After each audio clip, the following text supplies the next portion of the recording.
Delegates and alternate delegates, ladies and gentlemen, please take your seats.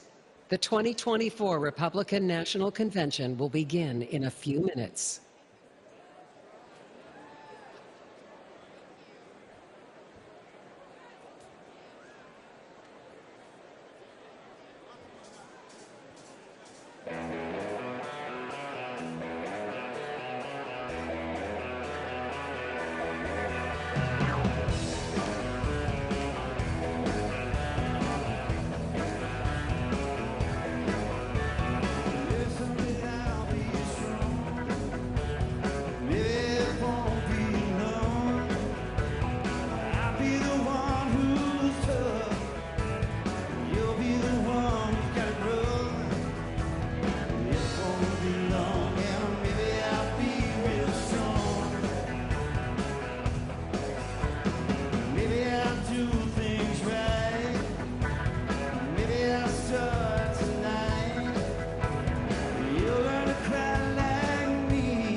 This is NPR.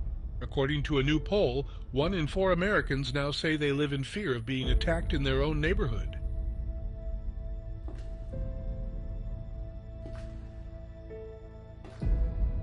Tonight, terror fears mount after arrests of border crossers linked to ISIS.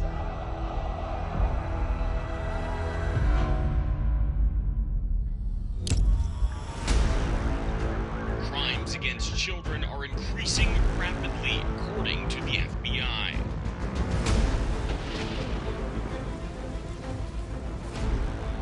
It's not just big cities. Rising crime is a problem everywhere.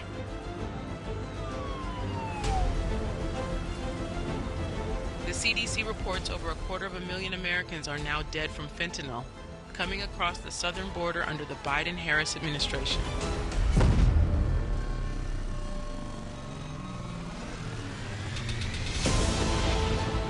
The suspect in the murder of a Georgia nursing student entered the U.S. illegally, according to ICE.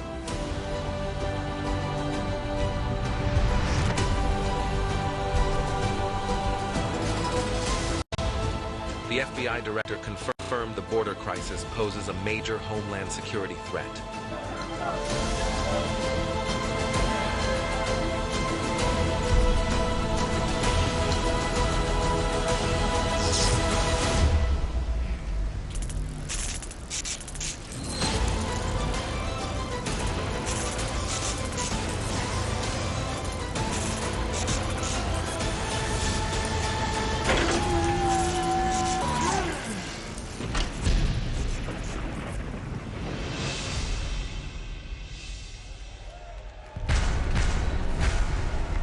Ladies and gentlemen, the chairman of the Republican National Committee, Michael Whatley of North Carolina.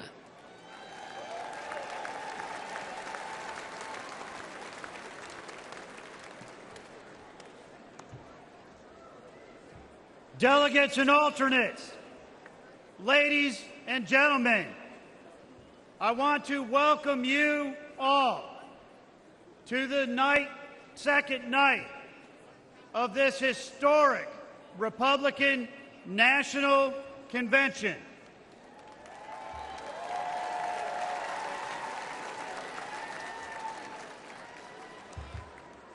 I have to ask, did we have a great night last night?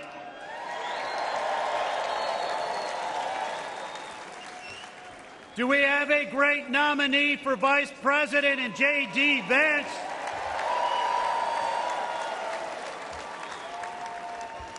And do we have a great nominee for the 47th President of the United States of America, Donald J. Trump?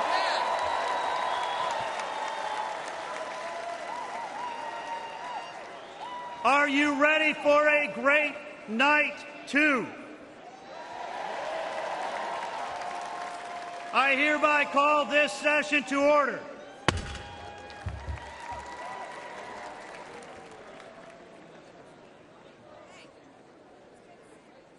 Ladies and gentlemen, for tonight's invocation, please welcome Pastor Neil Jackson from North Carolina.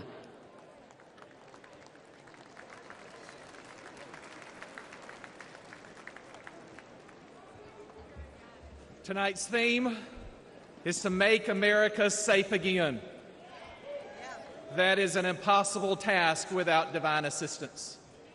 Would you join me in prayer as we call upon the Lord to make our country safe once again?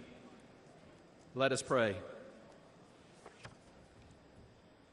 Heavenly Father, we thank you for the blessings upon the United States of America. Thank you for your provisions upon this land, your protection of this land, and your promotion of this land, which is undeniable.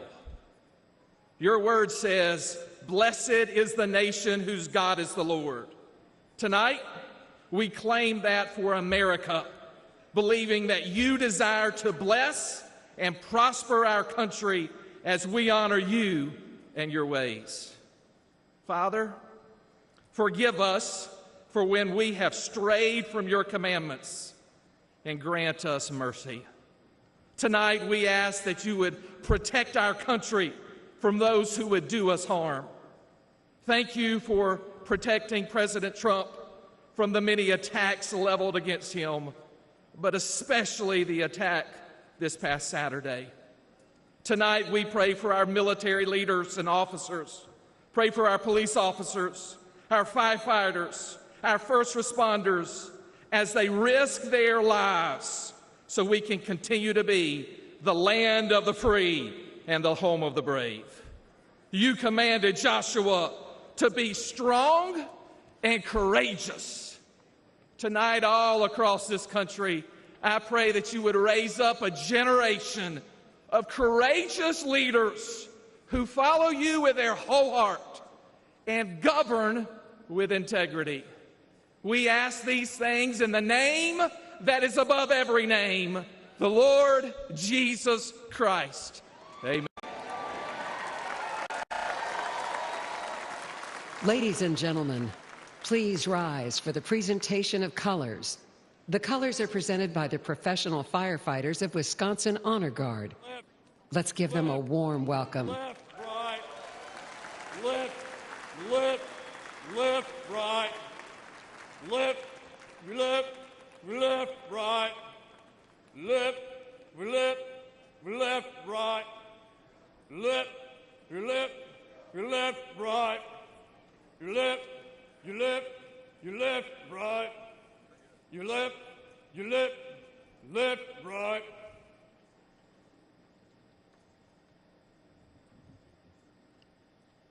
Left, face.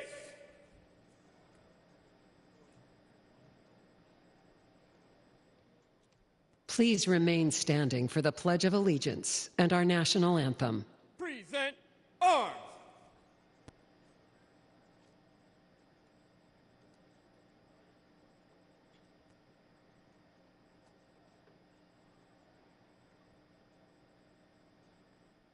Ladies and gentlemen, please welcome Mary Ann Taylor to lead us in the Pledge of Allegiance.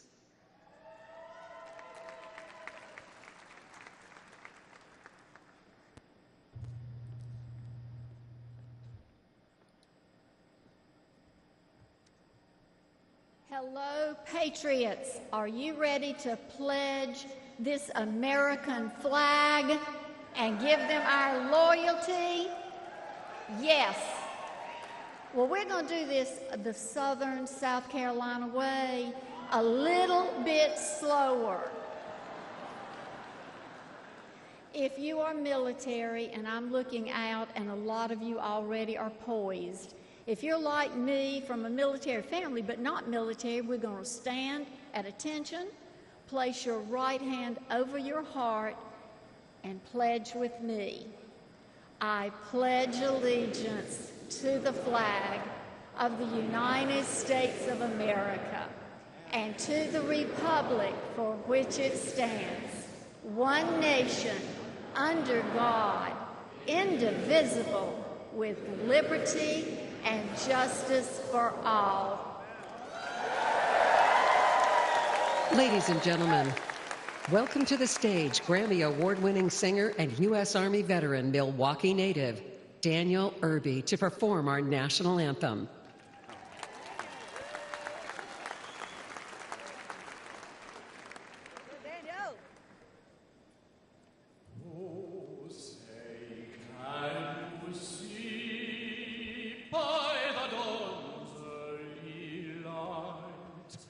What so proudly we held at the twilight last gleaming, whose broad stripes and bright stars through the perilous fight, for the ramparts we watched were so gallantly streaming.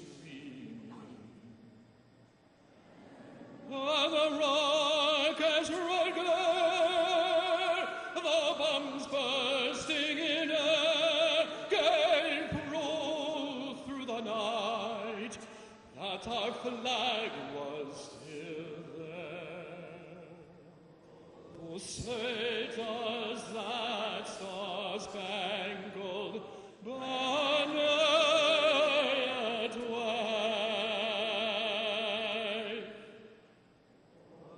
For the land of the free and the home of the brave.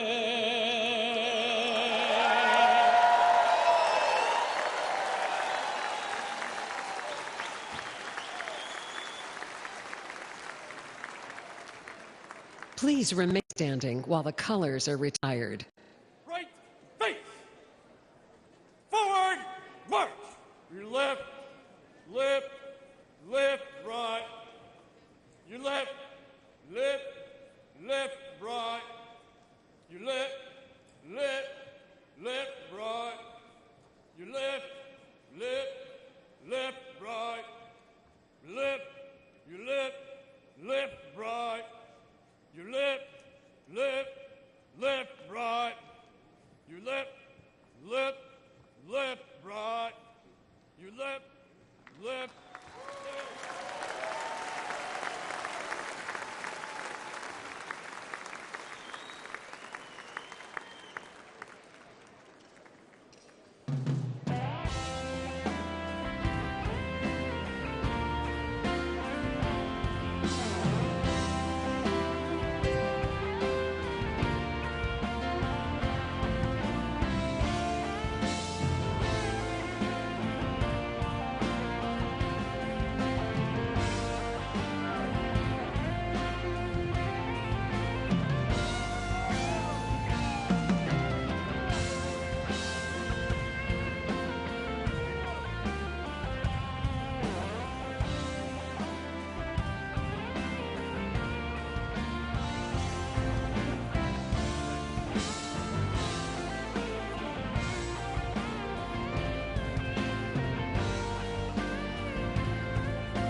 Ladies and gentlemen, please welcome the chair of the Republican Party Committee on Arrangements, Anne Hathaway from Indiana.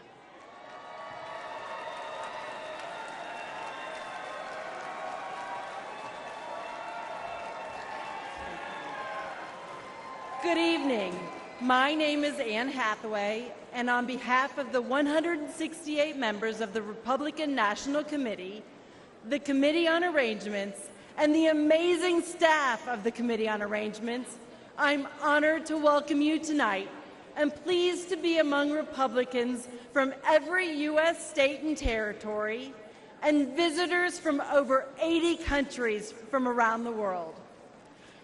Over the next few nights, you are going to hear from the best and brightest that our party and our movement have to offer, from candidates and elected officials, to entertainment leaders, the business luminaries, grassroots activists, and the everyday Americans who power our party, united in our common goal, to make America safe again, to make America wealthy again, to make America strong again, and to make America great again.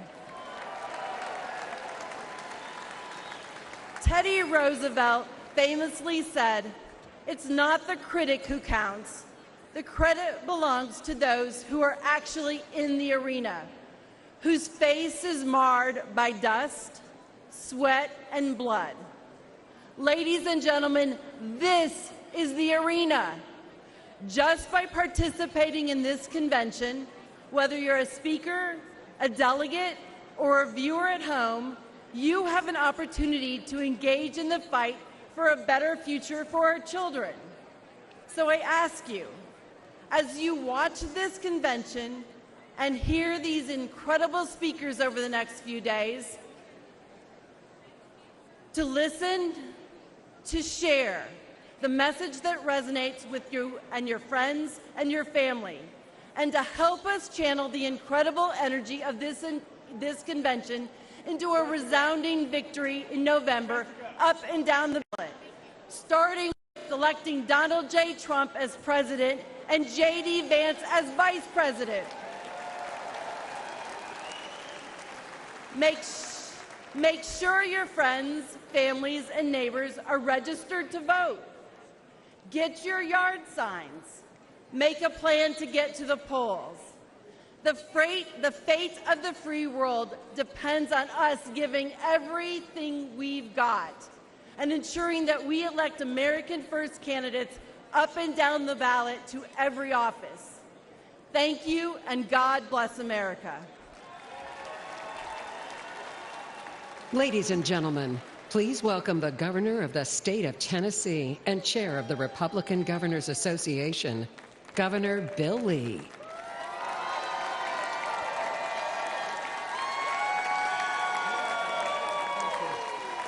Thank you. Thank you. It is an honor to be here tonight to add my voice to yours and our fellow Americans who understand the magnitude of this moment. We have gathered here to guard and protect and defend the fundamental tenets of our free society.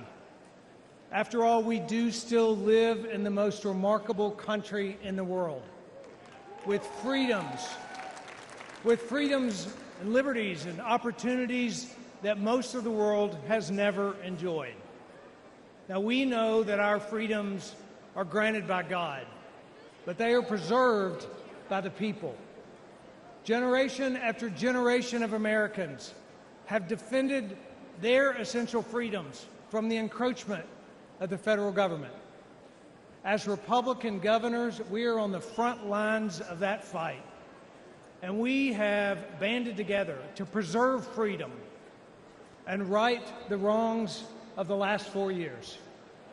The Biden and Harris administration unleashed inflation on this country, making it hard for Americans to make ends meet. Republican governors pushed back by cutting taxes for our people. They opened the border, endangering our country. Republican governors sent the National Guard to the border to protect it, to crack down on cartels and fentanyl and human trafficking. They tried to let the Chinese Communist Party buy our farmland. Republican governors banned it. They attacked parental rights. Republican governors fought back for a parent's right to choose their own child's education. President Trump was right when he said that school choice is the civil rights issue of our time.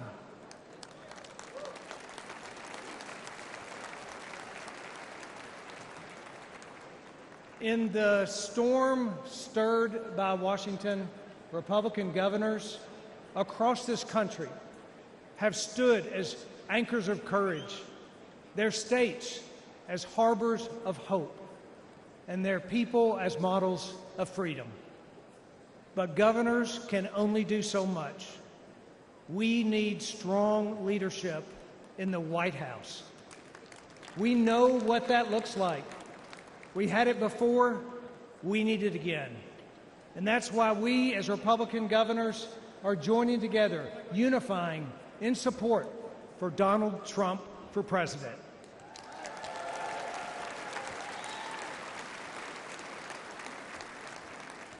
I count it as a great blessing to take my place on the wall, to stand where those before me have stood beside people like you, each guardians of our shining city on a hill. May we as a people call out to the Lord, seek wisdom, ask Him to heal our nation, and bless this country we call America. Thank you. Ladies and gentlemen, please welcome the President of the National Federation of Republican Women, Julie Harris.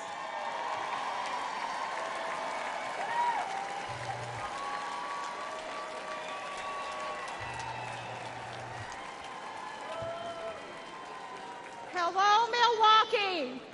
I am honored to be here representing the nation's largest grassroots Republican women's organization in our country. I'm the proud mother of 5, the grandmother of 11. My husband and I are family business owners. We work hard for everything we have and to give our children every opportunity to achieve their dreams. Parents across the country know what it's like to have a pro-family president in the White House.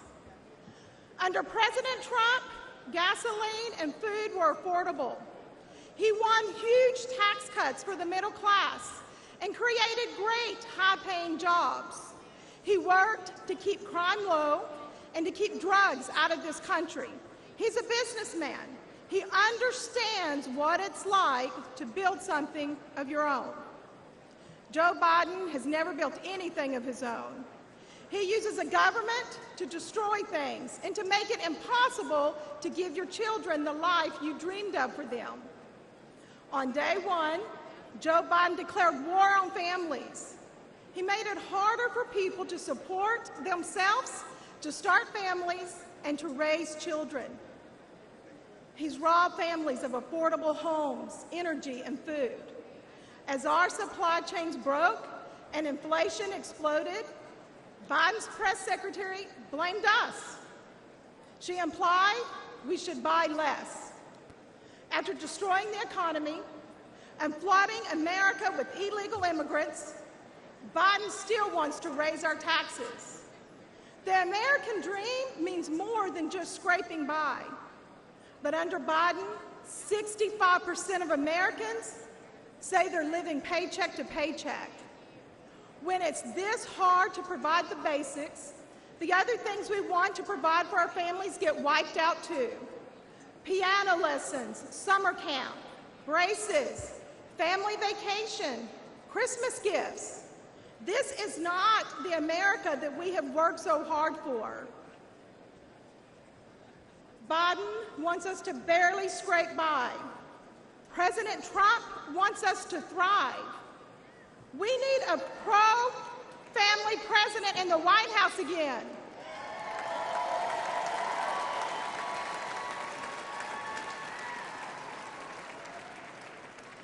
And that, and that president is Donald J. Trump.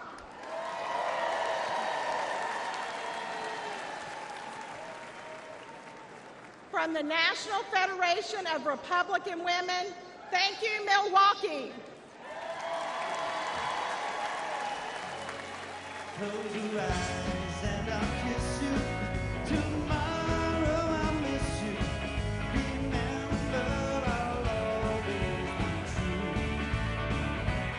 And then while I'm away, I'll ride home every day, and I'll send all my loving to you. I'll pretend that I'm kissing the lips that I'm missing, and hope all my dreams will come true. And then while I'm away, I'll ride home every day, and I'll send all my loving to you. All my loving I will send to you. All my loving, darling, I'll be true.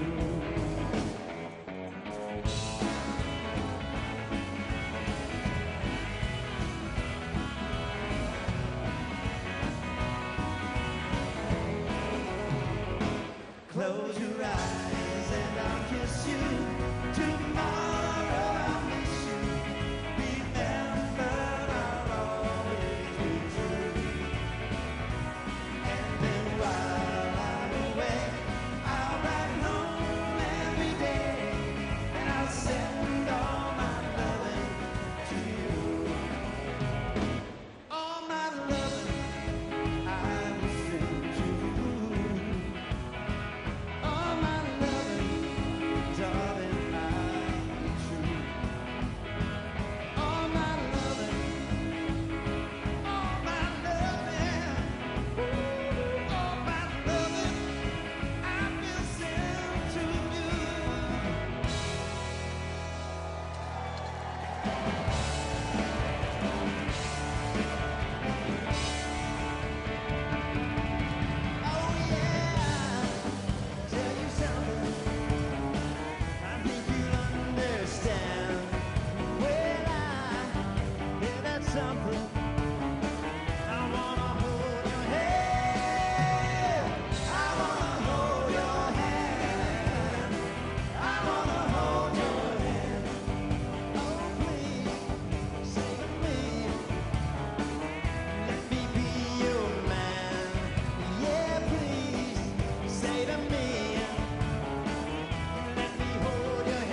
If there's something I wanna hold your hand. I wanna hold your hand. I wanna hold your hand. And when I touch you, I feel happy inside. It's such a feeling that my love, I get high, I get high, I get high. Yeah, you got that something I think you'll understand. When I hear there's something, I wanna hold your hand. I wanna hold your hand. I wanna hold your hand. I wanna hold your hand.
Ladies and gentlemen, please welcome Young Republicans Chairman Hayden Padgett.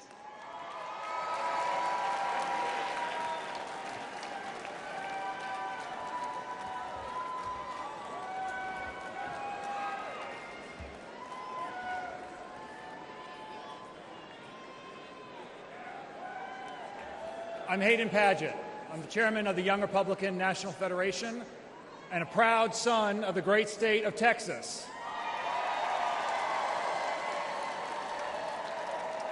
More importantly,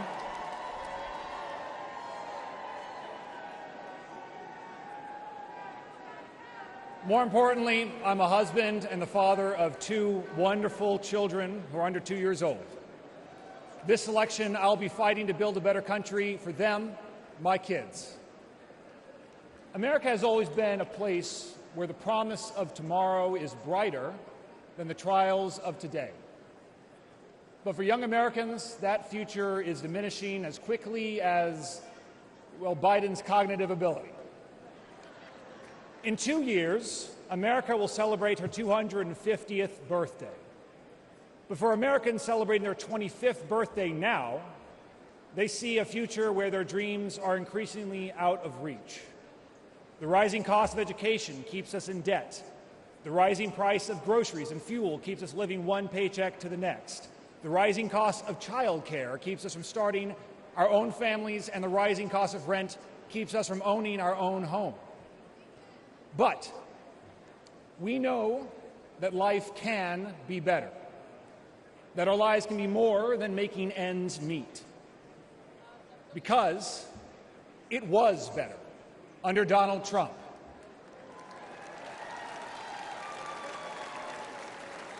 Making America great again means making groceries and gas affordable again, making education an investment and not a burden again, and making home ownership possible again.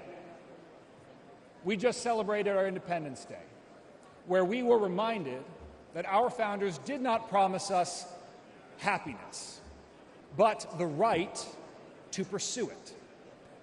The Biden-Harris economy has taken that all away from us. And this election, the young Republicans will be fighting to make the economy great again. We will help to throw Joe Biden, Kamala Harris, and their legacies into the trash heap of history, and we will elect Donald Trump, a man whom grace and grit have saved for our time, and Senator J.D. Vance, the first young Republican who will be elected Vice President of these United States in almost 70 years. And together, we will restore the American dream for young Americans. I owe it to my children, just as we all owe it to our future, to make America great again. Thank you very much. Ladies and gentlemen, please welcome the Chief Executive Officer of the Republican Jewish Coalition, Mr. Matt Brooks.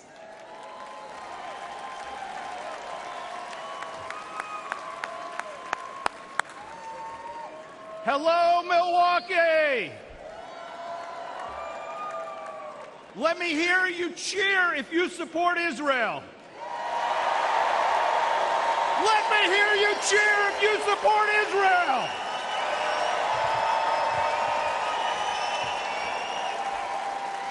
Now, if someone tried that at the Democrats' convention, they'd be booed off the stage. But here, at the Republican convention, we proudly and loudly stand with Israel.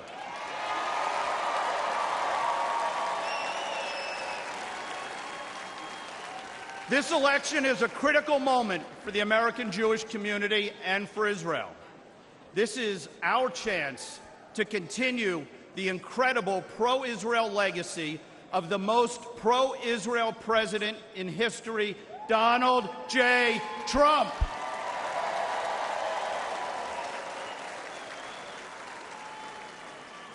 President Trump, among his many accomplishments, many of which they said couldn't be done, but he did it.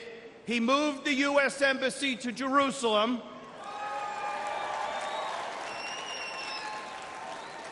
They said it couldn't be done, but he weakened the Iranian regime. They said it couldn't be done, but he delivered the historic Abraham Accords, bringing us closer to peace in the Middle East. With President Trump, we will repair and rebuild the U.S.-Israel relationship that has deteriorated after 4 disastrous years under President Biden. Now, today, 9 months after the historic Hamas attacks, shockingly, President Biden is still withholding critical arms that Israel needs to defend itself. Boo. America must stand with Israel and against the terrorists, especially Iran. We must stand with the Israeli people. Now, my message here today to the Jewish community is clear. There is only one pro-Israel party, and it's the Republican Party.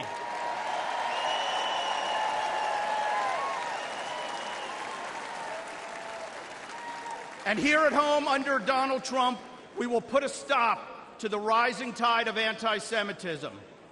President Trump will bring back law and order so that American Jews can once again wear a kippah and walk the streets without fear.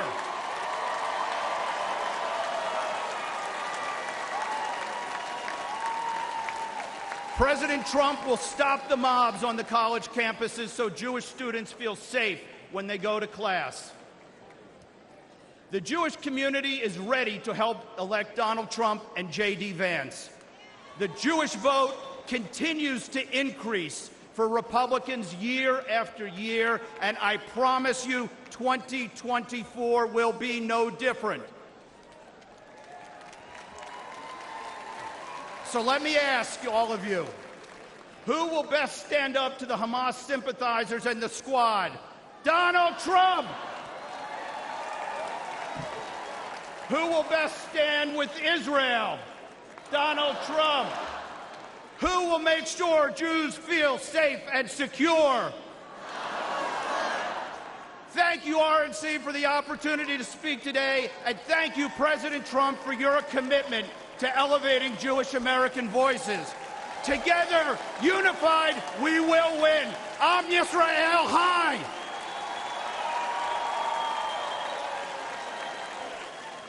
Ladies and gentlemen, please welcome former White House Chief of Staff to Donald J. Trump, Reince Priebus.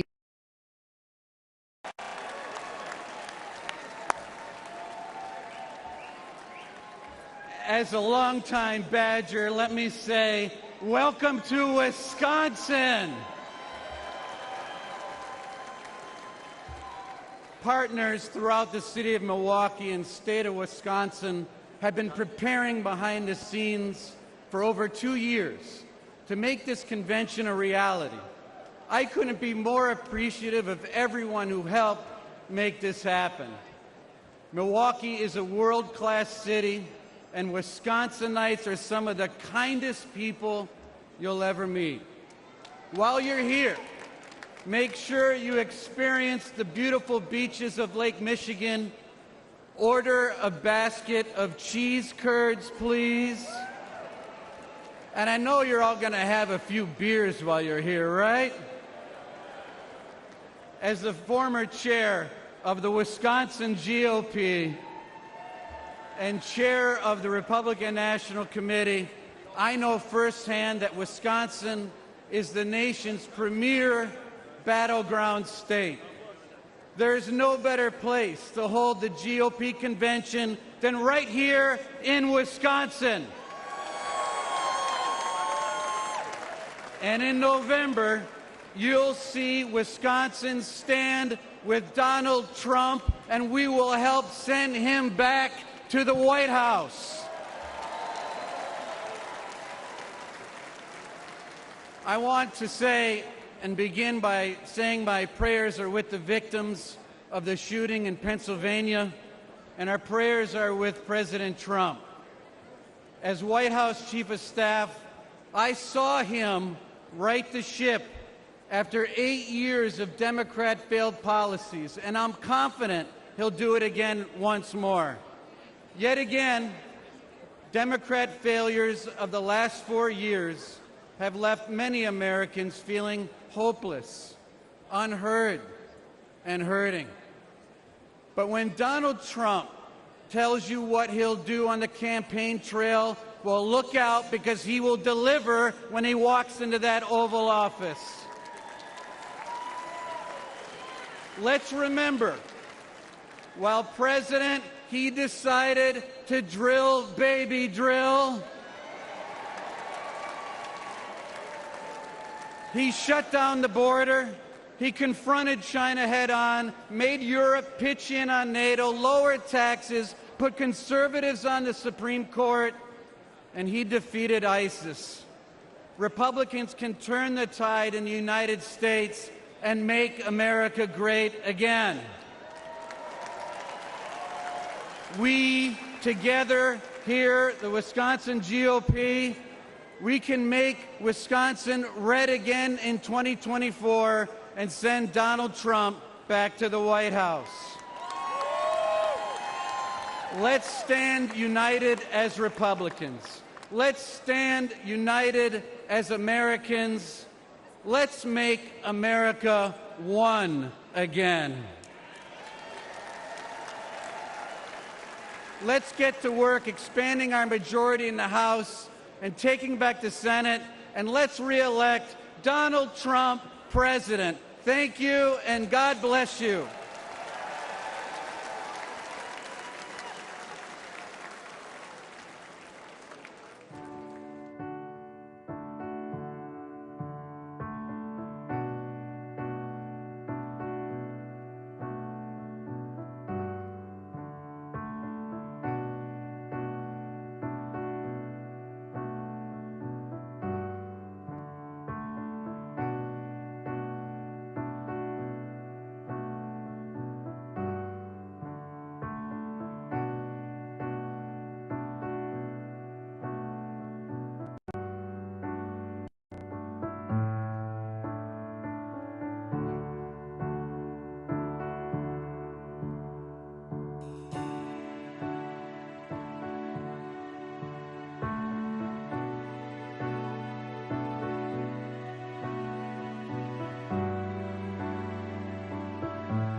Ladies and gentlemen, please welcome the chairman of the Forest County Potawatomi Nation, James Crawford.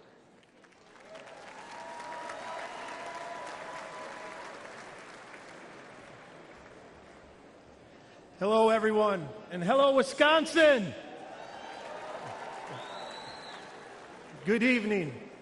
I am James Crawford, the chairman of the Forest County Potawatomi community. I'd like to welcome all of you to not only Milwaukee, but also to an area of the state that is part of the homeland of the Potawatomi people.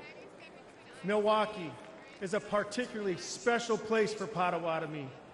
It was once home to several Potawatomi villages, including a village close to where we sit today. Our ancestors occupied these lands for hundreds of years, fishing area rivers and lakes, hunting the land, tapping maple tree groves for sugar, and harvesting crops in fields each fall.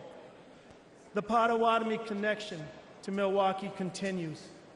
Today, our tribe is part of what makes Milwaukee a great place to live and work. And while we are best known for entertainment and tourism, our tribe is also a part of the fabric of this community through our construction, technology, and real estate business ventures, and the charitable work our foundation does with community nonprofits. Thank you.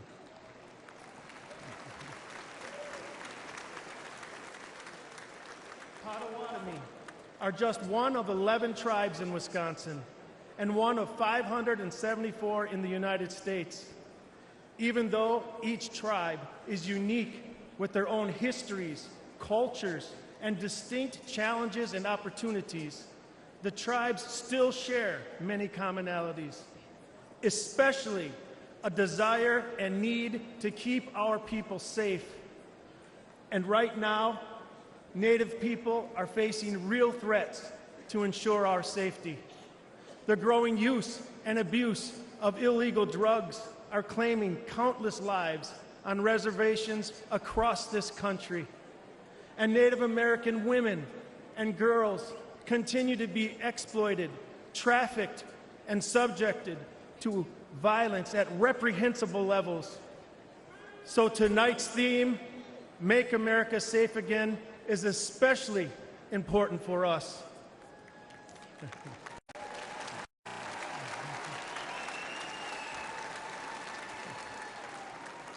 I look forward to working with everyone here to make America safe again.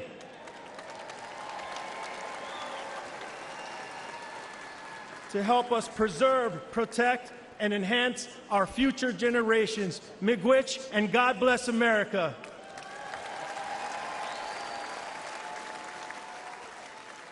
And now, ladies and gentlemen, please welcome businessman Perry Johnson.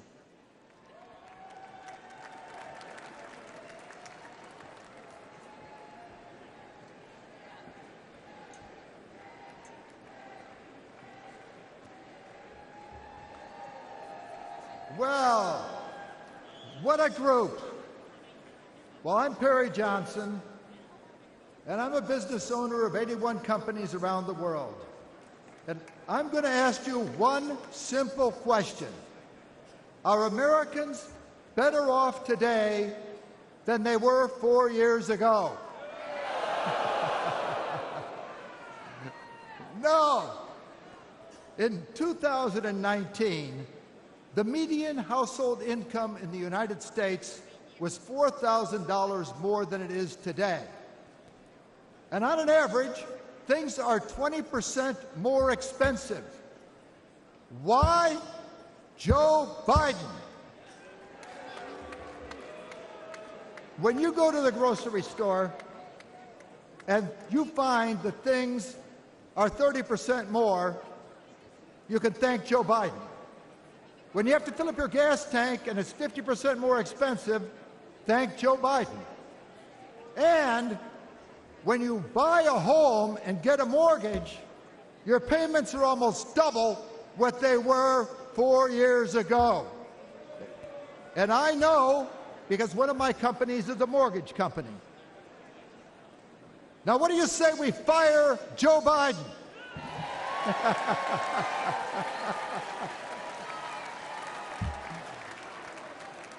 I live in Michigan, a state with grit in its veins, beautiful Great Lakes, and greatness in its soul. We built the auto industry. We win national championships.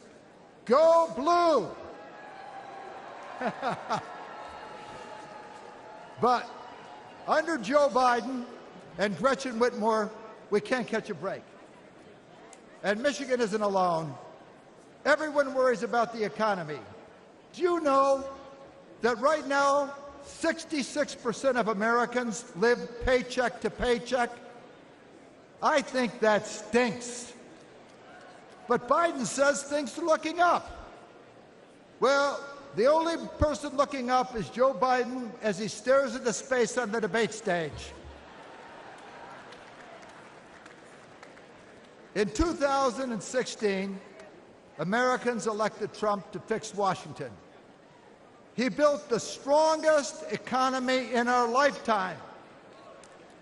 What do you say we give Trump a hand with no inflation?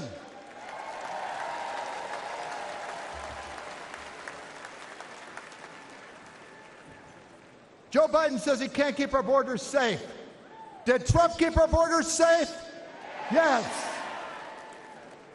Under Trump, we had virtually no inflation for 4 years. That is a fact. Under Trump, family income went up every year. That is a fact. Our borders were secure under Trump. That is a fact. And under Trump, we will have lower prices, affordable American energy, lower taxes, and a better quality of life. What do you say we re-elect Trump?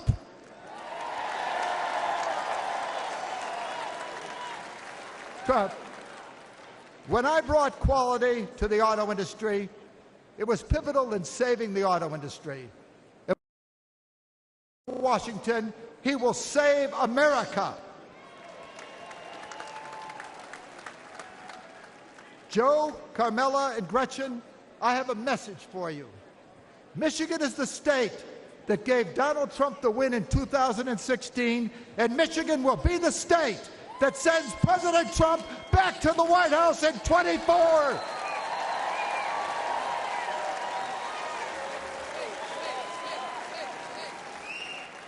President Trump is the toughest president since Teddy Roosevelt. When he was shot, notice, they were carting him his way and his arm was raised because nothing will stop him.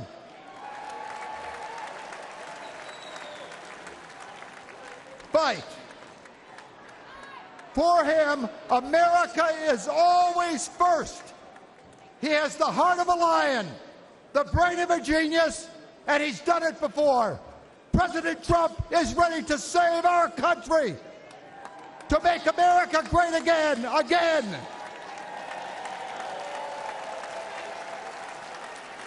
I am ready to do whatever is necessary to get Trump back in the White House. Are you with me?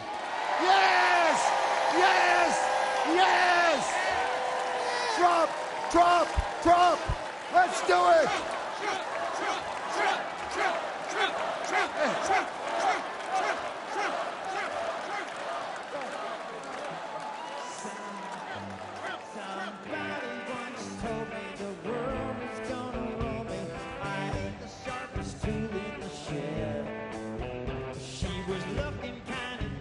Her finger and her thumb in the shape of an L on her forehead.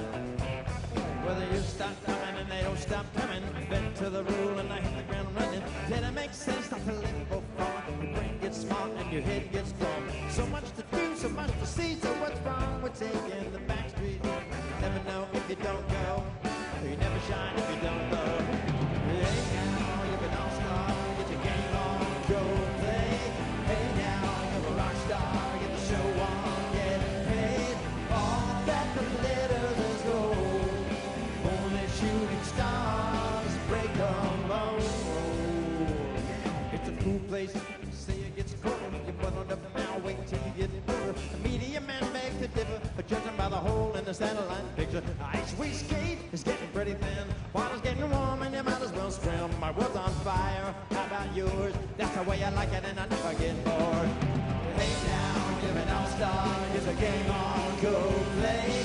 Hey now, you're a rock star, get the show on, get paid. All that glitters is gold, only shooting stars break the mold.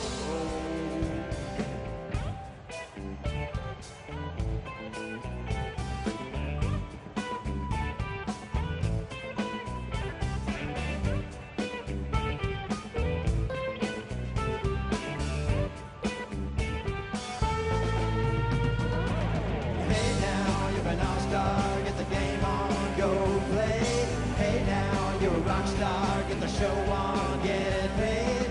All that glitters is gold, only shooting stars.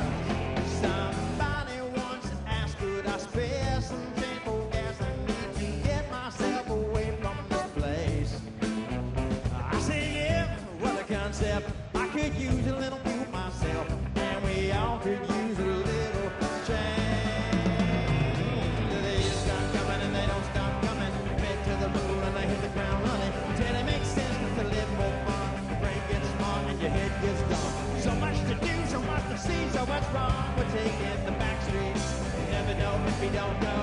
Go! Never shine if you don't go. Hey now, you're an all-star. Get the game on, go play. Hey now, you're a rock star. Get the show on, get paid. All that glitters is gold. Only shooting stars.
Ladies and gentlemen, please welcome the next senator from Arizona, Carrie Lake.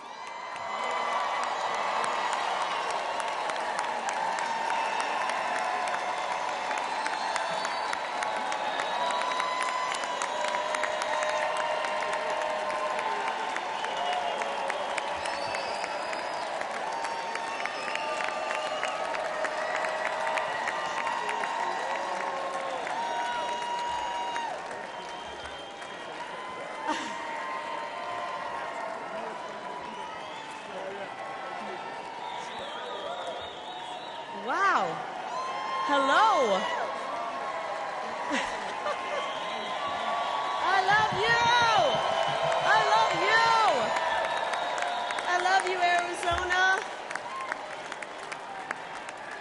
You guys are amazing. Wow, this is MAGA energy tonight, guys. Love it. Oh, wow. This room, America, I wish you were in this room with us. This is electric. Hello, America. Welcome, everybody who's watching at home, and welcome everybody in this great arena tonight. We love you all. Actually, wait a minute. I don't mean that. I don't welcome everybody in this meeting, in this room. The guys up in the fake news, frankly,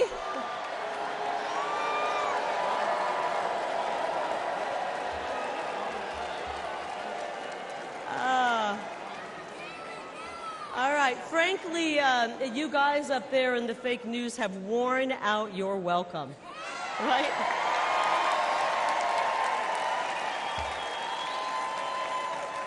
You've worn it out, guys.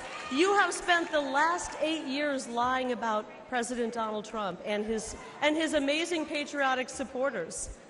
Actually, guys, they lie about everything. They've lied about Joe Biden's health, the economy, the laptop, the border. I could go on and on and on. But the really good news is that every day more and more people are turning off the fake news. And they're... That's right. And Americans are waking up to the truth about the disastrous Democrat policies pushed by Joe Biden and his favorite congressman, my opponent, Ruben Gallego. These guys, they're full of bad ideas. Just last week, Ruben Gallego voted to let the millions of people who poured into our country illegally cast a ballot in this upcoming election.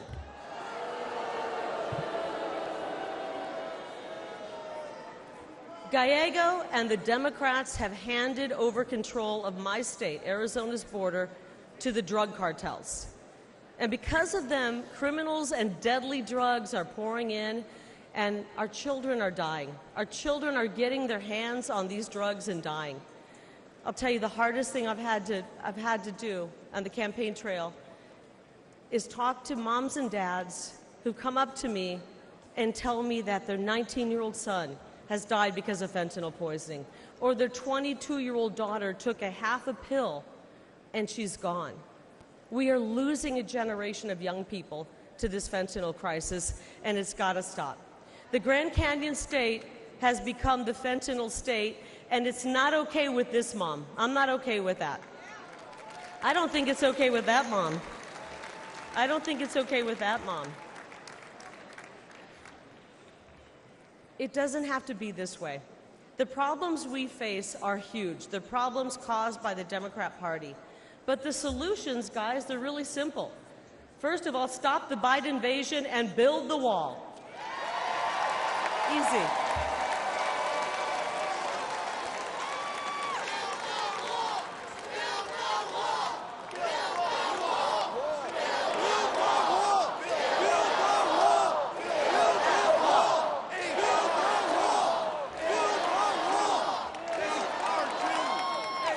And while we're building the wall, let's kick Bidenomics to the curb and bring back the MAGAnomics.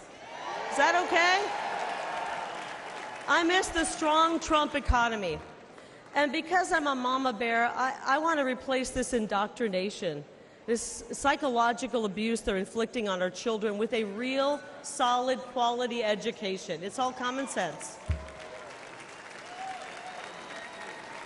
The great news is that we can solve these problems, and to be honest, we must solve these problems for the sake of our children, because that's really what this is all about, right? The next generation, the future of our country. I learned something watching, the Nature Channel, that the most dangerous place on planet Earth is between a mama bear and her baby cubs. Right? And that's exactly where the radical left have found themselves, and it's not going to go well for them. Because guess what? They have awoken a sleeping giant. Tens of millions of moms and dads from sea to shining sea, They're going to show up on November 5th, and they're going to be hearing from us on November 5th. That's right.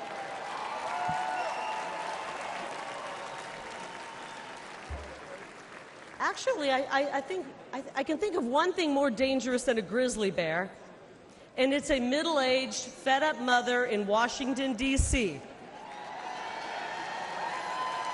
And I haven't even started my hot flashes yet, guys. Just wait. Just wait. But seriously, I want every mother and father to know this, that we, the Republican Party, will fight.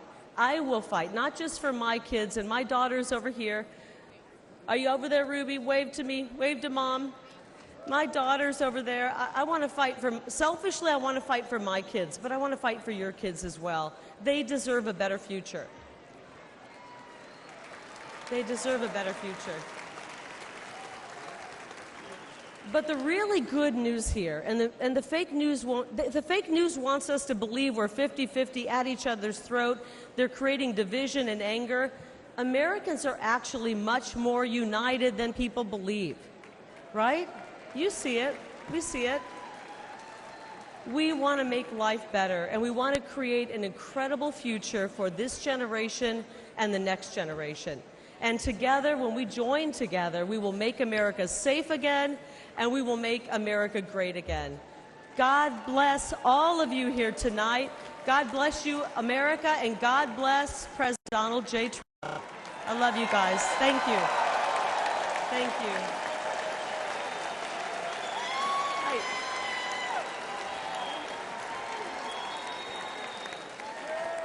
Ladies and gentlemen, please welcome the next senator from Wisconsin, Eric Hovde.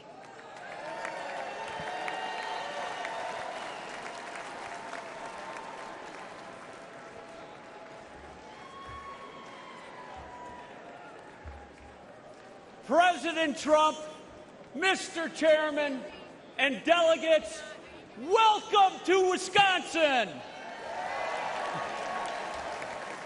I'm Eric Hovde. I'm proud to be running for the United States Senate from the great state of Wisconsin, where my family has lived for more than 100 years. We're all here today for one reason: to make Americans safer, stronger, and more prosperous. We are blessed to live in the greatest country in human history, America, our home.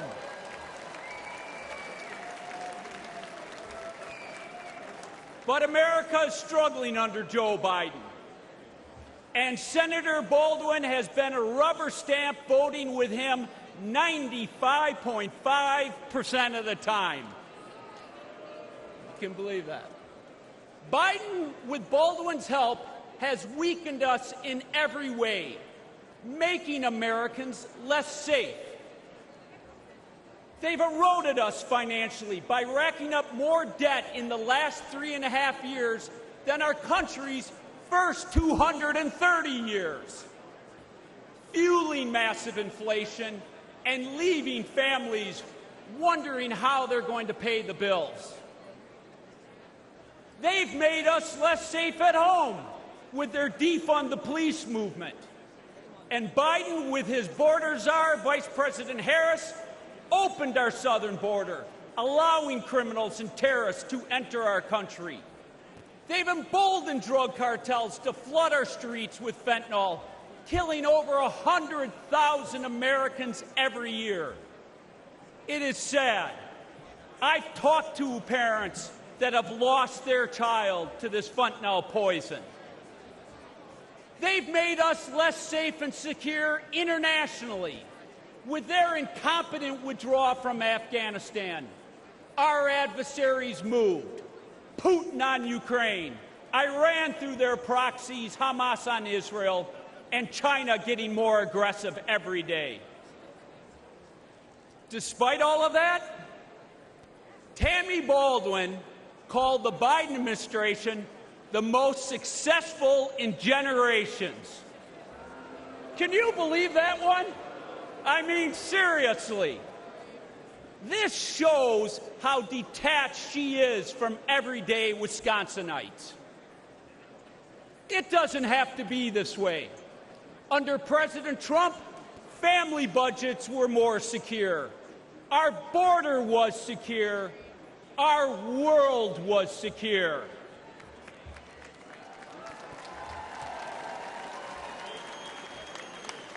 Where Biden and Baldwin have failed, President Trump and I will get the job done.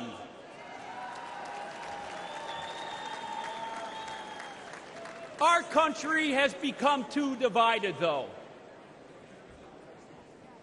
Instead of putting on just the blue jersey or the red jersey, we need to put on the red, white, and blue jersey and come together as Americans. We need to heal this country from the division that the left has brought. And the media, you have to stop dividing us.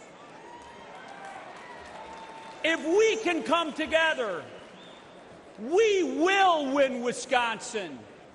We will restore America. But it's going to take everyone getting involved.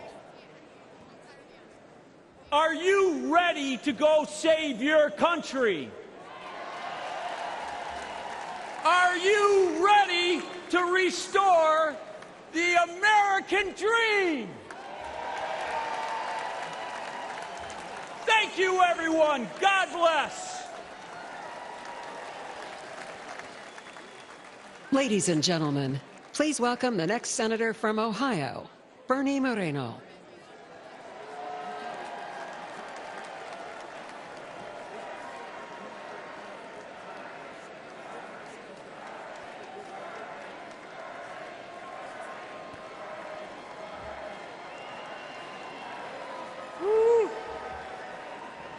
Thank you.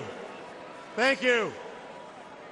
I'm Bernie Moreno, and I'm honored to stand before you tonight as the Republican nominee for the U.S. Senate from the great state of Ohio.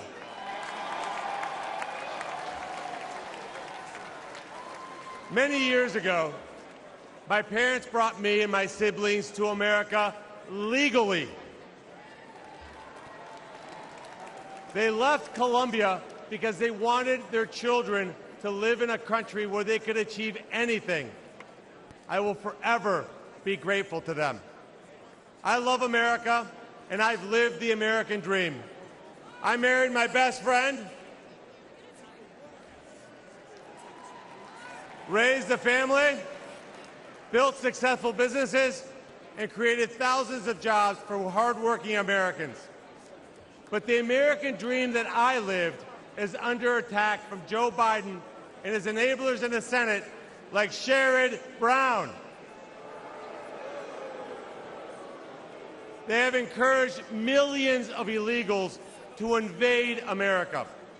And Joe Biden's border czar, Kamala Harris, and the Democrat Senate have put the welfare of illegals ahead of our own citizens. They've destroyed our border. They destroyed our economy. They've destroyed our standing in the world. And they'll destroy America if we don't stop them. In November, we will fire Biden and Harris, and we will re-elect President Donald J. Trump.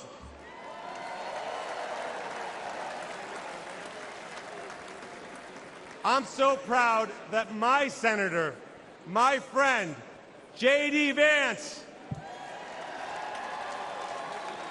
will be the next Vice President of the United States. He represents the best of Ohio, the best of America, and will be an incredible leader and defender of President Trump's plan to always put America first. And he won't stop there. Sherrod Brown votes with Biden virtually 100% of the time. I don't know if I agree with my wife 100% of the time. But Sherrod and Joe seem to have a very close relationship. Well, tonight, we've got a message for failed lifelong politicians like Sherrod Brown and Joe Biden. It's time to go home. A vote for Trump and Marino is a vote to put America first. We will end the invasion at our southern border. We will fix our economy, protect American workers, and rescue America's family from Biden's and Brown's inflation. We will end the wars and deliver peace. I will fight alongside Donald Trump to make America stronger, safer, and more prosperous. Thank you, and may God continue to bless the United States of America.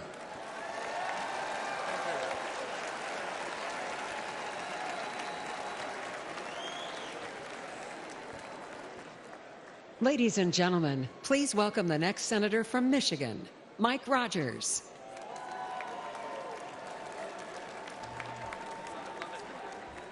Hello, America. I'm Mike Rogers, candidate for the United States Senate for the great state of Michigan. And I want to give a quick shout out to my fellow Michiganders, the hardest working people in the United States. God bless you right there. I said, because Joe Biden and my liberal opponents' runaway spending, American families have been crushed by inflation. High costs of groceries and gasoline and rent. I was talking to a grocery clerk just recently. She said, I got it when the carts got a little skinny at the beginning of Joe Biden's administration because of high costs. But what breaks my heart is at the end of ringing up an order, they have to reach up and pull something off the counter and put it back in their cart, thanks to the Democrats in Washington, D.C. The most expensive vehicle to operate in Michigan in 2024 is your grocery cart, thanks to the Democrats in Washington, D.C. And while pockets are pinched, Biden is trying to force you to buy an electric vehicle.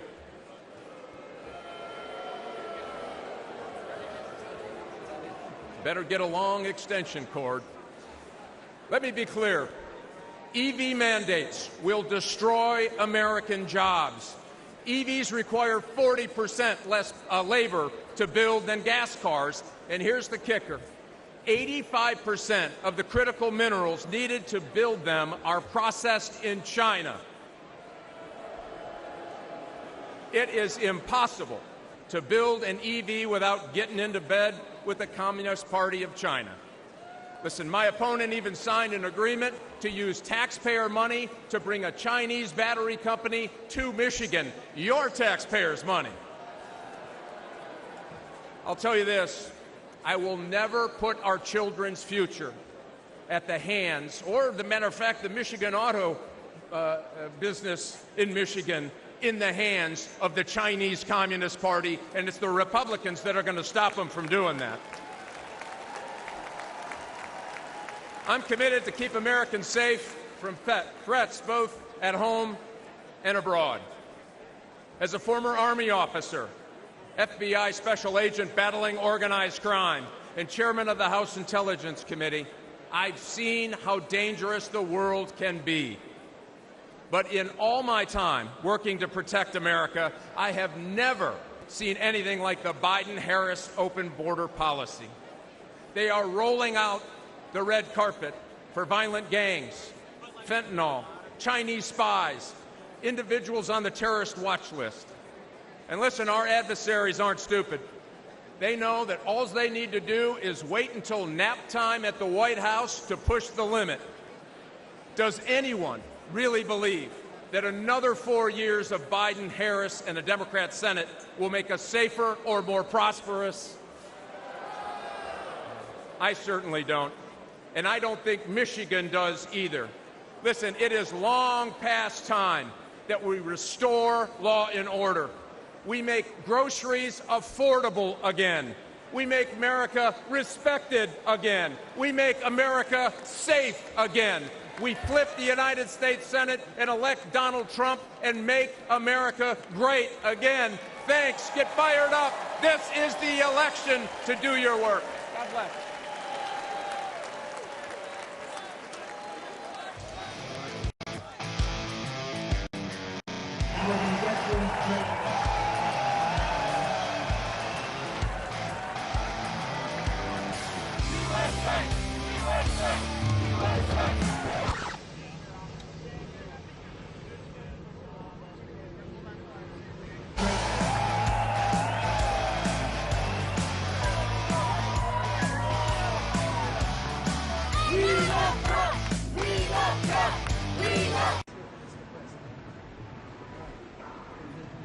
Hey.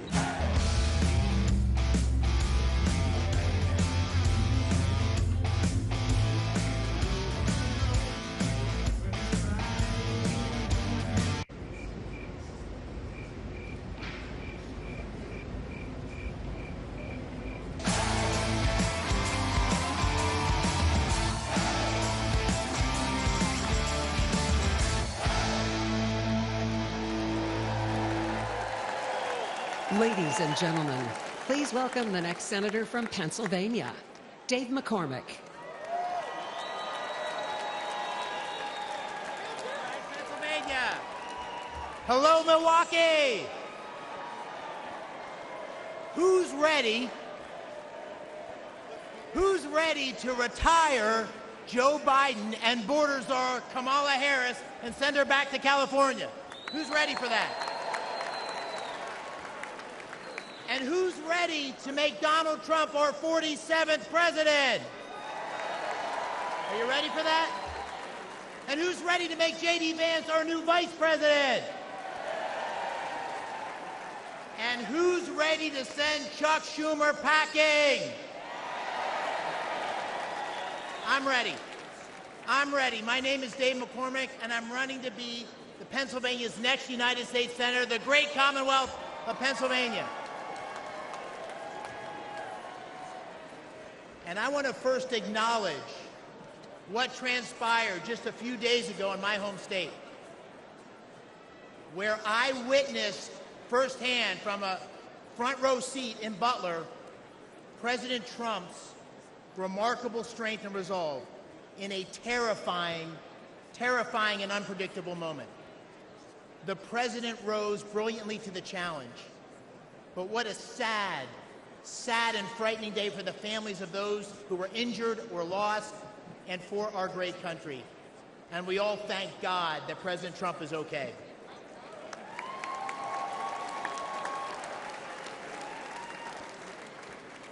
I'm a seventh-generation Pennsylvanian from the great Keystone State, born and raised. A West Point graduate, a former Army wrestler. I'm a combat veteran of the 82nd Airborne Division. All right, 82nd. And I'm a business leader who helped create hundreds of jobs in Western Pennsylvania. But most important, I'm a dad to 6 daughters, and I'm a husband to the love of my life, Dina, wherever she is. Now my opponent's name is Bob Casey. But you probably don't know him because he does nothing. For 18 years, Bob Casey has been warming a chair and drawing a paycheck. He is a do-nothing, out-of-touch, liberal career politician. And when he votes for Joe Biden's tired old ideas. Casey's been around so long that the #1 song when he was first elected was the Macarena, right? Does everybody remember the Macarena? But sadly, this is no joke, because politics is about choices. And the policies of Biden and Bob Casey are dangerous for Pennsylvania and America. They won't keep us safe. Drugs have poured across the Biden-Harris, Casey wide-open borders, killing 100,000 Americans, including 4,000 Pennsylvanians last year alone. Illegal immigrants have victimized innocent young women who could easily be your daughter or mine. And time again, Casey has voted for pro-criminal judges who have made our streets across Pennsylvania more dangerous. Biden and Casey's failed policies have crushed working families with sky-high prices for gas and groceries and rent, and regulations to kill Pennsylvania natural gas. Under President Trump, America's future was strong and prosperous, and our adversaries feared stepping out of line. My friends, the choice this November is clear. It's a choice between strength and weakness, a choice between America's greatness or its sad, disgraceful decline. This is, my friends, the most important election of our lifetimes.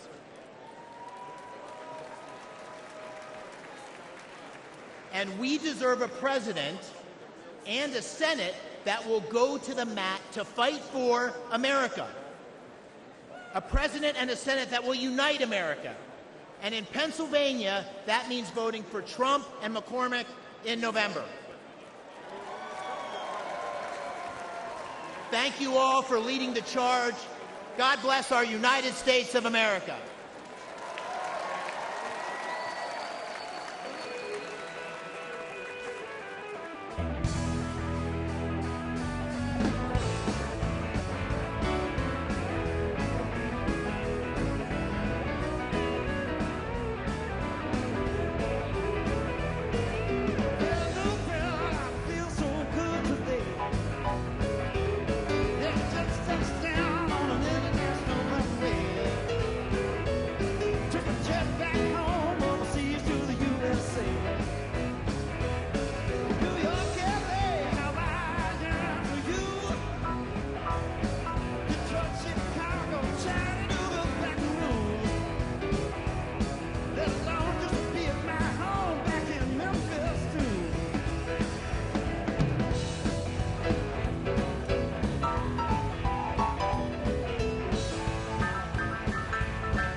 Ladies and gentlemen, please welcome West Virginia Governor and the next Senator from West Virginia, Jim Justice, and Baby Dog.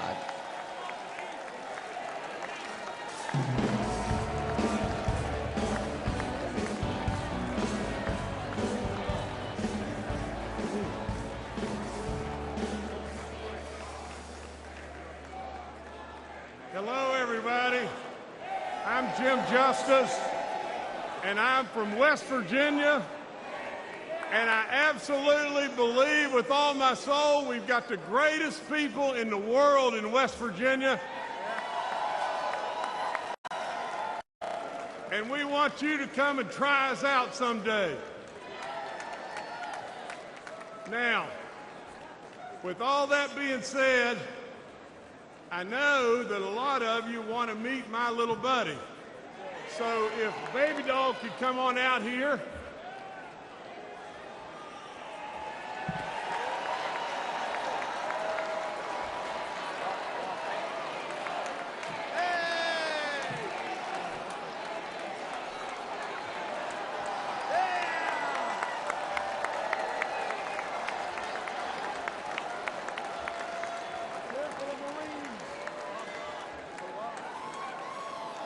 Now, as the world watches, you didn't really expect that, did you? But with that being said, let me just say just this. She makes us smile, and she loves everybody. And how could the message possibly be any more simpler than just that? Now, I've got to tell you just this. The foundation of my life is the truth. I've got to tell you just this and tell you this right now. I challenge the media all the time to find something that knowingly I've told them it's not the truth, and they can't do it because I'm not going to do that. Now, I want you to listen to this and pay really close attention. The bottom line to why we're here, the bottom line to every single thing that's going on in this great country today is one thing. We become totally unhinged if Donald Trump is not elected in November.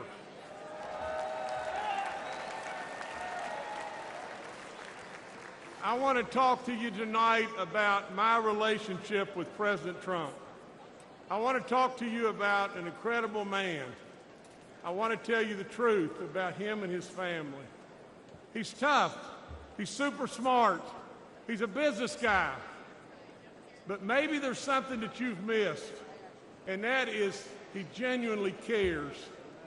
He cares about all of us, every last one of us, and he loves this nation beyond good sense. He has amazing kids. I've hunted and fished with Don Jr. He's an incredible outdoorsman and a really treasured friend. Now imagine this. Eric and I have been so far back in the woods on top of a mountain, and I blew the tire out on the back of my 4x4, and who was under the vehicle right then? Eric Trump. Eric Trump changed the tire. Donald Trump has taught his kids the very best. He's taught them absolutely to respect the military. He's taught them to respect our first responders. He's taught them absolutely to treat our working men and women with love and respect all across this land.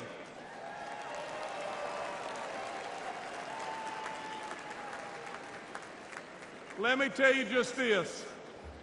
I was in the green room with President Trump, and there was a MAGA hat laying there. I picked it up. We had just had our first grandbaby, a boy named JC. JC absolutely was just not old at all. And all of a sudden I asked President Trump if he would sign that hat for our grandbaby JC. He took it. You know what he wrote on it? He wrote, JC, always work hard. Now let's review. Donald J. Trump, my friend, my close friend. He's tough. He's super smart. He's a business guy. He loves America. He taught his kids the right values, and he's a hard worker. Sure sounds like a leader to me.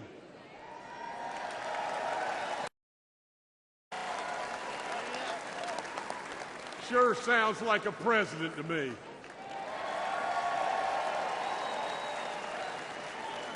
Then ask yourself, why does Donald Trump fight every day for us and continue to take this senseless persecution? Why? And I know the answer. Because we're worth it. Now, Baby Doll's got a prediction for everybody here, and here's the prediction. Baby Dog says we'll retain the House, the majority in the House.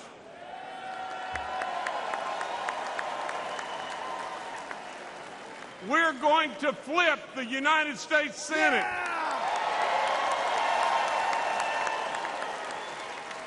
And overwhelmingly, we're going to elect Donald J. Trump and J.D. Vance in November.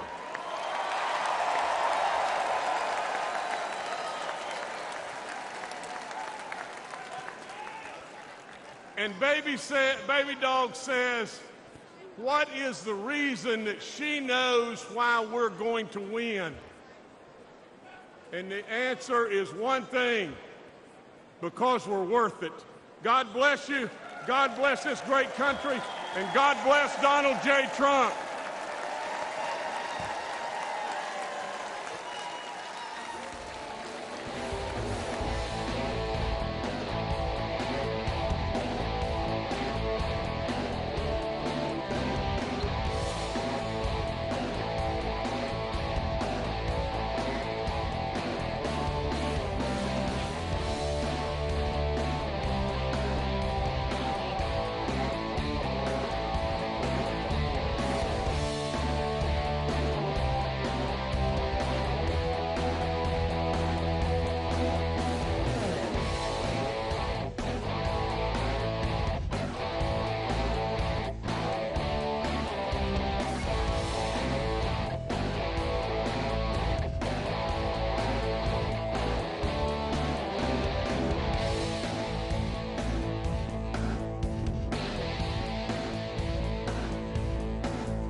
Ladies and gentlemen, now please welcome the next senator from Indiana, Congressman Jim Banks.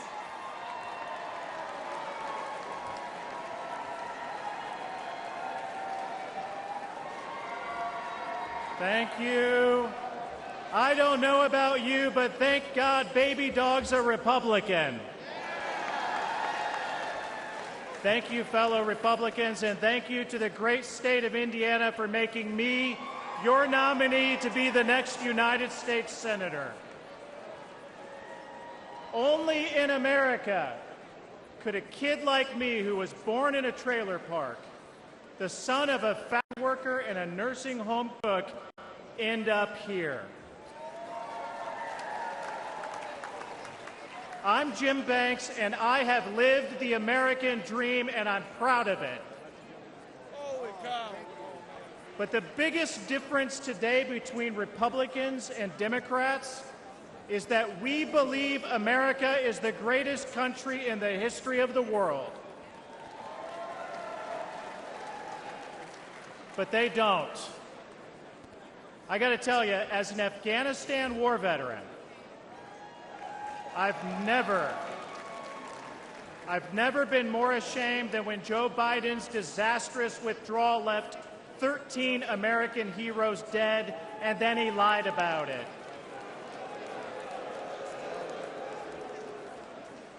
Americans want a president who is proud of their country and who they can be proud of. Joe Biden is an embarrassment.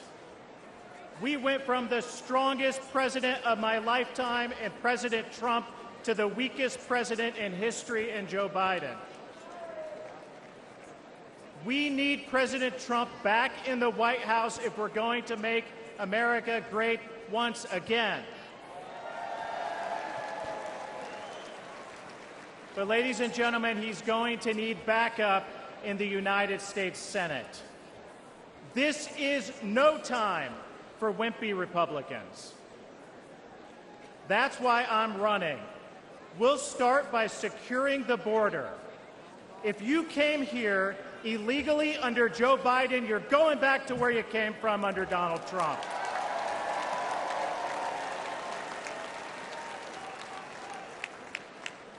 My dad was a Union Democrat for most of his life.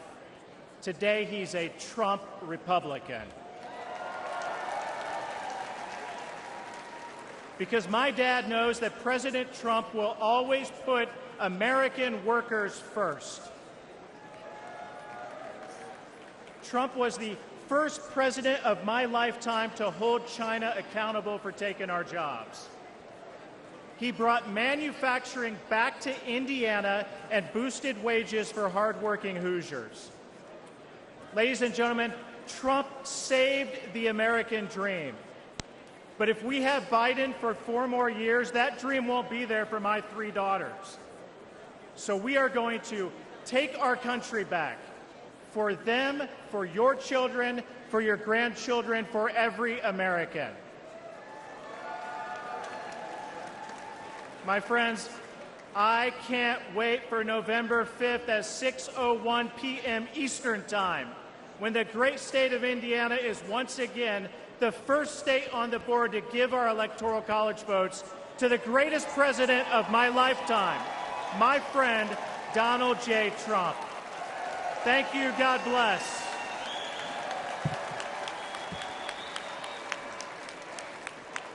Ladies and gentlemen, now please welcome Captain Sam Brown, the next senator from Nevada.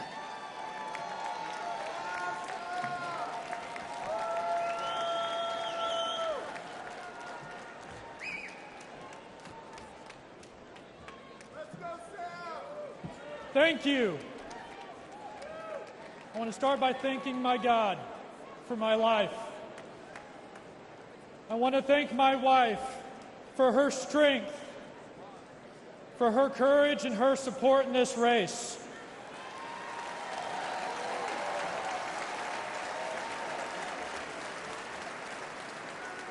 And back home, I want to thank my children. I do this for many reasons, and you are part of that mission.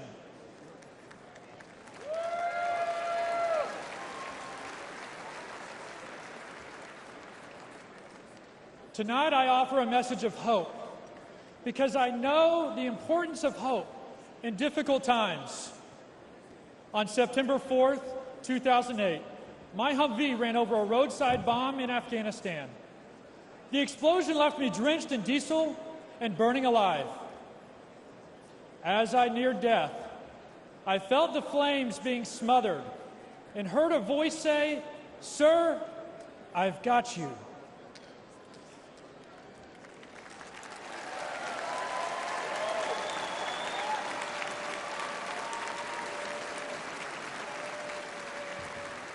Through the pain and anguish of recovery and the years that followed, I never lost hope.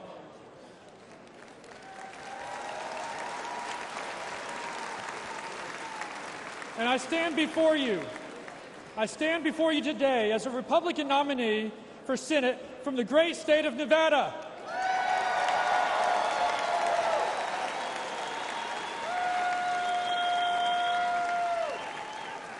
America, I served you as a soldier, and I want to serve you again. As a U.S. Senator, I will proudly stand alongside Donald Trump to make America affordable, safe, and strong again.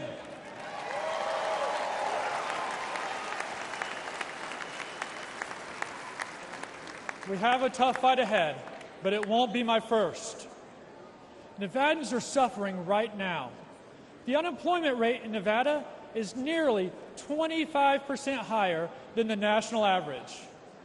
The Biden-Harris economy might be fine for millionaires like Senator Jackie Rosen, but it's terrible for Nevadans struggling with inflation and high prices. Yet Jackie and Joe want to raise your taxes while dodging their own. I'll work with President Trump to cut taxes for working families and end taxes on tips for struggling Nevada service workers.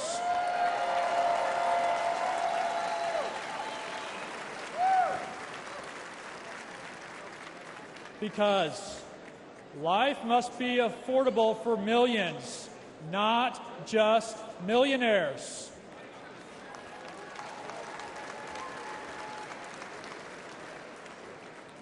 Finally, look at my face. This is the high cost of war. If Joe Biden stays in office, more service members will pay this price. He has brought our nation humiliation, defeat, and to the brink of more war. I've been through the fire. President Trump has been through the fire. But hope has not been extinguished. It is reignited.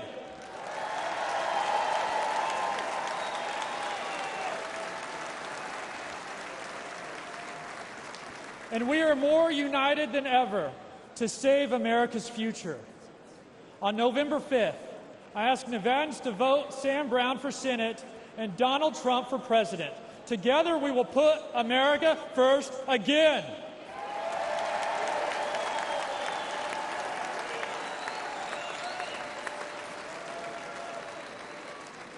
I want to close with those same words I heard on the battlefield that gave me hope.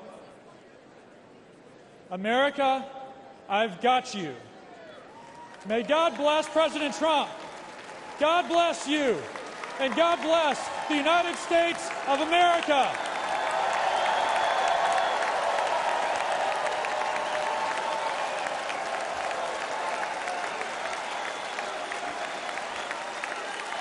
Ladies and gentlemen, please welcome the next senator from Montana, Tim Sheehy.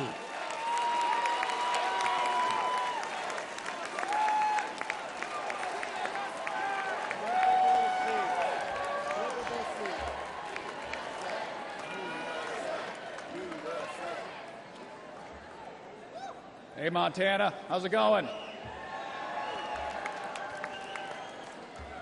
everybody, my name is Tim Sheehy. Those are also my pronouns.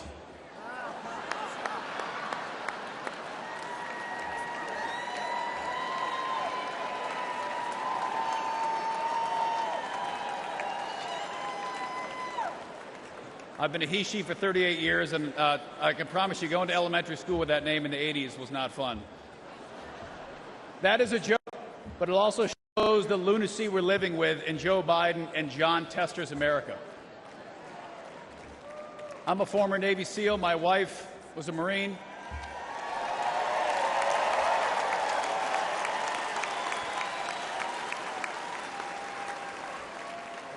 We both fought in our nation's longest war in Afghanistan. I was wounded there, served hundreds of missions there.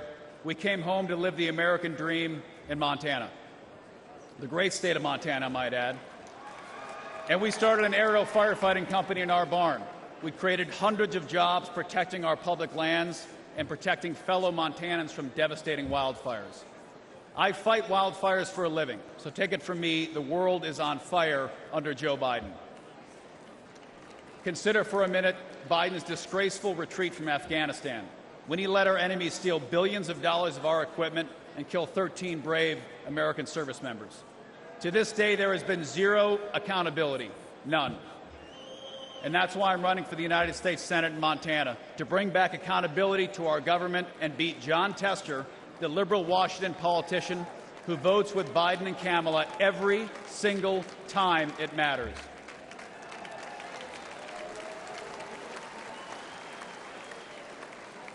And some of you may not know who John Tester is, but John Tester is the deciding vote for Biden's America Last agenda. He's got an F from the NRA.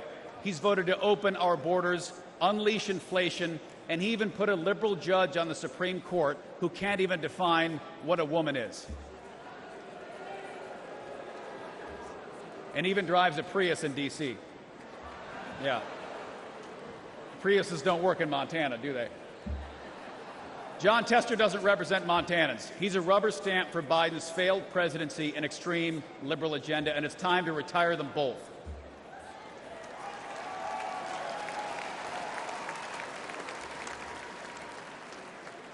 And listen, I'm an optimist. You can't jump out of planes at night into enemy territory if you're not.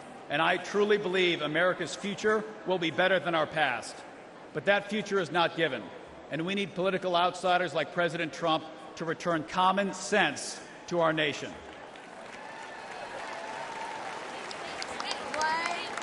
And what Montanans think is common sense is pretty simple. It's not complicated. They want a secure border, safe streets, cheap gas, cops are good, criminals are bad, boys are boys, girls are girls.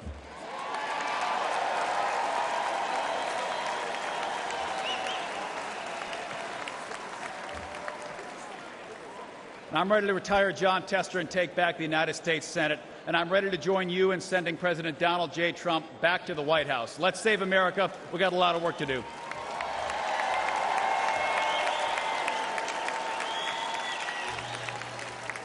Ladies and gentlemen, please welcome the next senator from Virginia, Hung Cao.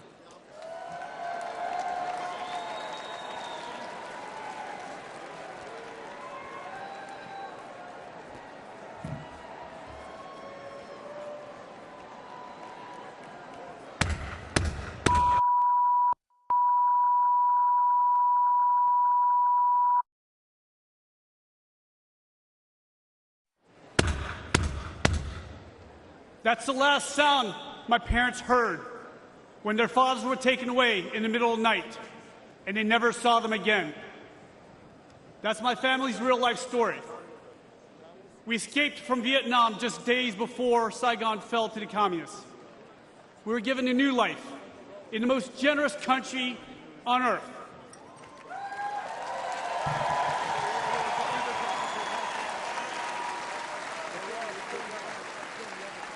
My name's Hung Cao, and America saved my life.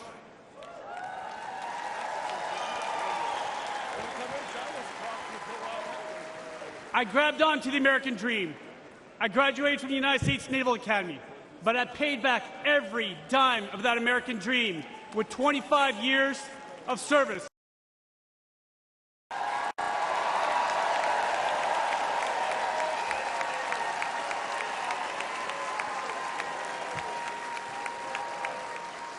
I saw combat in Iraq, Afghanistan, and Somalia.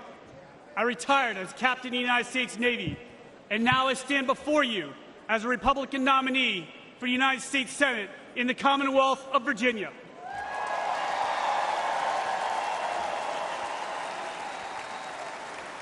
Only in America, ladies and gentlemen, only in America. But we're losing our country.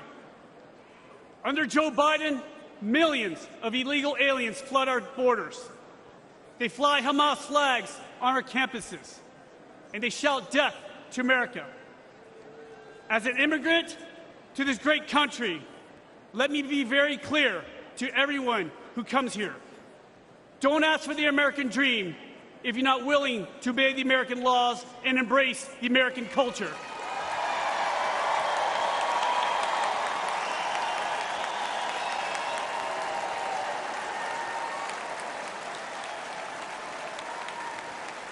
Because I did.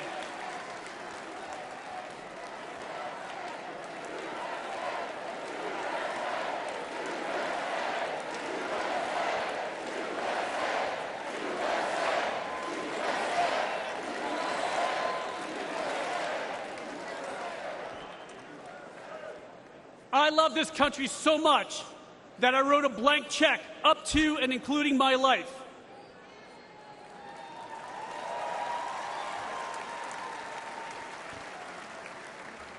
I'm running against Hillary's running mate, Senator Tim Kaine.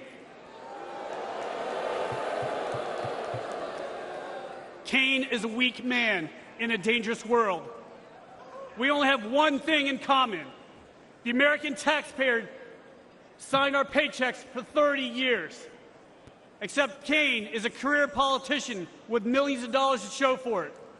I've been a warrior with scars to prove it, and I'm damn proud of it.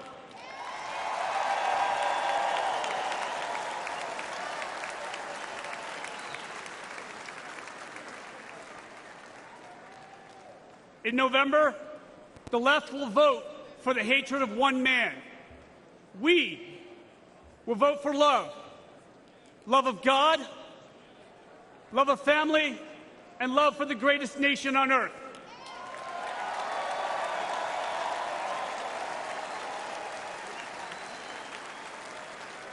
And Virginia will elect me and President Trump, and together we will save America.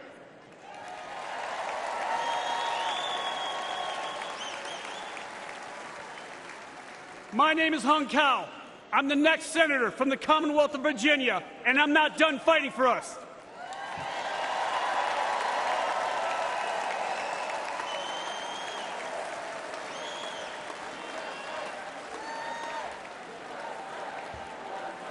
May God bless you, may God bless President Trump, and may God bless the United States of America.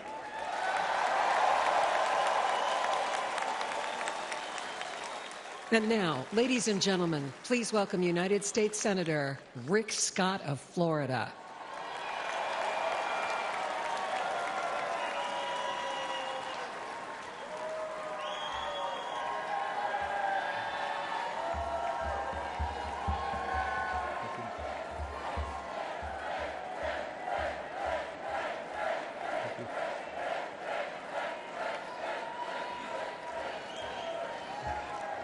Thank you, thank you, thank you.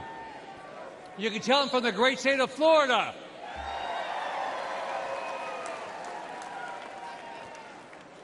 Well, the Democrats couldn't stop him. The media couldn't stop him. The liberal judges couldn't stop him.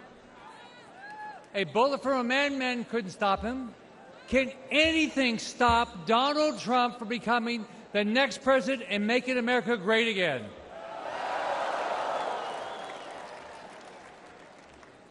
I've known Donald since before each of us ran for office, and it's an honor to be here to do everything I can to get him reelected back in the White House where he should belong every day going forward. Now, like all of you, I'm blessed. I was born to a single mom. I grew up in public housing. I started working at the age of 7. I enlisted in the U.S. Navy at the age of 18. Go Navy. But only because I grew up in America, I was able, like many of you, to come from absolutely nothing to build one of the biggest companies in the world, be the 45th governor of Florida, a U.S. senator, where we have to fight every day to stop the radical Democrats from absolutely destroying our great country.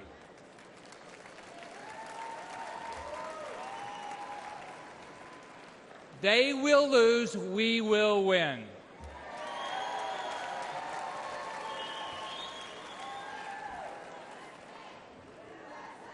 USA, USA. We will win. Now, let me tell you about a dream I had recently. I had a dream and I did some time traveling. I traveled into the future to an imaginary world where actually Joe Biden got reelected. Yeah. So, remember the Christmas Carol, the ghost of Christmas past? Well, in my dream, I met the ghost of Biden's future. So I got to see a Biden second term. Now, it wasn't a dream, it was a nightmare. Mortgage rates skyrocketed to 15%. Only rich people could buy groceries. Gas was $10 a gallon. In my nightmare, Biden and the Democrats erased our southern border and flew so many illegals into our country that the Mexican cartel started getting frequent flyer miles. It was easy for Democrats to rig the elections. They simply allowed all the non-citizens to vote. America did nothing to protect Israel from terrorists or to stop China from invading Taiwan. Now, do any of you think this is far-fetched? No. If you do, you haven't been following it. Biden and the Democrats are doing everything they can to tear down this great country and rebuild it in their woke, radical image. Their dream's not new. It's an old, evil idea that has failed every time it's been tried. It's called socialism. And Donald J. Trump will not let socialism happen in this country.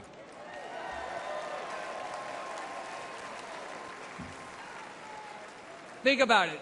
Under Trump, we had a booming economy. We weren't at war. Our enemies feared us. Our allies respected us. We had a secure border. Inflation and mortgage rates were low. And families had money in the bank.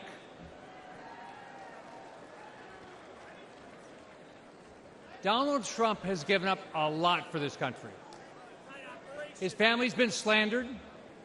He's been impeached, censored, treated as a criminal, all because he never backs down.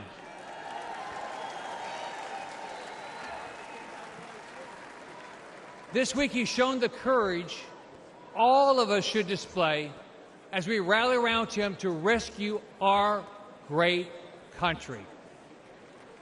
So, let's fight, fight, fight, and make sure Donald Trump gets reelected. Have a great night. God bless you.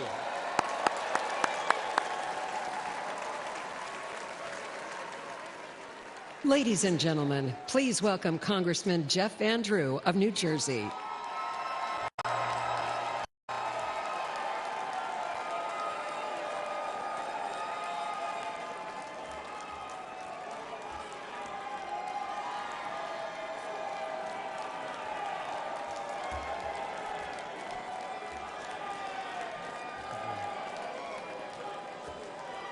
Thank you. Thank you.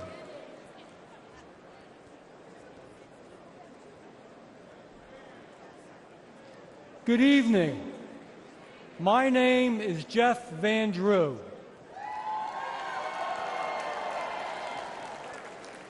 Tonight I want to tell you my story. I am a proud Republican, but I haven't always been a Republican. I was elected to several offices in South Jersey and eventually was sent to the United States Congress, all of them as a conservative Democrat. Along the way, I noticed that I didn't like what the Democrats had become as a party. But more importantly, I didn't like what the Democratic Party was doing to our great United States of America. To the independents, and especially to the forgotten Democrats out there, for a moment I want to speak to you. I know how you feel tonight, because that's how I felt back in 2019. You feel like your party has left you behind, because it has. You feel like your party doesn't care about American workers and American working families, because it doesn't. And you are worried that Joe Biden and Kamala Harris are hurting our country, because they are.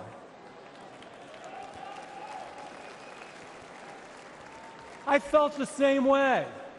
So after being a Democrat to vote against impeaching Donald Trump, I took a long walk with my chief of staff.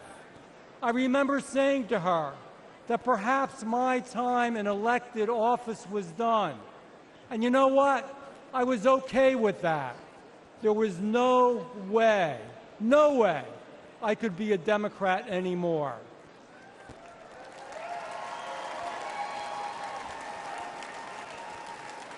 But then, I received a call from the White House. President Trump asked me to meet with him. We spoke about family, faith, freedom, and friendship. He has been my good friend ever since that day.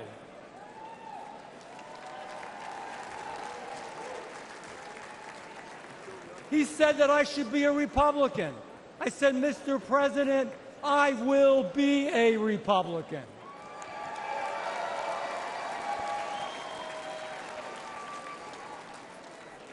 He said he would stick by me, and he always has.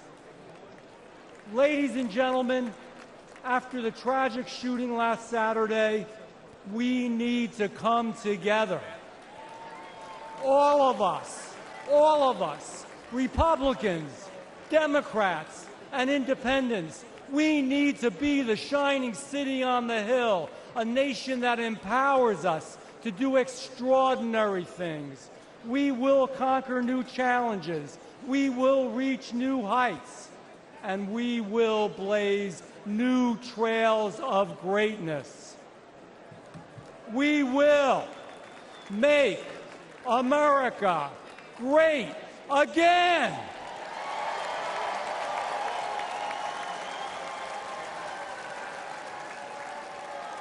And we will elect Donald Trump this November.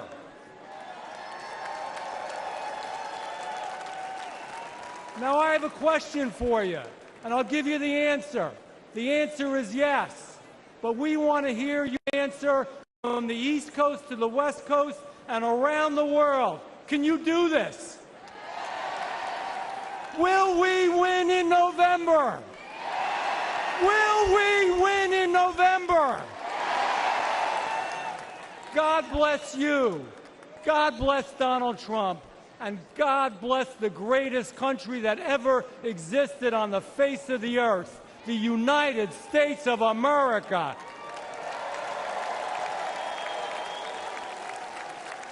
Ladies and gentlemen, please welcome the chair of the United States House of Representatives Republican Conference, Congresswoman Elise Stefanik of New York.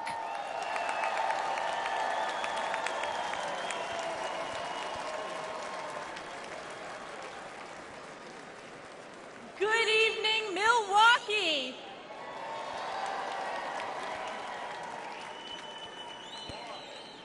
We always say that this is the most important election in our lifetime, but we know deep down this one truly is. Our Constitution and the soul of our very nation are on the ballot. Under Joe Biden, the American people have suffered crisis after crisis. From the Biden border, the most wide-open border in our nation's history, to Bidenflation, the highest rate of inflation in my lifetime, devastating hardworking families with skyrocketing prices for groceries, gas, and utilities, to Biden's violent crime crisis, fueled by Democrats' pro-criminal sanctuary cities and defund the police policies like we have seen in my home state of New York.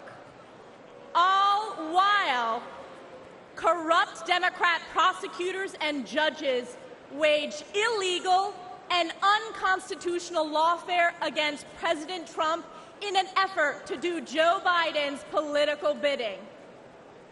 And around the world, the feckless and failed Joe Biden has caused chaos, weakening our national security. From the catastrophic withdrawal from Afghanistan, to Putin's invasion of Ukraine, to Hamas's terrorist attack against our most precious ally, Israel. And let me ask you a question. What has been the response from the radical left on our college campuses? Vile anti-Semitism, chanting death to Israel, death to Jews, death to America. This is Joe Biden's Democrat Party. Who saw that congressional hearing with the college presidents of so-called elite universities? Oh, wait, They are former presidents.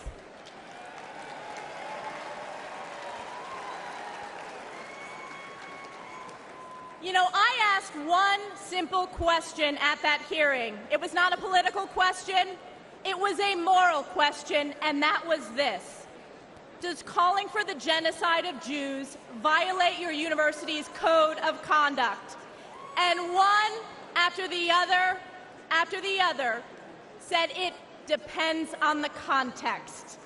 Let me tell you, America knows it does not depend on the context.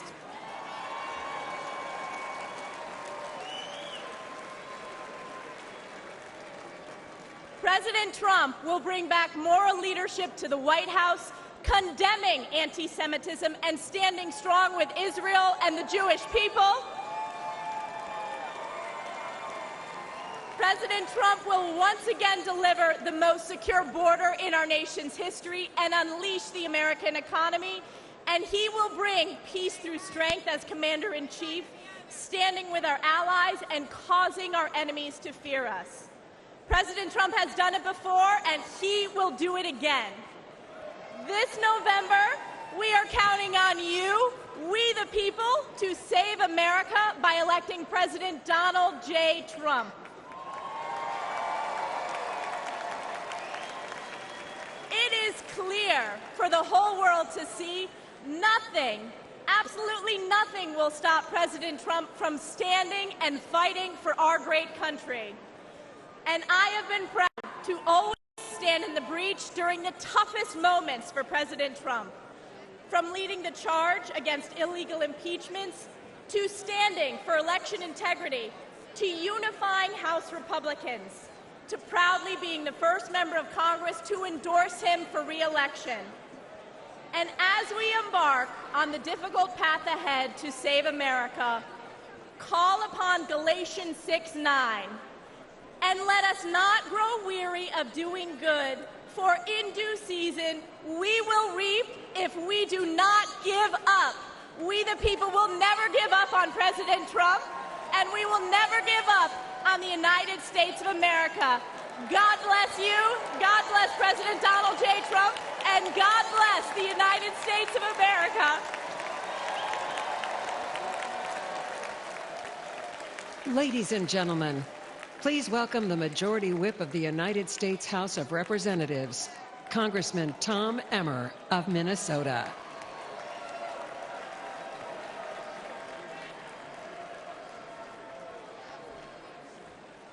How about that, Stefanik? Thank you. Thank you. I'm Tom Emmer, a proud American and a proud Minnesotan, and the Majority Whip in the United States House of Representatives.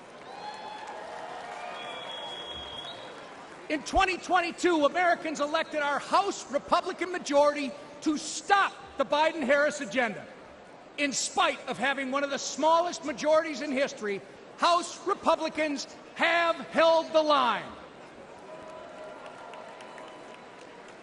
We fought back against the Democrats' reckless spending that imposed record-breaking inflation on the hard-working Americans. We passed bills such as the Lower Energy Costs Act and the Rein-in Inflation Act to counteract Joe Biden and Kamala Harris's failed economic agenda and to restore some fiscal sanity to Washington.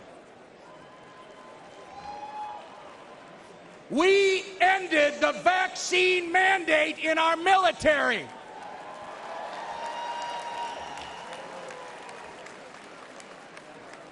We passed over a dozen bills gutting specific Biden-Harris regulations. We passed the Parents' Bill of Rights. We investigated the Chinese Communist Party. We stopped the D.C. crime bill that would have made our nation's capital simply too dangerous to visit. And we passed the strongest border security bill in decades.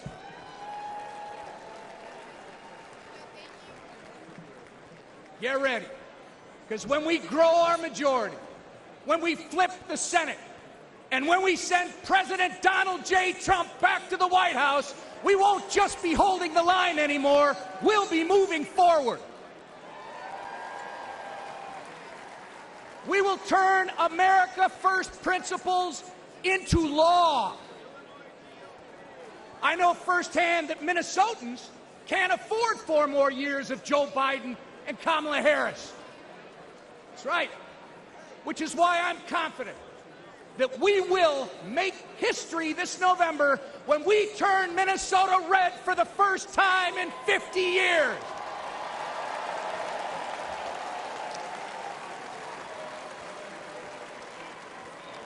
The Democrats' disastrous record on crime, trade, and regulation has ruined the lives of countless Minnesotans. When Minneapolis was in flames and businesses were in ruins, Kamala Harris encouraged and enabled the criminals and the rioters.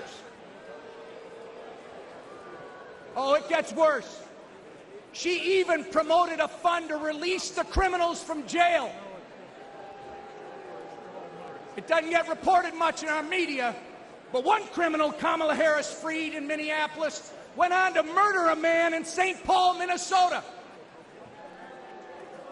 Donald Trump stands with the people and the police, our men and women in blue, not with the criminals and the rioters.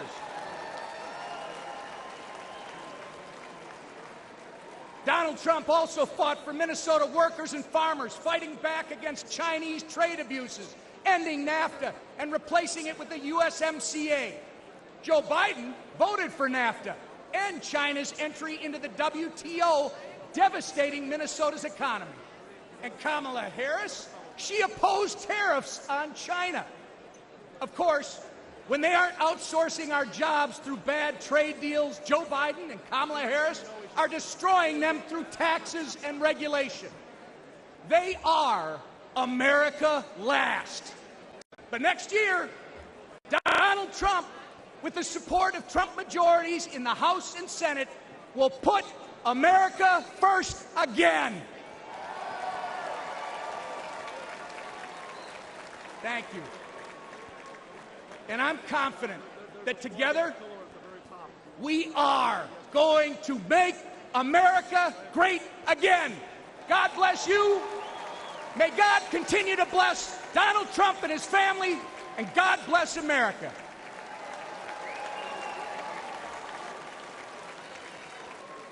Ladies and gentlemen, please welcome the Majority Leader of the United States House of Representatives, Congressman Steve Scalise of Louisiana.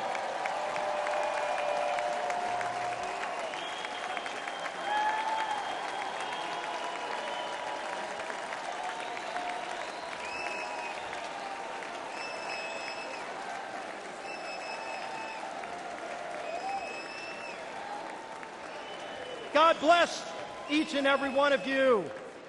I'm House Majority Leader Steve Scalise from the great state of Louisiana.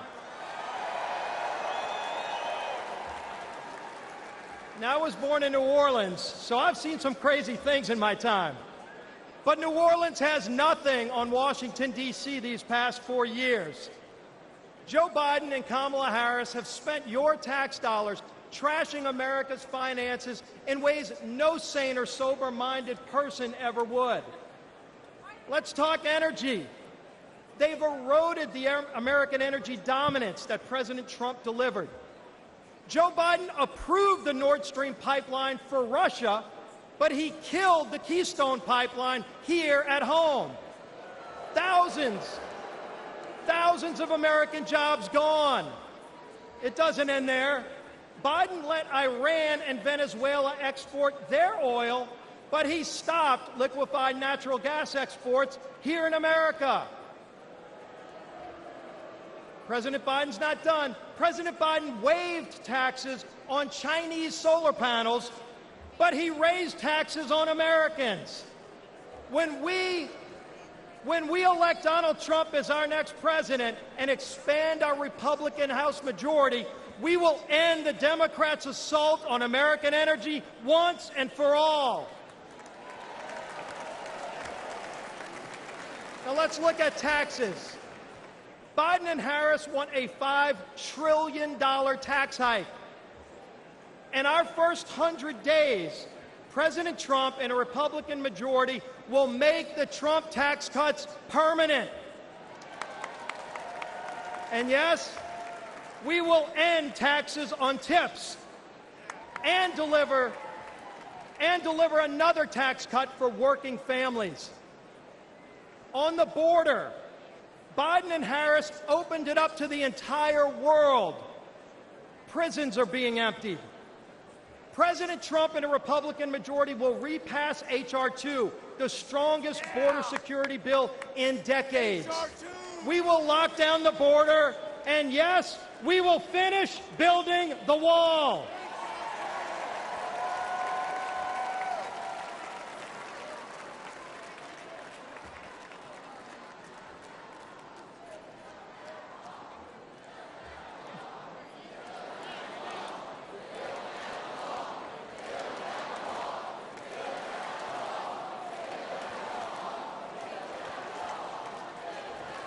On voting, our most sacred right as citizens, voting. Biden and Harris want illegals to vote now that they've opened up the border. Republicans will repass the SAVE Act to block illegal aliens from voting in our elections. On foreign policy, Biden and Harris brought us weakness and war.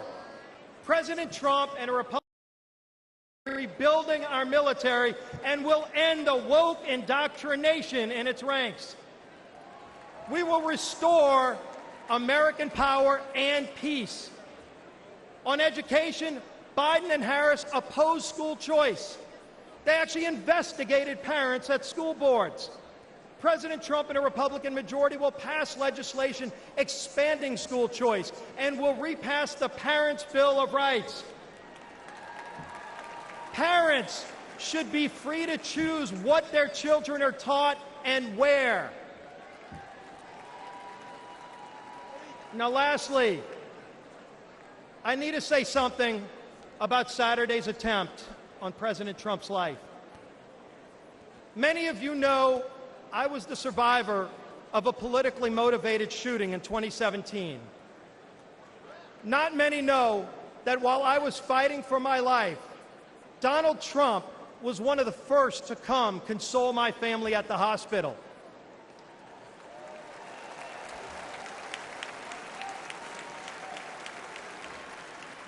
That's the kind of leader he is. Courageous under fire. Compassionate towards others. Let's put Donald Trump back in the White House this November so we can make America great again. God bless you. Make Donald Trump continue to receive God's blessing, and God bless these great United States of America.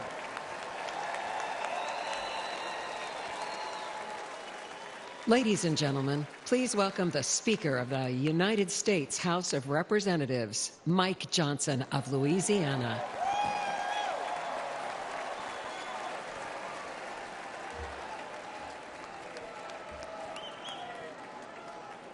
Good evening, my friends. What an amazing crowd, and what a great time it is to unite our party and to send President Donald Trump back to the White House. That's what we're going to do. But we're not just uniting as Republicans. We're uniting today as Americans in the wake of the assassination attempt on the life of President Trump. Everyone hear me clearly and listen to me at home and make no mistake. The House is conducting an immediate and thorough investigation of these tragic events.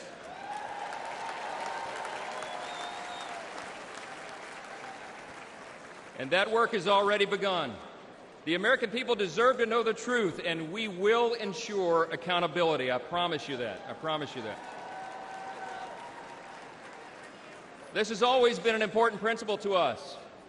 We in the Republican Party are the law and order team. We always have been, and we always will be, the advocates for the rule of law. And we all know that that principle, as well as many others, is in serious jeopardy today. See, we've come to a moment in America where the basic things that we once took for granted are being openly challenged like never before. My friends, we are no longer just in a battle between two opposing political parties. We are, but it's not just ours versus these anymore. We're now in the midst of a struggle between two completely different visions of who we are as Americans and what our country will be. The Republican Party stands for the foundational truths that made America the greatest nation in the history of the world. We are the most free, the most powerful, the most benevolent nation that has ever been. It's not even close. It's not even close. But we have no guarantee that this grand experiment in self-governance can endure unless we respond to the call to keep it. 248 years ago, we boldly proclaimed in our Declaration that all men are created equal, not born equal, created equal, and that we're endowed by our Creator with certain inalienable rights. See, we understand that our rights do not come from government, they come from God.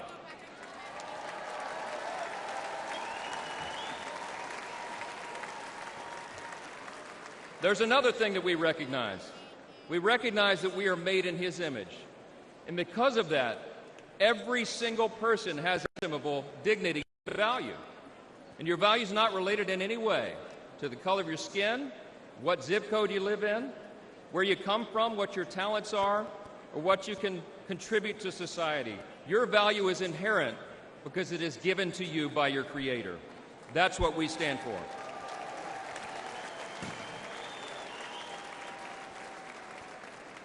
I speak a lot about what I call the 7 core principles of American conservatism. What do we stand for as Republicans, they want to know?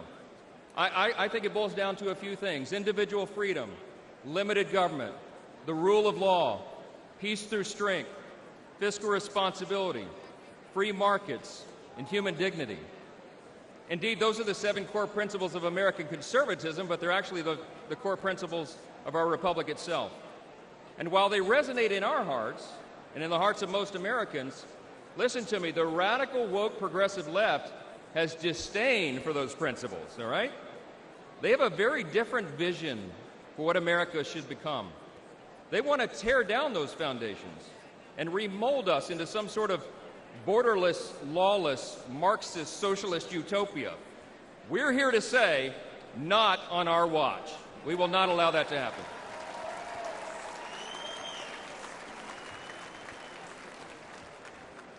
It was just 3 weeks ago that Kelly and I dropped off our oldest son at the Naval Academy. That's right.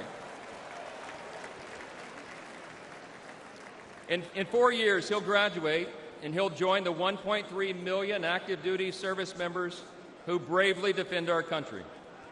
We're so proud of Jack and all our children, but like most parents today, we're concerned about their future.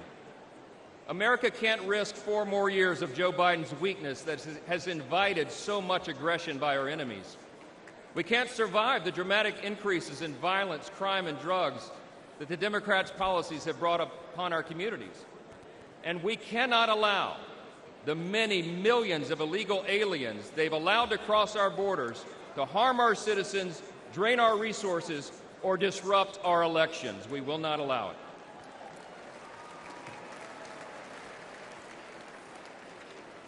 My friends, we're watching the principles of faith, family, and freedom that once defined our nation now being trampled underfoot by the radical left. As President Trump raised his fist and gave a rally cry on Saturday, now is our time to fight, and we will.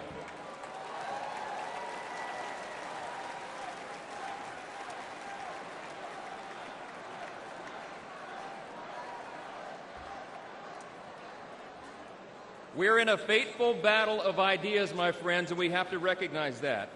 But in this battle, and in November, the American people will reject the party of self-destruction, and they will elect the party of peace and prosperity and opportunity. The GOP will grow our House majority, we will take back the Senate, and we will return Donald J. Trump to the White House.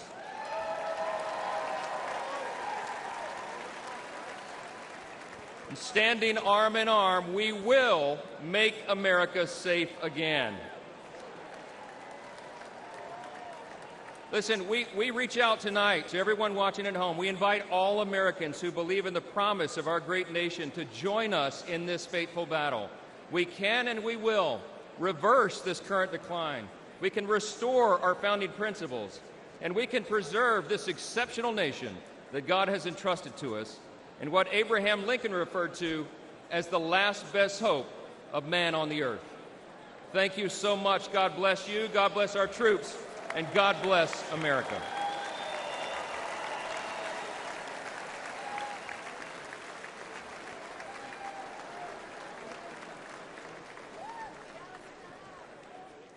Ladies and gentlemen, now please welcome businessman Vivek Ramaswamy of Ohio.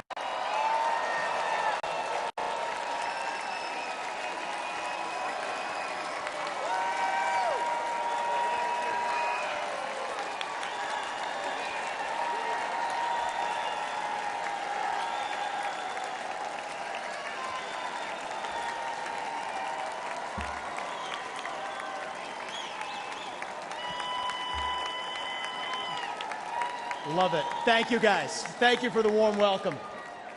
It's good to be back in Milwaukee. This time last year, I was a candidate for U.S. president, and I'm proud to say that I achieved the impossible, which is that most of you actually know how to say my name by now. So thank you for that. It's good to be back. We're in the middle of a national identity crisis right now.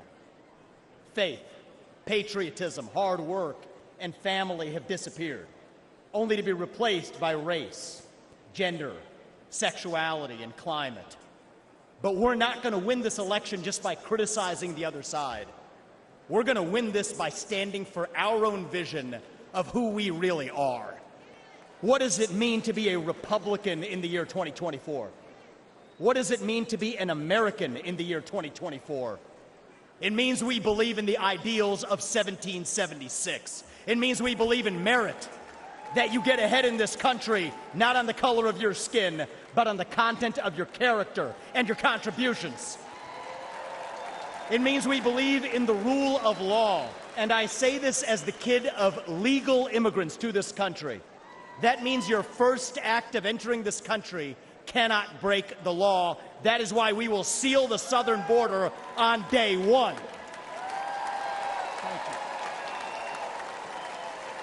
you. It means the people who we elect to run the government ought to be the ones who actually run the government, not unelected bureaucrats in the deep state. These are not black ideas or white ideas.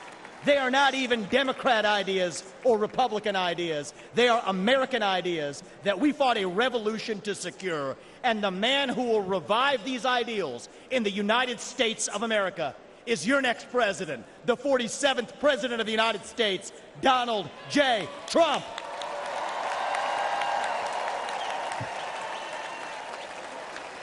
If you want to seal the border, vote Trump.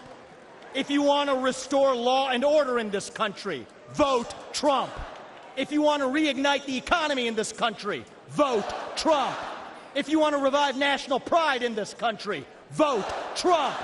If you want to make America great again, vote Trump. But there is one more reason I'm going to ask you to vote Trump, and it's the most important one. It's the one the media won't talk about, but it's the truth. Donald Trump is the president who will actually unite this country, not through empty words, but through action. Because you know what? Success is unifying.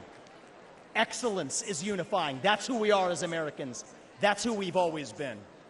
To those of you watching this at home tonight, I'd like to deliver a message that the media doesn't want you to hear from the Republican Party. Our message to black Americans is this. The media has tried to convince you for decades that Republicans don't care about your communities, but we do. We want for you what we want for every American: safe neighborhoods, clean streets, good jobs, a better life for your children, and a justice system that treats everyone equally, regardless of your skin color and regardless of your political beliefs.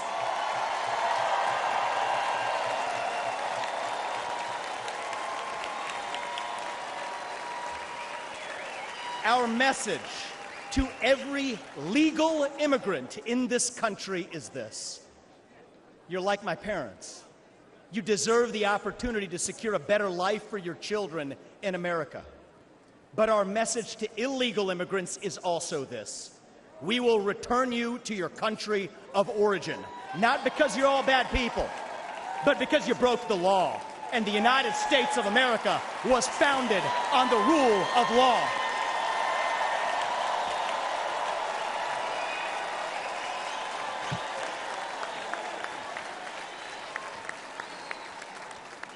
Our message to millennials, seen as one myself: yes, it's true. Our government sold us a false bill of goods with the Iraq War and the 2008 financial crisis, loading up our national debt that falls on our generation's shoulders, telling us that if we took out college loans, we'd somehow get a head start on the American dream, when it hasn't worked out that way. But we can't just be cynical about our country, because the United States of America is still the last best hope that we have, and we deserve a better class of politician, one who actually tells us the truth, even if it comes with some mean tweets from time to time.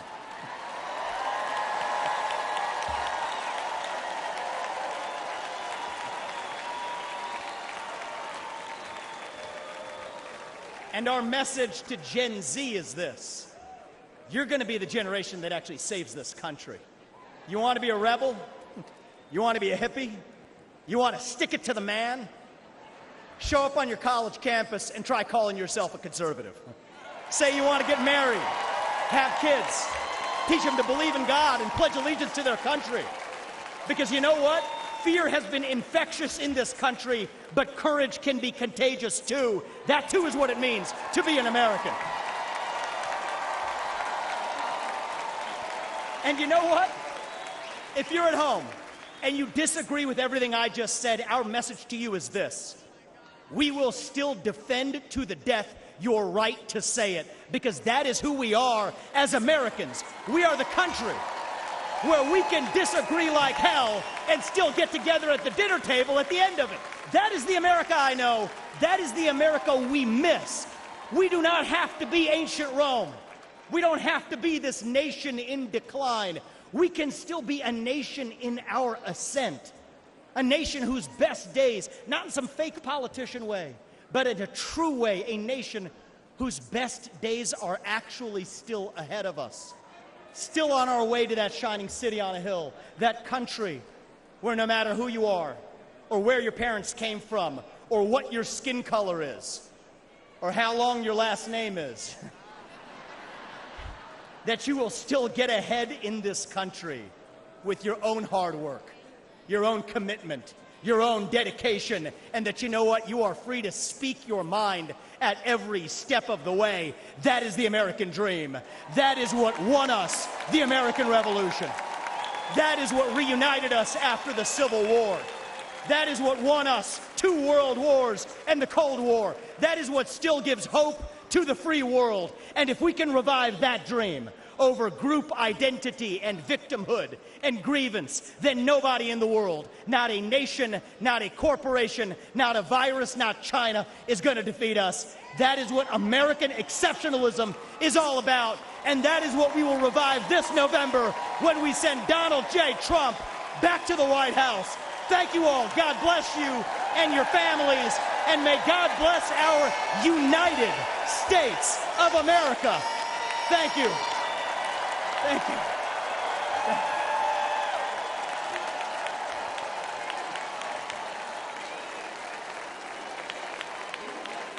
Ladies and gentlemen, please welcome American icon, singer-songwriter Lee Greenwood.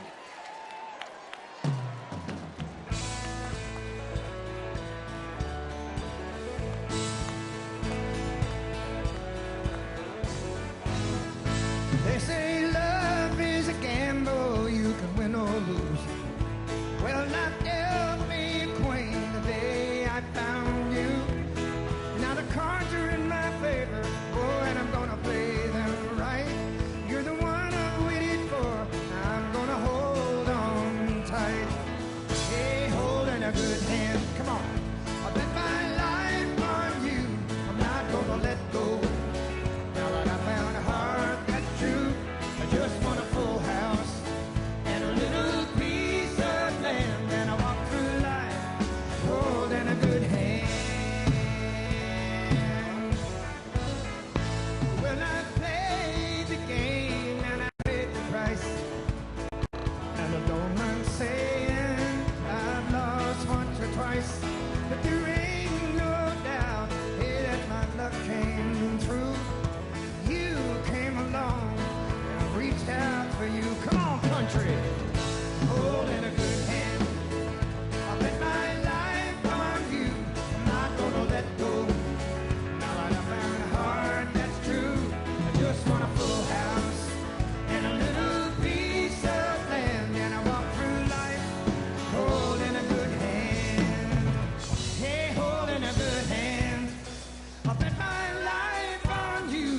not gonna let go.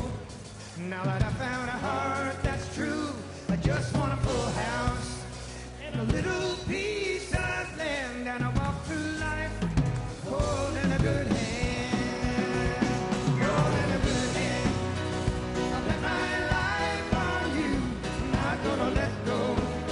Now that I found a heart that's true, I just want a full house and a little piece of land, and I walk through life holding a good hand.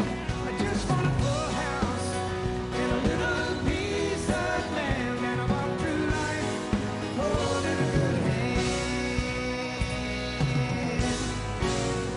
Let's re-elect Donald Trump, the next president of the United States. God bless the USA. And now, ladies and gentlemen, please welcome television personality Savannah Crisley.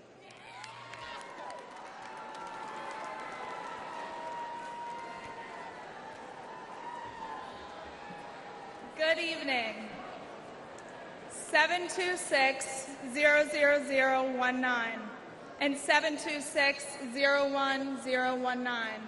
These may be just numbers to you, but to me, they're my whole heart. These numbers are my parents' identification numbers in our federal prison system. My name is Savannah Crisley, and you may have seen my family on TV, but for the past decade, we've been consumed with a different kind of drama. My family was persecuted by rogue prosecutors in Fulton County due to our public profile. I know, Fulton County, they know how to do it, don't they? Due to our public profile and conservative beliefs.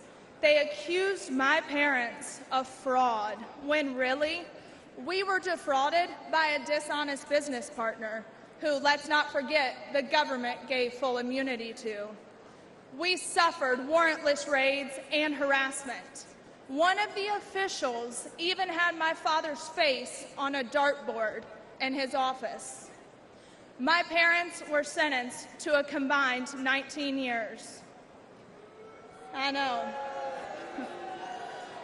And let me tell you, I got custody of my brother and sister, 10 and 16 at the time.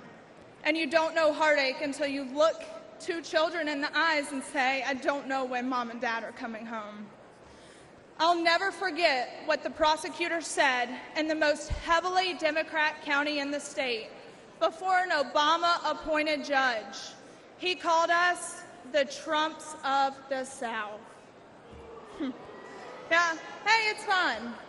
He meant it as an insult, but let me tell you, boy, do I wear it as a badge of honor.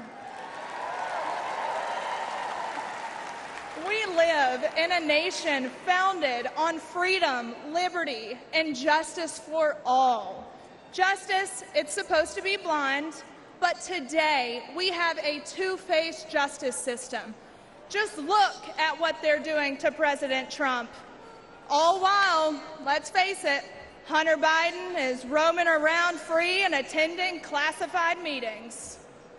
And let's face it, look at what they're doing to countless Christians and conservatives that the government has labeled extremist or even worse.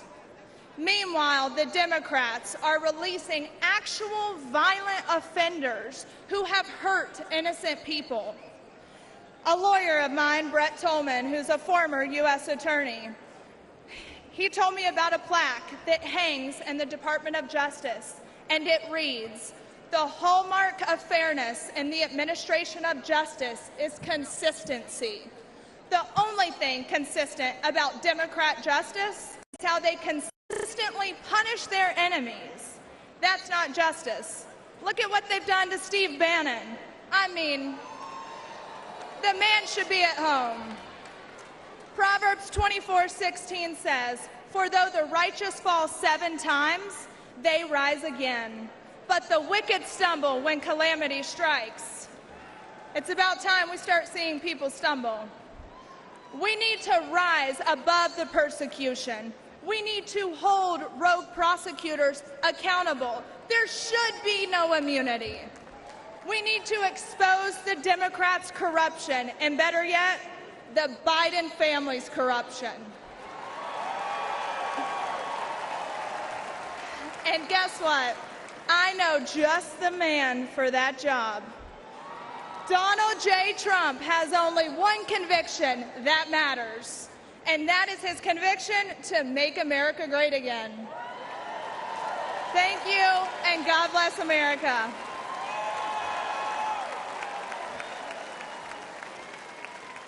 Ladies and gentlemen, the mayor of Dallas, Texas, Eric Johnson.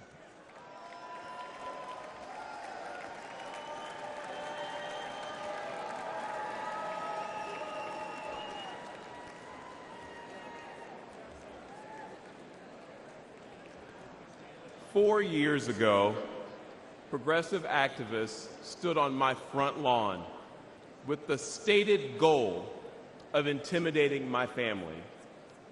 They wanted me to defund the police. I said no.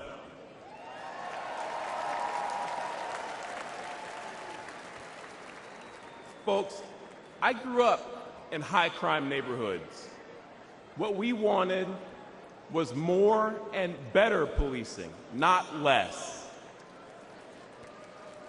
As mayor, I knew we needed to increase support for our police department and prioritize violent crime reduction. I'd been a Democrat my entire life, albeit a conservative one. But when those activists tried to scare my kids, my fellow Democrats were silent. It was Republicans who offered their support both privately and publicly.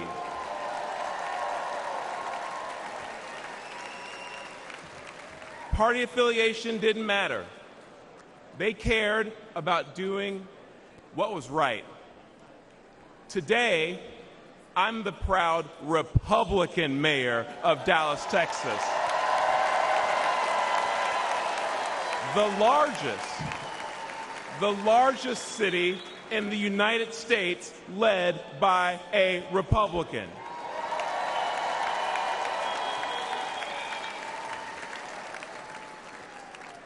I wanted to say I didn't leave the Democrat Party because they left me first, but the truth is, on matters of public safety, the Democrats were never actually there for me, for Dallas families, or for the American people.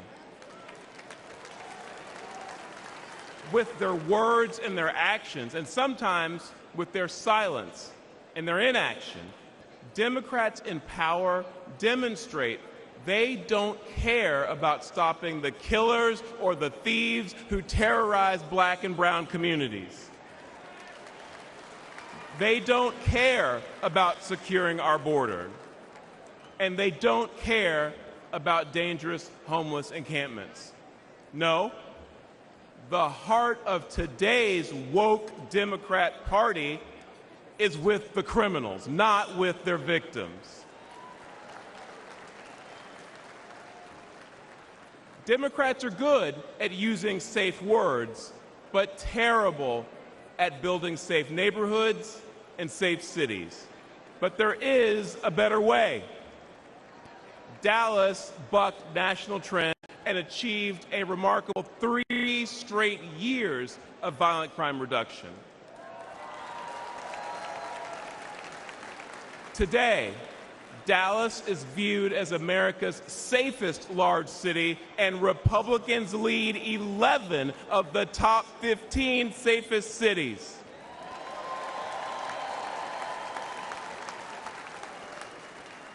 And that's because Republicans won't be silent about public safety.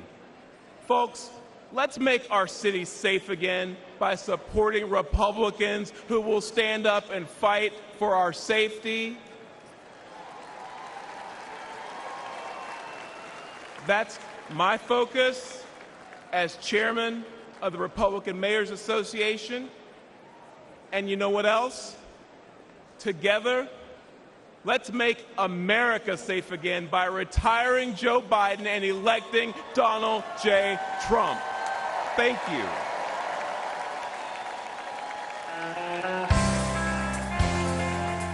Ladies and gentlemen, please welcome Vice Presidential nominee, Senator J.D. Vance.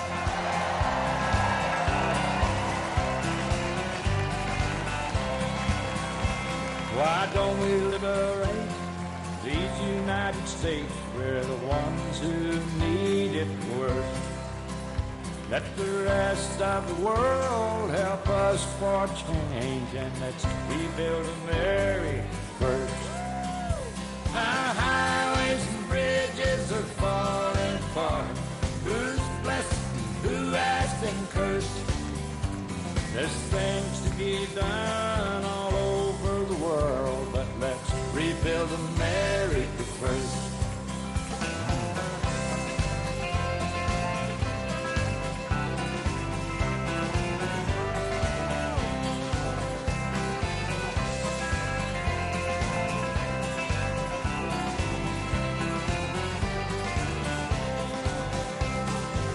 Who's on the hill and who's watching the valley? Who's in charge of it all? God bless the army and God bless our liberty. That got the rest of it all. Yeah, men in position are backing away. Freedom is stuck in reverse. Let's get out of Iraq, get back on the track, and let's rebuild America first.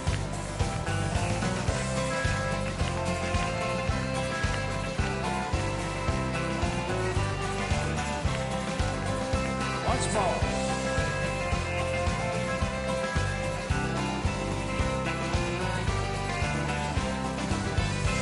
Why don't we liberate these United States? We're the ones who need it the most. You think I'm blowing smoke? Boys, it ain't no joke. I make 20 trips a year coast to coast.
Ladies and gentlemen, please welcome the next President of the United States, President Donald J. Trump.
This is the man responsible for your family's safety. And he's failed you terribly. Biden made one of the worst mistakes of any president in history when he told illegals to come here and surge our border. I would, in fact, make sure that we immediately surge to the border. And surge they did. 10 million, more than the population of 40 U.S. states.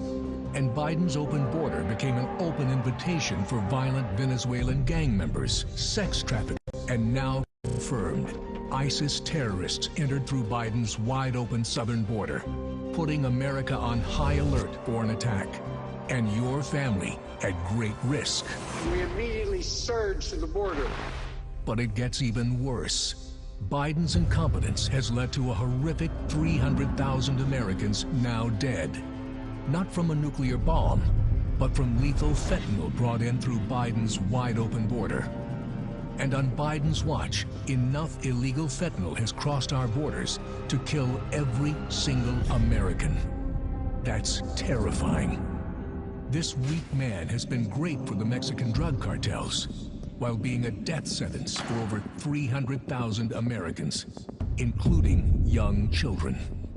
That's approaching the number of soldiers that were killed in World War II. Yet what's Biden's message? Surge to the border. The Biden surge has also led to a surge in violent crimes committed by illegal migrants. Horrific crimes. Murders. Gang attacks against our police. Child sex crimes. And the brutal killing of a nursing student on her college campus. Countless families will never forget the pain and tragedy. And America should never forget who was responsible. Joe Biden. Surge to the border. And America's border czar, President Trump had our borders secure, our families safe, and he'll do it again. Ladies and gentlemen, please welcome United States Senator Ted Cruz of Texas.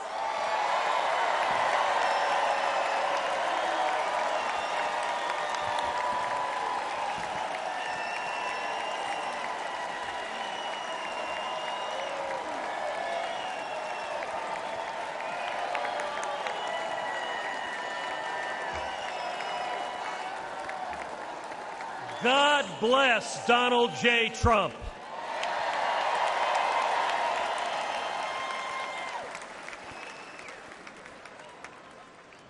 And let me start by giving thanks to God Almighty for protecting President Trump.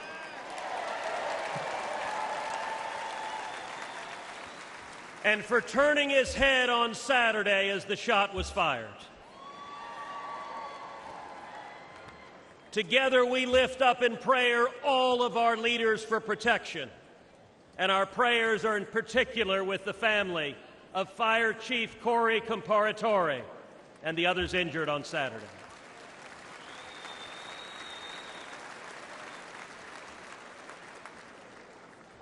Never before has an election mattered so much. We are facing an invasion on our southern border. Not figuratively, a literal invasion. 11.5 million people have crossed our border illegally under Joe Biden. Look around you. This arena holds about 18,000 souls. Now imagine 639 arenas just like this, filled to the brim. That is 11.5 million people, larger than all but 8 states in the nation. But the numbers don't show us the true price that our country is paying. Every day, Americans are dying. Murdered, assaulted, raped by illegal immigrants that the Democrats have released. Teenage girls and boys wearing colored wristbands are being sold into a life of sex slavery.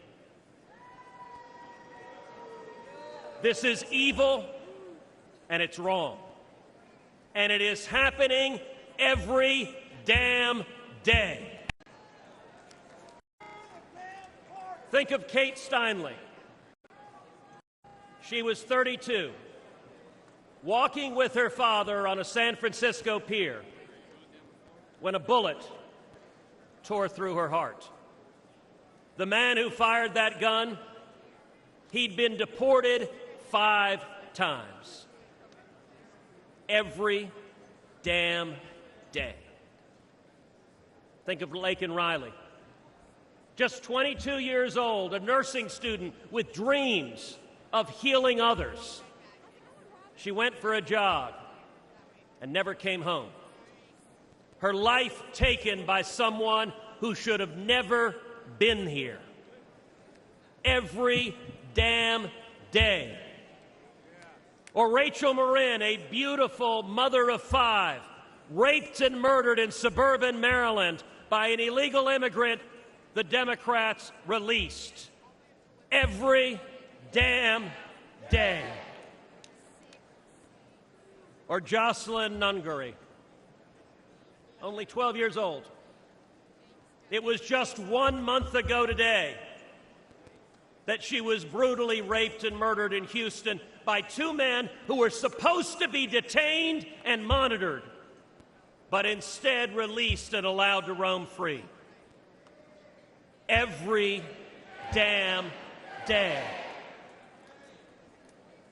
These aren't just stories or statistics. They're our daughters, our sisters, our friends.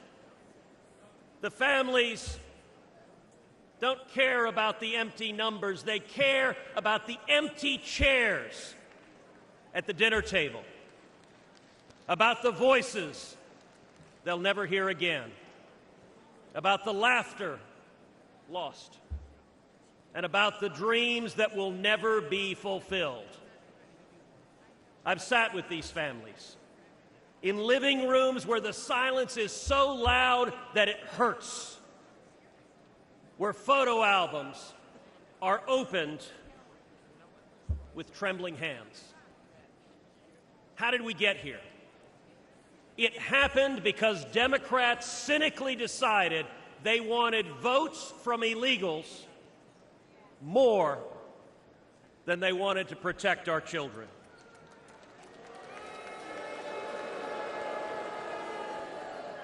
Today, as a result of Joe Biden's presidency, your family is less safe.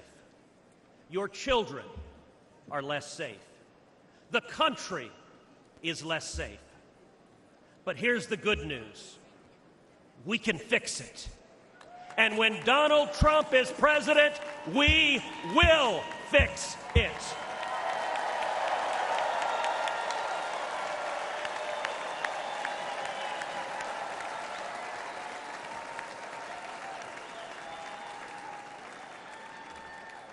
We know this because he's done it before.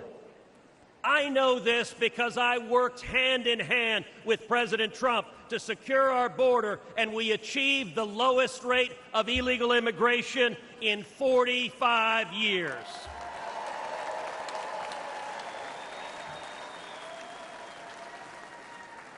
It's real simple. He's done it before, and he'll do it again. So tonight, I speak for Kate and Laken and Rachel. Tonight, I speak for Jocelyn. And let us go forward together and keep our sacred oath to defend the Constitution and to protect the American people.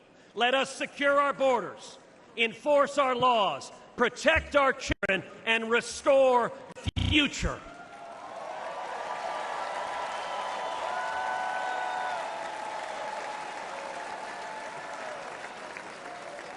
Because when we do that, when we remember who we are and who we love, and we act to protect them, then and only then will we truly make America great again.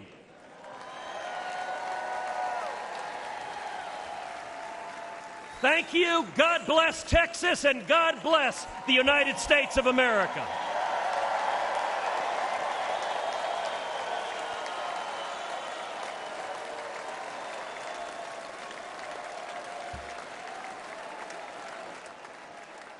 Ladies and gentlemen, please welcome former law enforcement officer Randy Sutton.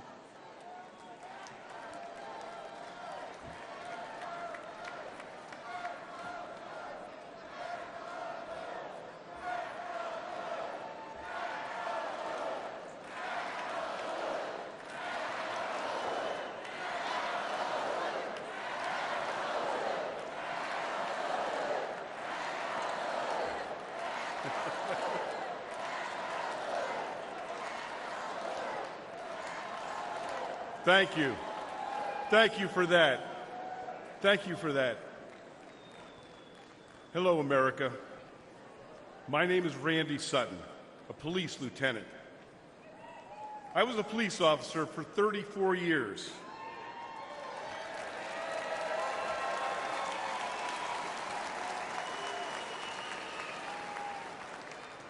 I was one of the most highly decorated officers in the history of my department. And then I founded the Wounded Blue, an organization dedicated to helping injured and disabled law enforcement officers. I've dedicated my life to law enforcement. And I'm here to tell you one thing, America. Donald Trump is the best friend we will ever have.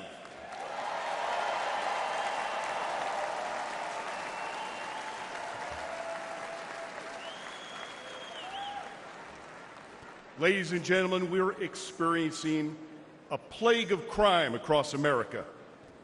The endless tsunami of illegal aliens, no consequences for violent crime, the abuse of our criminal justice system.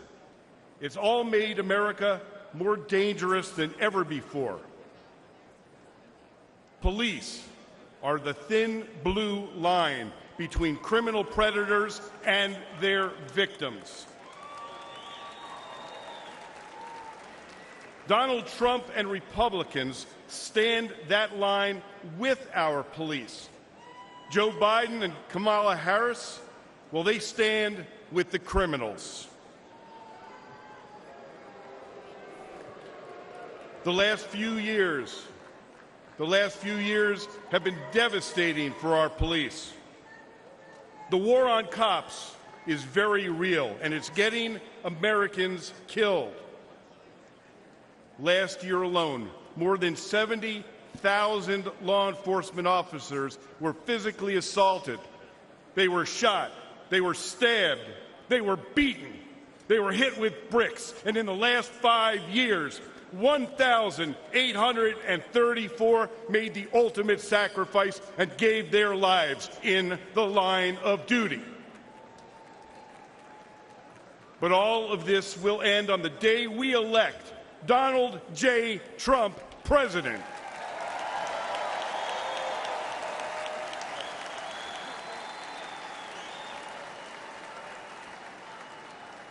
But my friends, it's not just the physical violence.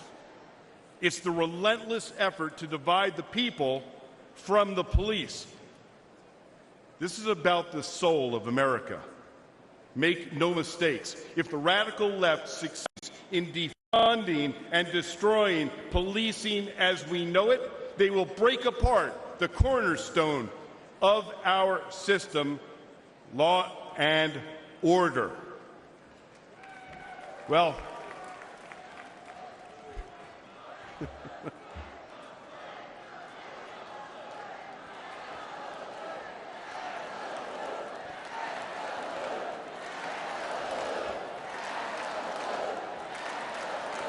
amazing.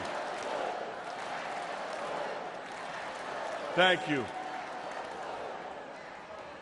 But I'm going to tell you, there's one man that these pro-criminal, anti-police extremists fear most. And that is the once and future president of the United States, Donald J. Trump.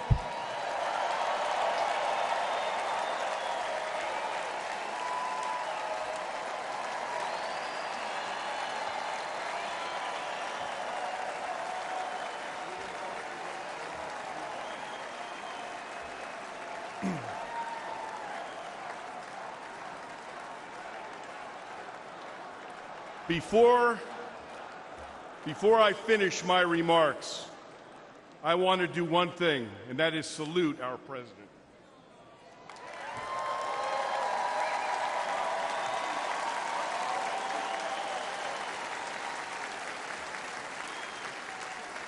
America, I make this promise. Our police will never waver from their mission to serve and protect, even at the risk of their own lives. But they need a true leader who will have their backs. Donald J. Trump is that leader.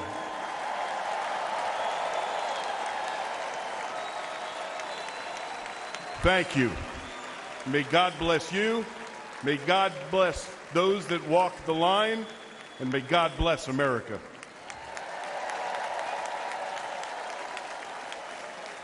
From the very first day that we take back the White House from crooked Joe Biden, the worst president in the history of our country, I believe that we're going to have 4 of the greatest years in the history of our country. I will once and for all secure our elections. We're going to go to paper ballots. We're going to have same-day voting, voter ID. We're going to do it properly. We're going to have good, secure, beautiful elections. We never want what happened in 2020 to happen again. But until then, Republicans must win. And we must use every appropriate tool available to beat the Democrats. They are destroying our country.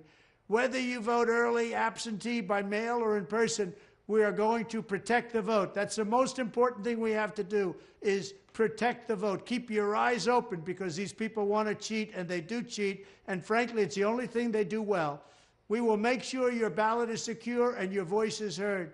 Many Republicans like to vote on Election Day, and we must swamp the radical Democrats with massive turnout on Tuesday, November 5th. The way you win is to swamp them. If we swamp them, they can't cheat. It just doesn't work out. But if you can't make it, you need to make a plan, register, and vote any way possible. We got to get your vote. So with your vote, we will win a victory the likes of which no one has ever seen before. We will evict crooked Joe Biden from the White House, and we will take back our country on November 5th, 2024, the most important day in the history of our country. That's what it's going to go down as. Thank you. Ladies and gentlemen, please welcome Iowa Attorney General Brenna Bird.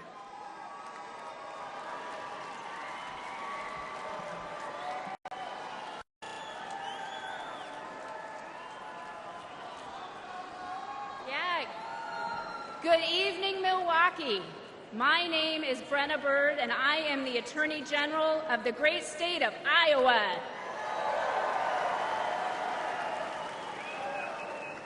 A few years ago, I was a local prosecutor locking up bad guys. But in 2022, I ran for Attorney General and beat the incumbent Democrat who was first elected when I was just 2 years old. We won because Iowans were ready for an Attorney General who would protect them, not the criminals. An Attorney General who would stand up to Joe Biden and the radical Democrats. And an Attorney General who would defend our constitutional freedoms. But perhaps more than anything, Iowa voters wanted an Attorney General who would back the blue.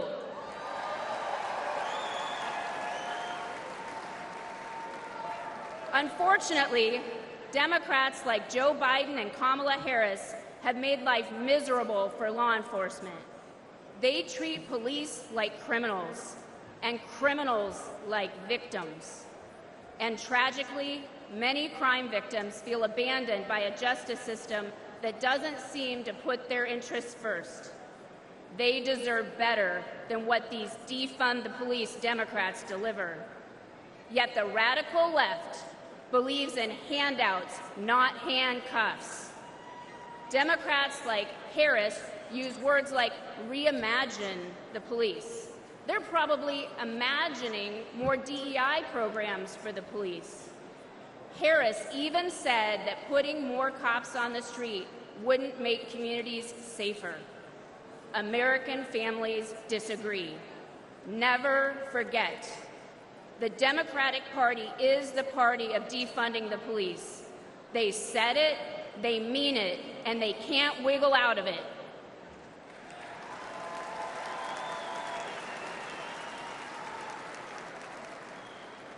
Republicans get justice for victims, and we put criminals where they belong, in jail. That's why we need to elect President Donald J. Trump. President Trump knows that keeping Americans safe isn't a 10 a.m. to 4 p.m. job. And rank and file cops know that President Trump, he has their back. It touched our hearts when earlier this year, President Trump attended the wake of a fallen New York City police officer. We all owe heroes like Officer Jonathan Diller a debt we can never repay. President Trump knows this, and he shows his gratitude. Joe Biden was also in New York City that day, but instead of honoring our heroes, he attended a glitzy fundraiser with Barack Obama and Bill Clinton. None of them went to pay their respects.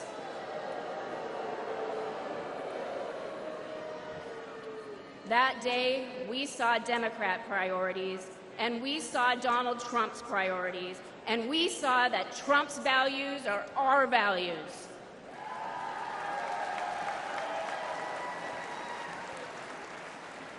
I urge everyone listening to stand with law enforcement and vote to make America safe again. I urge you to vote for Donald Trump on November 5th. Thank you, Milwaukee, and God bless you.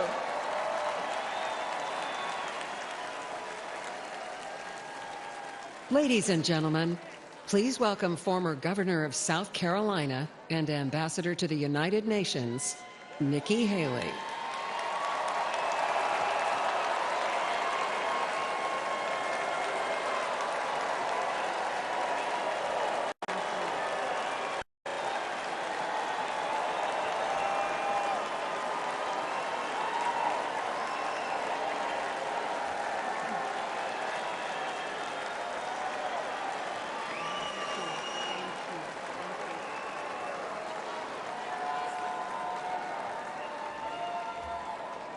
My fellow Republicans,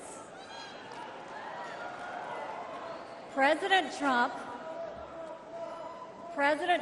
asked me to speak to this convention in the name of unity.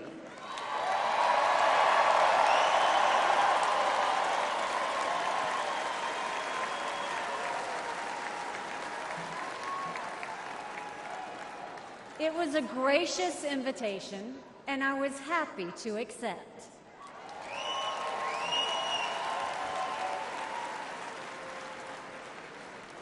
I'll start by making one thing perfectly clear. Donald Trump has my strong endorsement, period.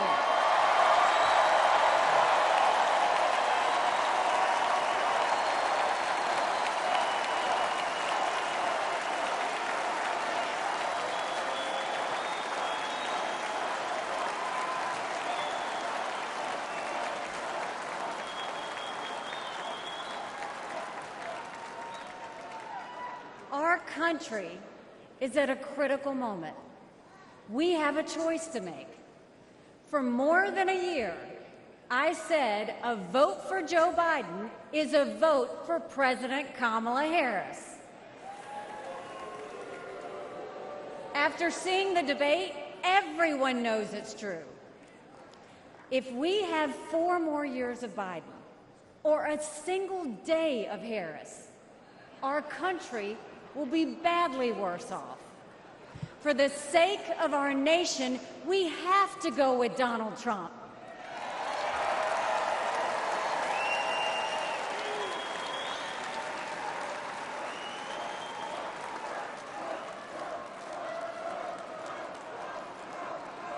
But there's more to it than that.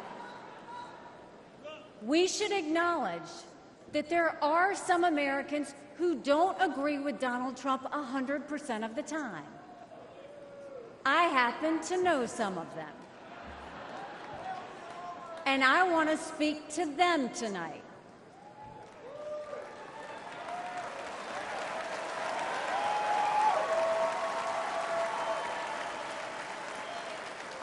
My message to them is simple. You don't have to agree with Trump 100% of the time to vote for him.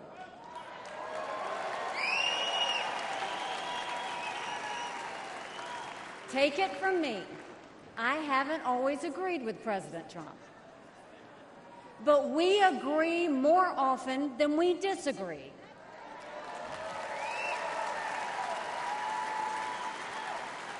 We agree on keeping America strong. We agree on keeping America safe. And we agree that Democrats have moved so far to the left that they're putting our freedoms in danger. I'm here tonight because we have a country to save. And a unified Republican Party is essential for saving her.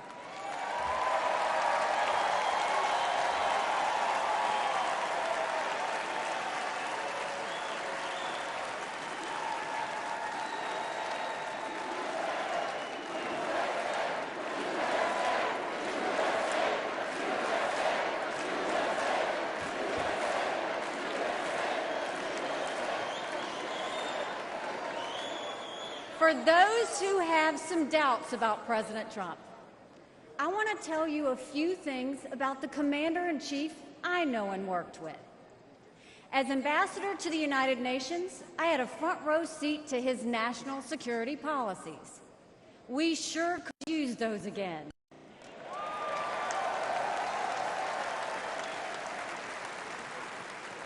Think about it. When Barack Obama was president, Vladimir Putin invaded Crimea. With Joe Biden as president, Putin invaded all of Ukraine. But when Donald Trump was president, Putin did nothing. No invasions.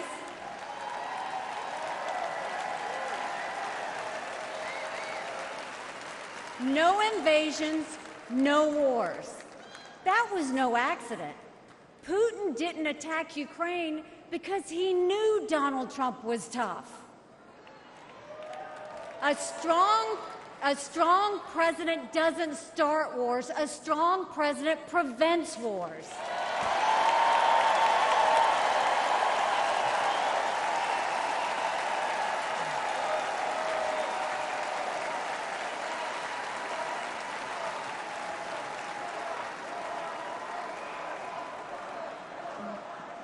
Then look at the Middle East. Every problem in that part of the world can be laid at the feet of Iran. The dictators who chant death to America are the bankrollers and weapons suppliers for Hamas and Hezbollah. They're behind the barbaric massacres and the hostage-taking. Once again, compare Trump and Biden. Trump got us out of the insane Iran nuclear deal.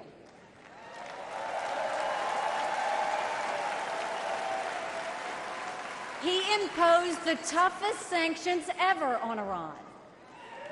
And he eliminated the arch-terrorist Qasem Soleimani.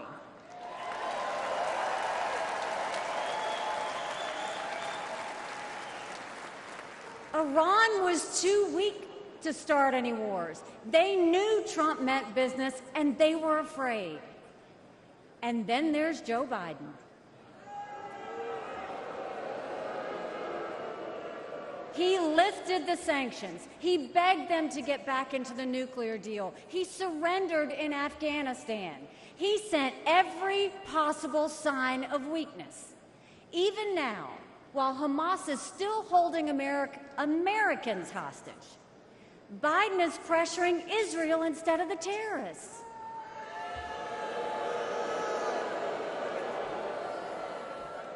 Between Israel and Hamas, Donald Trump is clear about who is our friend and who is our enemy.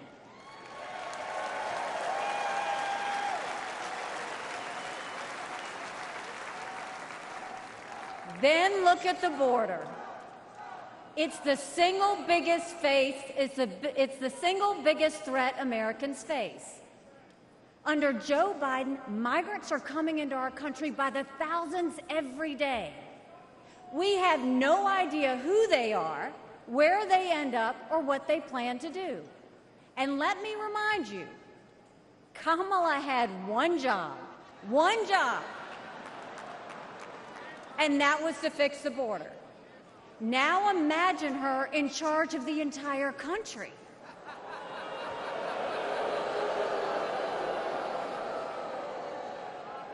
Under Donald Trump, we didn't have the border disaster we have today, and we won't when he is president again.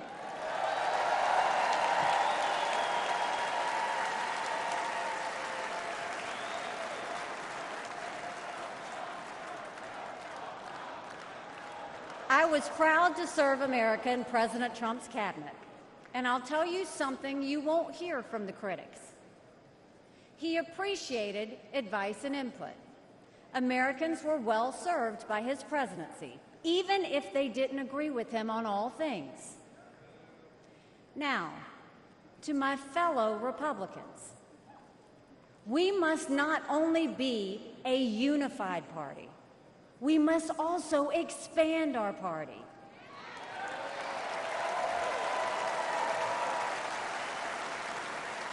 We are so much better when we are bigger.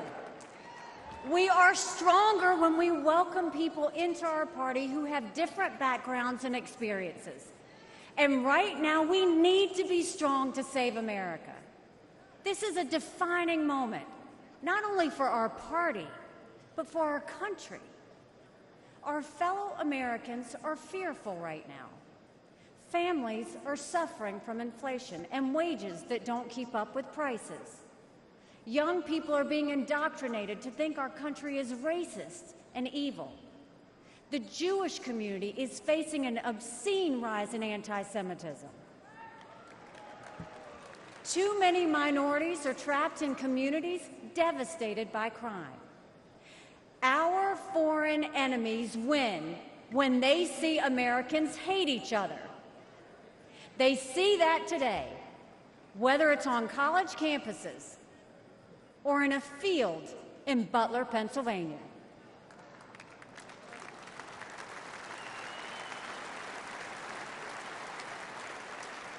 But we can conquer those fears with strength and unity. No president can fix all of our problems alone. We have to do this together. America has an amazing ability to self-correct. In this moment, we have a chance to put aside our differences and focus on what unites us and strengthens our country.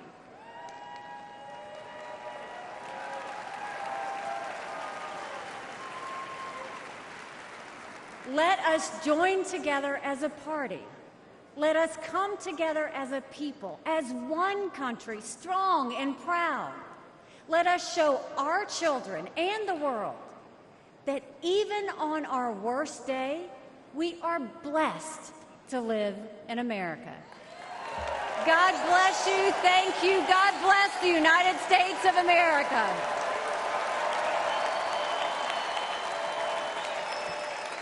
And now, ladies and gentlemen, please welcome the Governor of Florida, Ron DeSantis.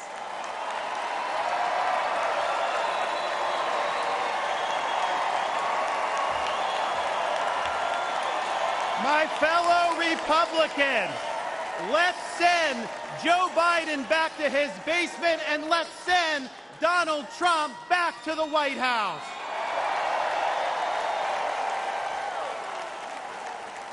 Life was more affordable when Donald Trump was president. Our border was safer under the Trump administration, and our country was respected when Donald Trump was our commander-in-chief.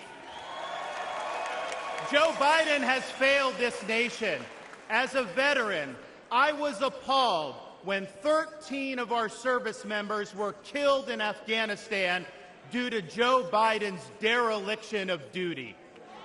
As a citizen, as a husband, and as a father, I am alarmed that the current President of the United States lacks the capability to discharge the duties of his office. Our enemies do not confine their designs to between 10 a.m. and 4 p.m. We need a commander-in-chief who can lead 24 hours a day and 7 days a week. America cannot afford 4 more years of a weekend at Bernie's presidency. But let's be honest. Let's be honest here. Biden is just a figurehead. He's a tool for imposing a leftist agenda on the American people. They support open borders, allowing millions and millions of illegal aliens to pour into our country and to burden our communities, but just don't send any to Martha's Vineyard, then they get really upset.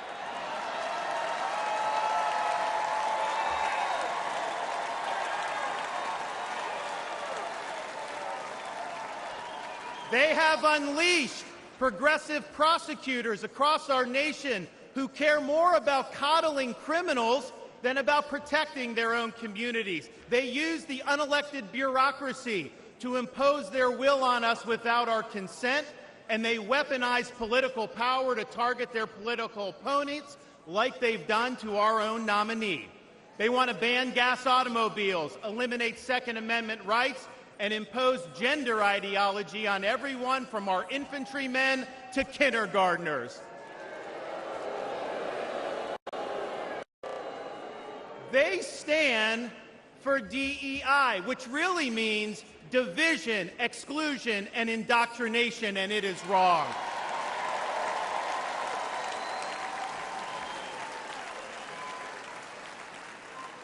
They mandated that you show proof of a COVID vaccine to go to a restaurant, but they oppose requiring proof of citizenship to cast a vote.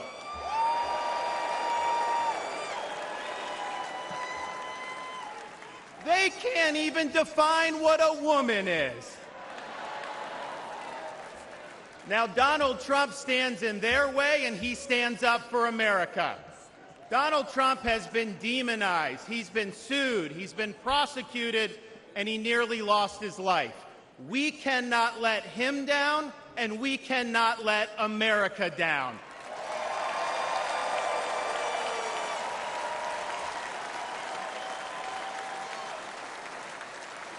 It is the values of this Republican Party that reflect our nation's founding principles. We believe schools should educate, not indoctrinate. We stand for parents' rights, including universal school choice. We support law and order, not rioting and disorder. We seek a strong, focused United States military, not one distracted by a social agenda. We reject entrenched political class, and we demand term limits for members of Congress.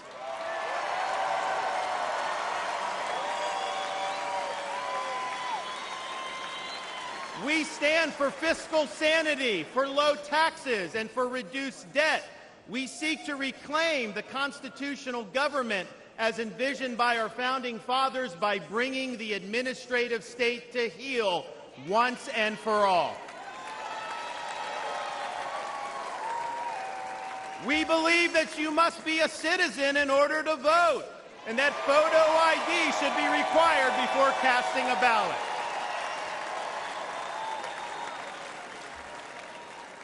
We stand for strong borders and believe that our nation must have a shared civic culture, and we oppose any immigration that stands apart or in contrast to our American values. We believe in the principles articulated in the Declaration of Independence that our rights come not from the generosity of the state, but from the hand of the Almighty, including the right to life, liberty, and the pursuit of happiness.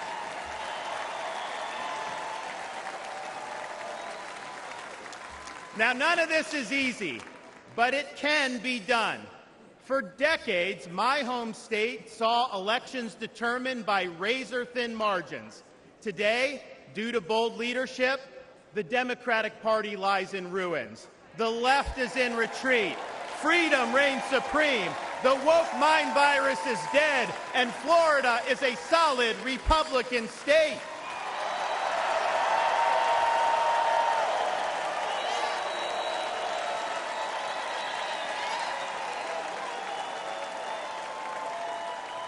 Now, electing Donald Trump gives us the chance to do this all across America.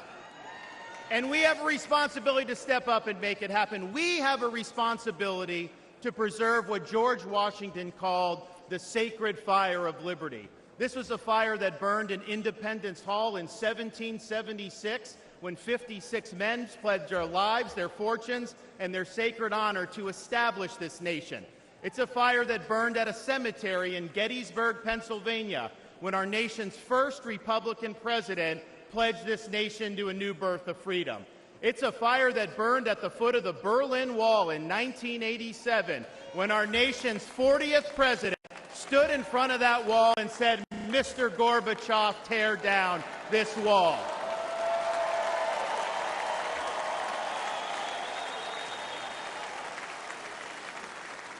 This is not a responsibility we should fear. It's a responsibility we should welcome. After all, if not us, who? And if not now, when? Let's make the 45th President of the United States the 47th President of the United States.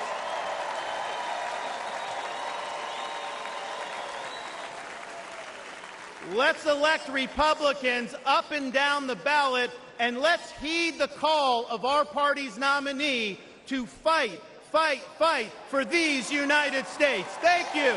God bless you. Let's win in November. Thank you so much.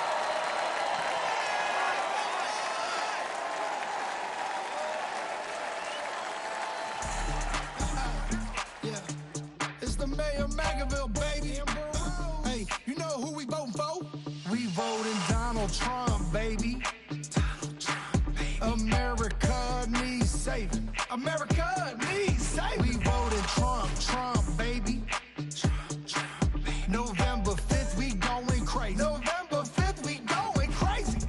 Red pill poppin', swerving in the Trump truck. Republican 4G, Antifa knows what's up. Red, white, and blue, MAGA nation, throw it up. Black, white, and brown, all about a Trump. Democrat party gon' take your freedom. Indicting our president cause they can't beat us. It's a two-tier justice system. Put America first, we the victims. FJB, FJB, FJB, FJB, FJB, FJB. Let's go, Brandon, sing it. We voting Donald Trump, baby. Donald Trump, baby. America needs saving. America needs saving. We voting Trump, Trump, baby. Trump, Trump, baby. November 5th, we going crazy. November 5th, we going crazy. Now I pledge allegiance to vote for Trump. There's a red wave coming, you gon' surf or what? And God I trust to take the devil away. Lock Joe Biden up and throw the key away. Your propaganda ain't gonna work on me. Bidenomics is like you working for free. I demand reparations from every idiot that voted for Joe Biden, boy, period. Period, Sleepy Joe is a fraud. And the bloodbath and the overall frauds. The media is the enemy of the people. The Democrats and the fake news always cheat. FJB, FJB, FJB, FJB, FJB, FJB. Let's go, Brandon, sing it. We voting Donald Trump, baby. Donald Trump, baby. America needs saving. America needs saving. We voting Trump, Trump, baby. Trump, Trump, baby. November 5th, we going crazy. November 5th, we going crazy.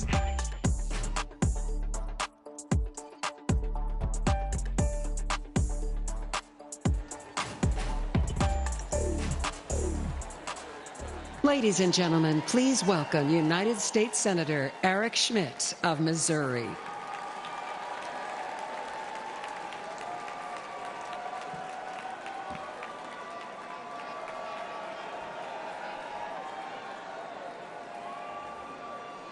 Hello, Milwaukee. Hello, America. I'm Eric Schmitt from the great state of Missouri, the Show Me State.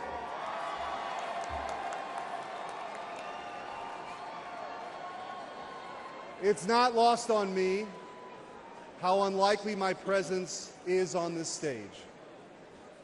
As the grandson of a butcher, the son of a man who worked 7 days a week in the midnight shift, my blue-collar roots run deep. And I'm proud the Republican Party is the party of working families.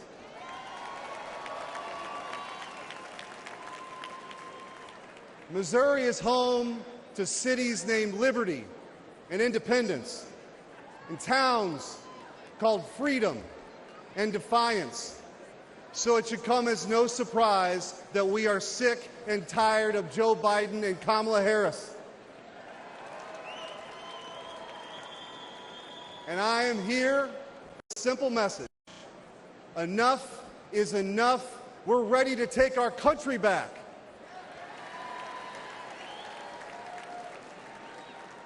Under Joe Biden, the rule of law has disintegrated. Crime is rampant. Our communities are under siege, and our brave law enforcement officers are constantly being vilified. He stood idly by as liberal DAs and mayors pushed to defund the police agenda and empowered criminals, all while endangering law-abiding citizens. Kamala Harris shares in these failures.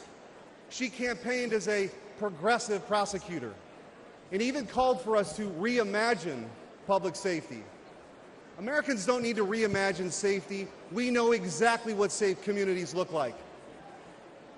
But the weakness and the wokeness of the Biden-Harris administration has made us less safe.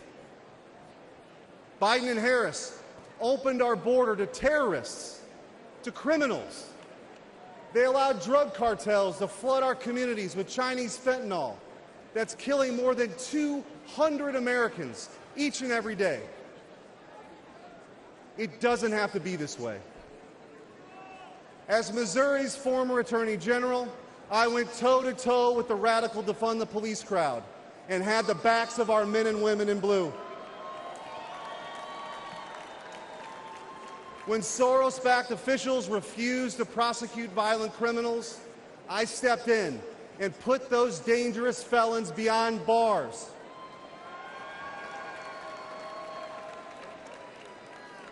And I know President Trump will do the same. He'll restore law and order. He'll unapologetically back the blue. And President Trump will secure the border once and for all.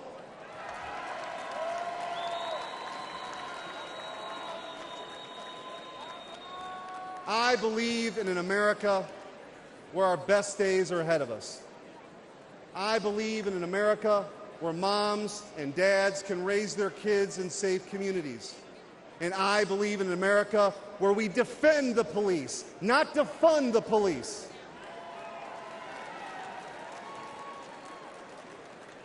President Trump will make that dream a reality. And that's why we need him back in the White House. Ladies and gentlemen, a vote for President Trump is a vote to make America safe again. Thank you. God bless you. And God bless the United States of America.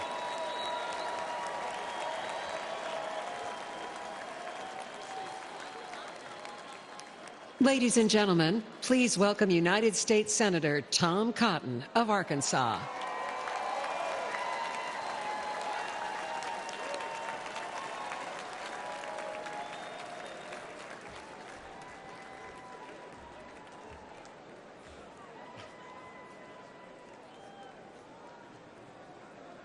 I want to share two stories about immigration and two presidents.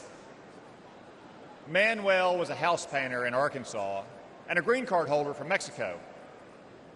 He couldn't vote in 2020 yet, but his family could. Manuel proudly told his contractor that they had just cast their first votes for president. For whom? Donald Trump, of course.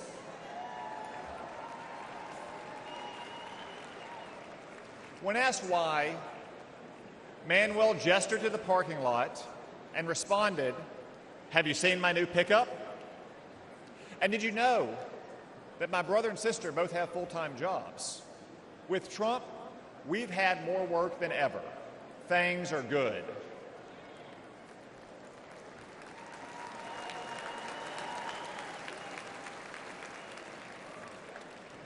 Manuel became a citizen last year, and he's excited to vote for the first time for Donald Trump.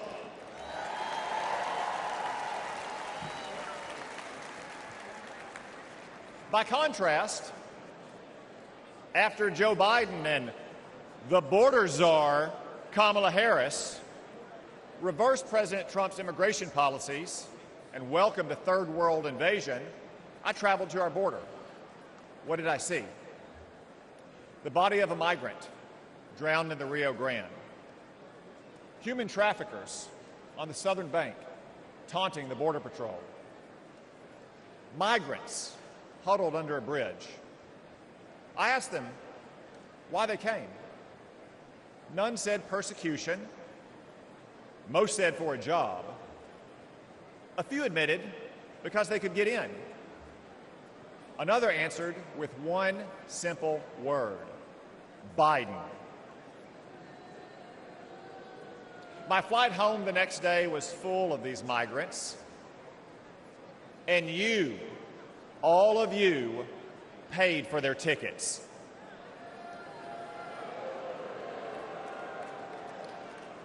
That's our choice.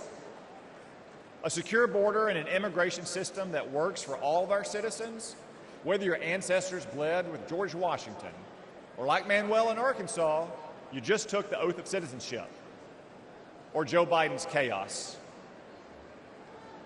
Donald Trump said, you can't have a nation without borders, and he defended those borders.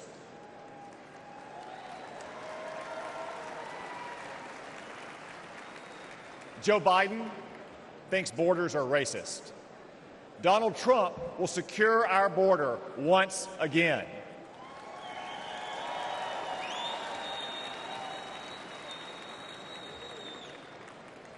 Donald Trump banned travel to America from terrorist-infested countries. Joe Biden allowed ISIS to smuggle terrorists in. Donald Trump will protect America once again. Donald Trump insisted that immigrants must stand on their own 2 feet, the oldest principle of American immigration. Joe Biden gave migrants welfare, free hotels, and more. Donald Trump will stop migrant welfare once again.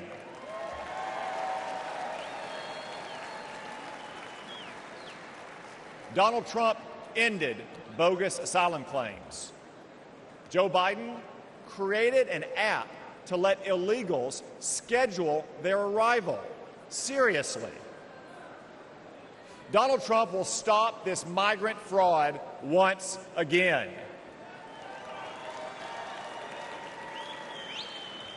Donald Trump cracked down on hiring illegals. Joe Biden let illegals take American jobs. Donald Trump will protect America's workers once again. So what choice will we make? Will we choose Joe Biden, open borders, amnesty, and chaos? No, of course not. We'll choose Donald Trump and his record of security, prosperity, and stability.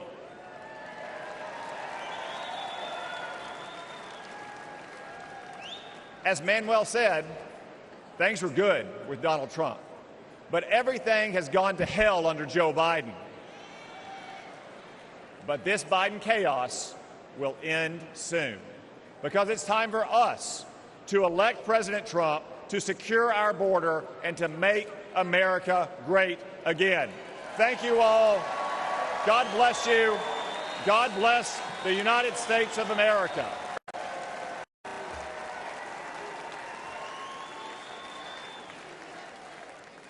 Ladies and gentlemen, please welcome Michael Coyle from Philadelphia, Pennsylvania.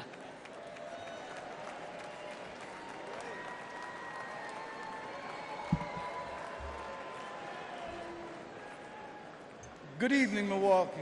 My name is Michael Coyle. I'm from Philadelphia, in an area of Kensington, one of the worst neighborhoods in America. Kensington has long struggled, but in the last few years, things have gotten much worse. Our streets are plagued by drugs. You'll find human feces in front of your business or someone lying dead on your front steps. Politicians say nice things or clean up the streets for a couple weeks in an election year or when someone famous visits or even when there's bad news. But as soon as the politicians are no longer afraid for their jobs, we are no longer afraid for our lives. Our children grow up seeing this, thinking it's normal. But there is nothing normal about this. This should not be the norm happening in the richest nation on earth. As a dad and small business owner, I had to do something. I started a nonprofit to improve the neighborhood I love and shared videos online of the horror we live with. In just one day, in one park, where our kids passed to reach the public library, we picked up over 1,000 needles. 1,000. This is unacceptable. Philadelphia is not just my home, but the birthplace of the nation, where our founding fathers signed the Declaration of Independence. This is not a tragedy for just my city, but for our nation. My city and all cities deserve better.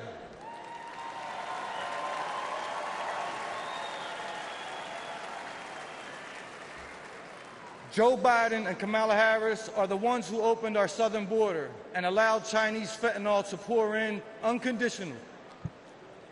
And life is only getting worse. Philadelphians aren't dying off fentanyl. They are dying off fentanyl as well. They are now using something called tranq, which is literally rots the flesh of the users. Do you know what the smell of rotting flesh smells like? The people of my city do. In Donald Trump, I see a leader who will end the urban nightmare.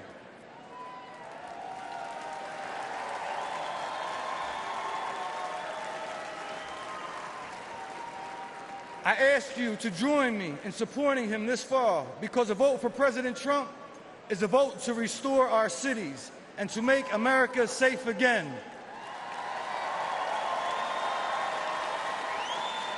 Thank you. Kensington Beach for Trump.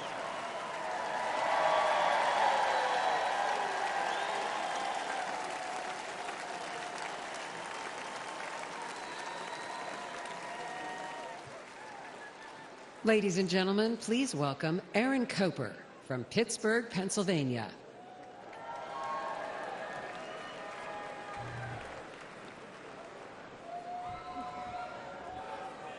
That's right.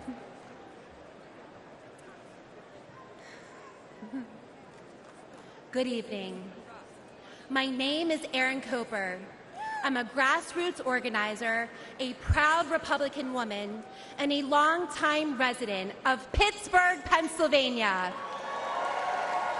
I'm here to urge Americans to re-elect President Trump and make America safe again. But I'm also here with a warning, because in recent years, I've had a front row seat to the chaos caused by Democrats and their soft-on-crime policies.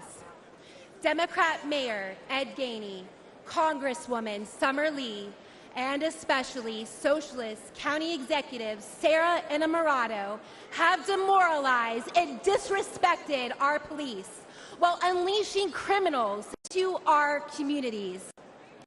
The Pittsburgh Police Department has shrunk from 991 officers in 2020 to 750 at the end of last year. Response times are soaring. One city worker got mugged at gunpoint and raced to a police station, but no one was there to help. The Democrats have given Pittsburgh defund the police on steroids. The result is crime and chaos. There were 122 murders in my county in 2022, one of the deadliest years on record. Drug deaths are also near record highs. But statistics don't tell the full story. I've been chased by drug dealers on my own street. I've seen filthy tent cities pop up on my block. I've talked to business owners who find human waste, used needles, and shell casings outside their shops. I've felt the chill of fear as a woman when I'm alone in a parking garage or on the street. What the Democrats did to San Francisco, they're doing to my city. But law-abiding citizens are fighting back and saying no more. I saw this when Pittsburgh Republicans, independents, even Democrats came together to beat Soros prosecutor last November. It can happen again this November. If we stand together, we will beat the soft-on-crime Democrats and make our streets safe again. We can re-elect President Trump, and we can save our cities. Thank you.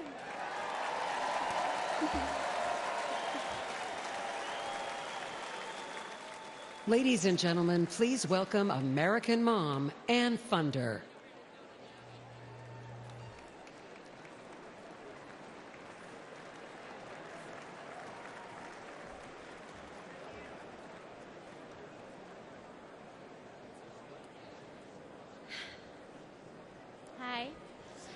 My name is Ann Fundner, and I am the wife and mother of 4 children. I'm standing here today to share the tragic reality of open borders. I'm here to share the story of my firstborn son, my everything, my Weston. My family and I were living in Southern California when President Biden took office and opened our borders. My Weston was 15. He was an amazing big brother to his 3 younger siblings. Weston attended church twice a week, played football and hockey, and he loved to surf. He had a big heart, and he lived to make people laugh. He had so many good friends. And I was always vigilant to be the best mother that I could be.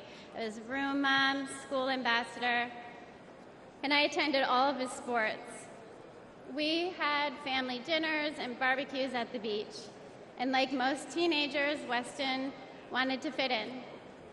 And in a moment of peer pressure, he tried something that someone gave to him, and it took my baby's life. We did everything right. I had those conversations with him, and fentanyl still found my son. And on February 27th, 2022, our lives were shattered, and our baby was gone. This was not an overdose, it was a poisoning. His whole future, everything we ever wanted for him was ripped away in an instant. And Joe Biden does nothing. I hold Joe Biden, Kamala Harris, the border czar, what a joke, and Gavin Newsom and every Democrat who supports open borders responsible for the death of my son.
Thank you. And the tens of thousands of American innocent children. For that alone, they should be voted out of office.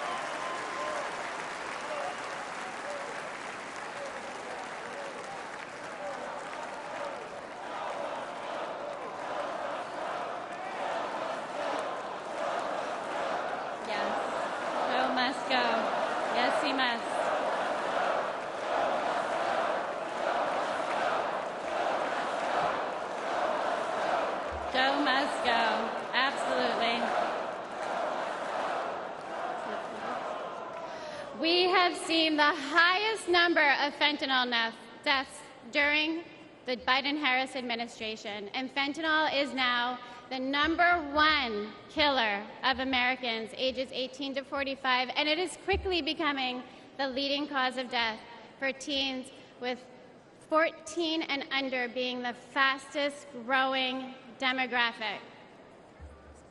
We need President Trump back in office. We need a president who will seal the border, aggressively prosecute drug dealers, and stop Communist China from poisoning our children.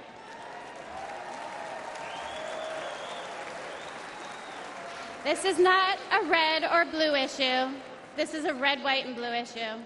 And fentanyl doesn't care if you're black or white. It does not discriminate. This is an American issue.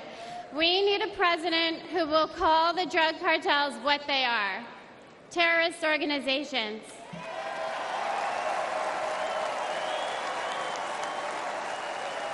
This fight is not for me. My son is gone. This fight is for your children. We owe it to our children to elect a president who will win the war against fentanyl once and for all. It's too late for my son, Weston. Say his name, Joe Biden. Weston. Thank you. Thank you.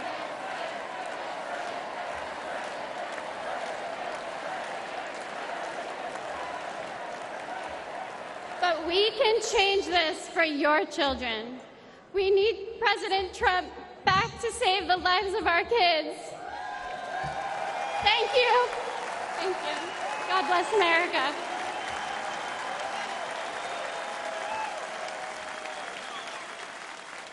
Ladies and gentlemen, please welcome the Moore family from Maryland.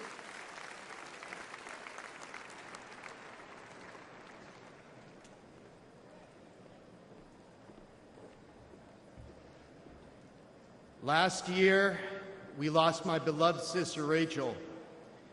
She went for a walk in one of our family's favorite places.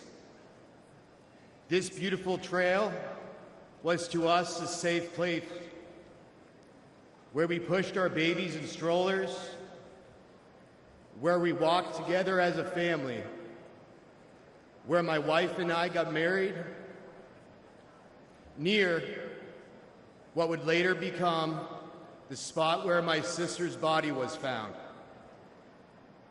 Rachel, a joyful, accomplished athlete and mother of 5, was raped and murdered by a suspected illegal immigrant.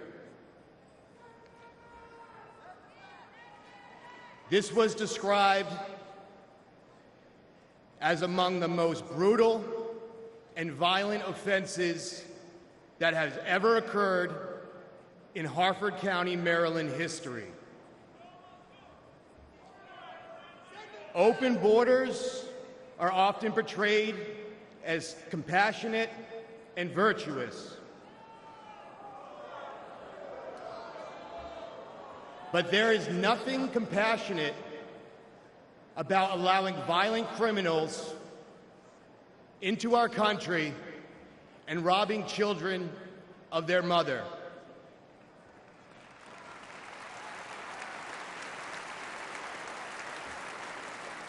My sister's death was preventable. The monster arrested for killing Rachel entered the U.S. unlawfully after killing a woman in El Salvador. Joe Biden and his designated border czar, Kamala Harris, opened our borders to him and others like him, empowering them to victimize the innocent. Yet, to this day, we have not heard from Joe Biden or Kamala Harris.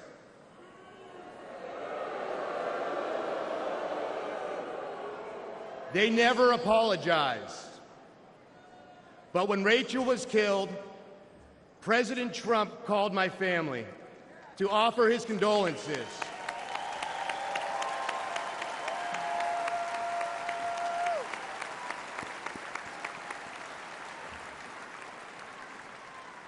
He wanted to meet with us. He cared. That is leadership.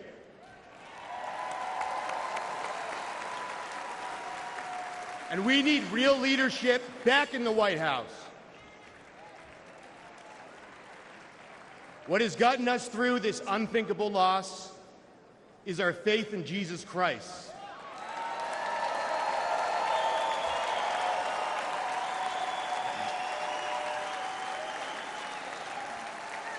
And as brutal as the murder of my sister was, I pray that her killer will find Jesus Christ.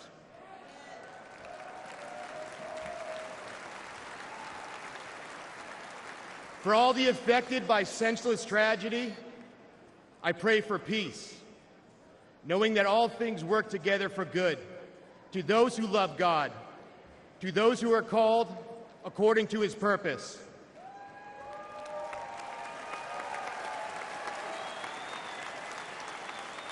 I pray that we hold worldly leaders accountable for safety and justice, for innocent people. I pray that we make our country safe and secure in the memory of my sister Rachel, who loved life. Thank you. God bless America. Good night.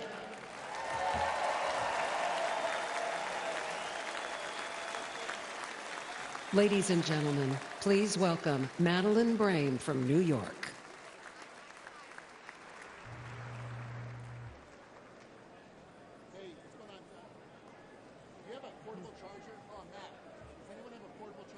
Good evening, everyone.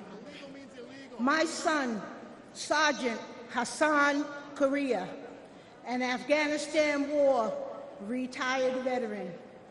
He received enemy fire from the Taliban, only to be murdered with a knife on the streets of New York City.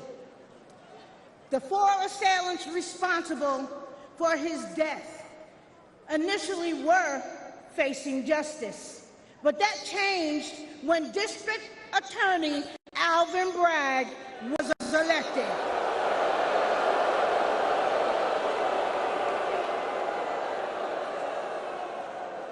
Suddenly, 2 of the homicidal maniacs responsible for my son's death had their gang assault and murder charges completely dismissed.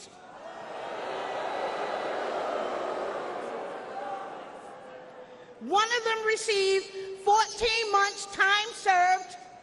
Alvin Bragg charged her with assault with a shoe. And another one was sentenced to 7 years. I later learned that Alvin Bragg often dismisses and reduces dangerous criminals. He wants to clear the jails and return violent felons onto our streets every day. The injustice was devastating for me and my family. I don't want anyone else to experience the senseless pain that many other victims across this United States of America have to live with every day. So I decided to use the voice that God gave me to be the voice for the voiceless across America.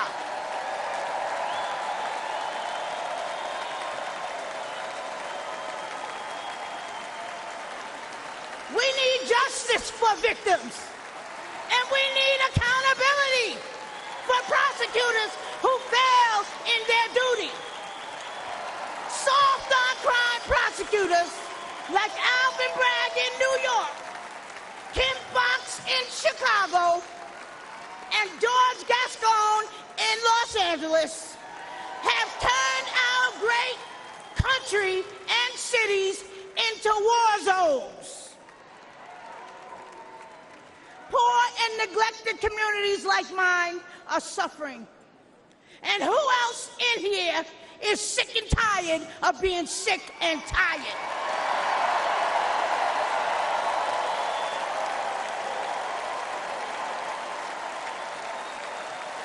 The Democratic Party that poor minorities have been loyal to for decades, including myself, all right? They betrayed us. They stabbed us in the back. Joe Biden and Kamala Harris, who claim to represent us, have abandoned us.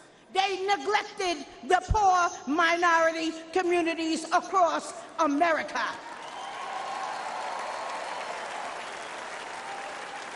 But mine eyes have been opened.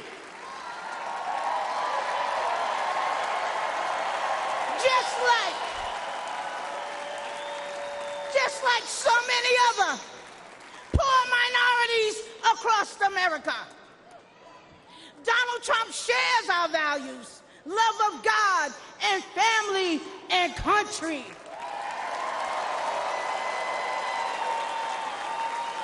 He's been a victim of the same corrupt system that I have been and my family has been. He is committed to providing economic opportunities, helping those suffering from addiction with long-term inpatient drug programs,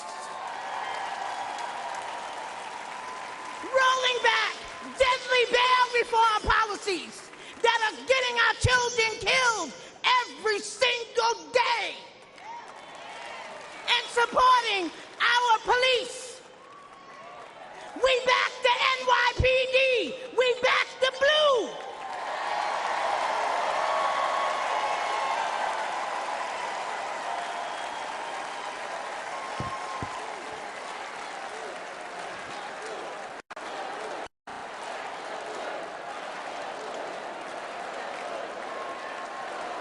Back the blue. NYPD, black the blue. Trump was right when he said, they're after us. He's just standing in the way.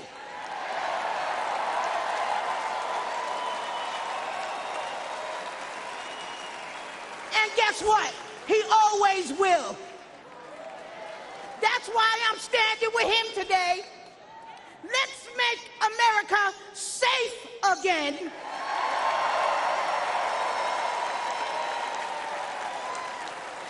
Re-elect our Donald J. Trump.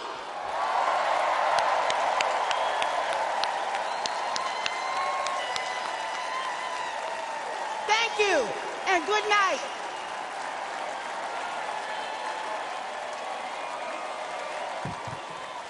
Ladies and gentlemen, please welcome Arkansas Governor Sarah Huckabee Sanders.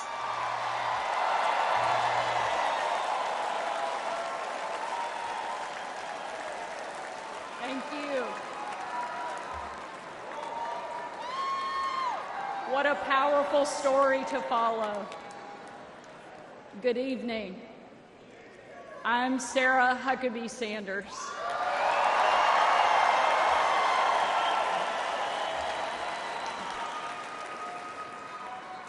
And before I get started, I want to say I have always been proud to stand with President Trump, but never have I been more proud than to stand with him right now, tonight.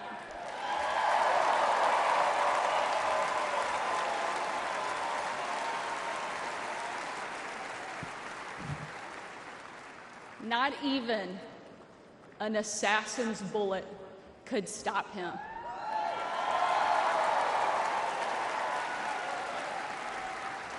God Almighty intervened because America is one nation under God, and he is certainly not finished with President Trump.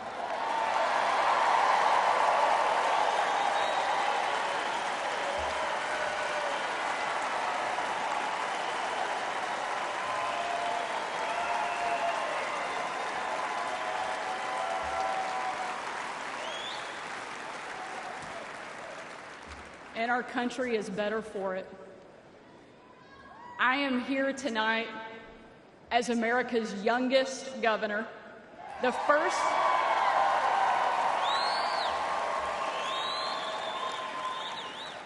first woman to lead the great state of Arkansas.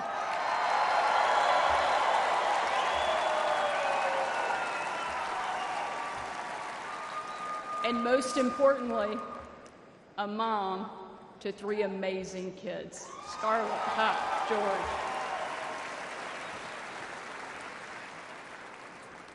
When I was President Trump's White House press secretary, the best job, I got the chance to take my 4-year-old son, Huck, to bring your kid to work day. Much like Jill now drags Joe to bring your husband to work day.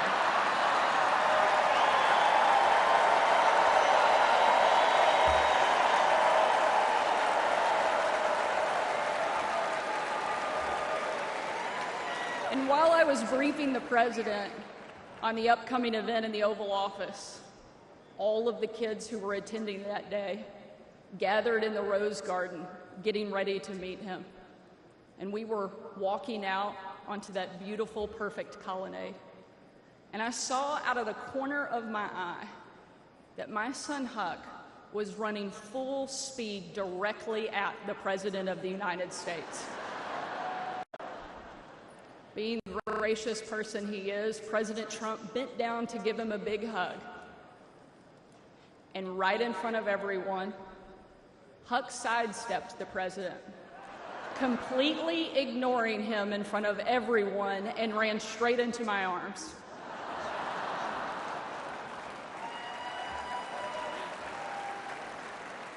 For my 4-year-old son, the most powerful man in the world had nothing on his mom.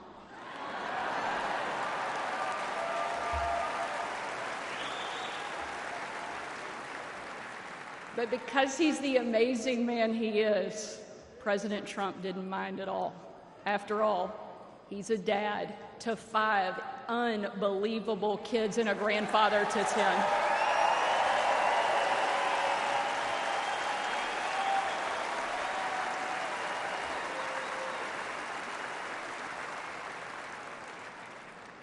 And while that story is certainly a special memory for my family, it's an even greater reminder why I support President Trump, not for me, not for him, but for my kids and for yours.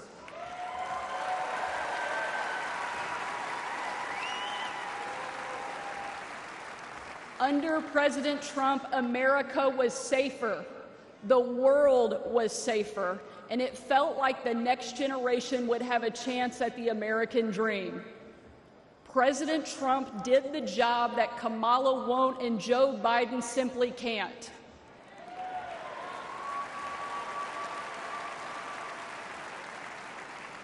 When we're honest, every American knows that we were so much better off under President Trump.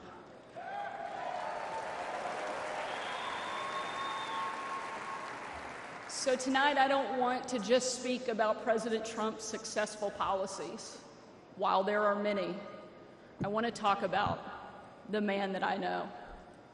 When the president hired me, I was the first mom and only the 3rd woman to ever serve as the White House press secretary.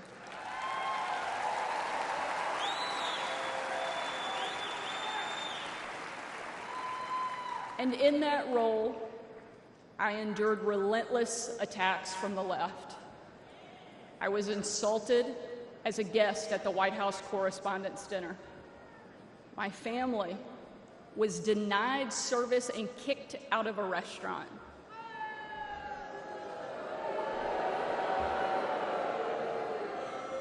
And a parent at my 3-year-old son's preschool spit on my car. And in those moments, it was President Trump who defended me. And when an MSNBC host, the author of several books on empowering women, said I was unfit to be a mother, and another MSNBC host said I was vile, not even human, and that I should be choked, MSNBC again did nothing. But our president pulled me aside, looked me in the eye, and said, "Sarah, you're smart, you're beautiful, you're tough, and they attack you because you're good at your job. Never let them stop fighting."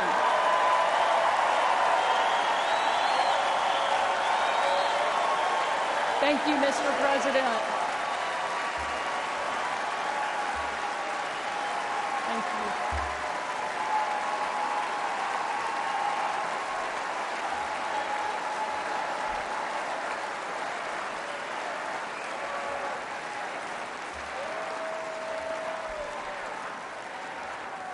That's the Donald Trump that I know, and that's the Donald J. Trump I will always respect. The left doesn't care about empowering women. Biden and Harris can't even tell you what a woman is. They only care about empowering themselves. But we have a president who believes in empowering every American and that our country is worth fighting for.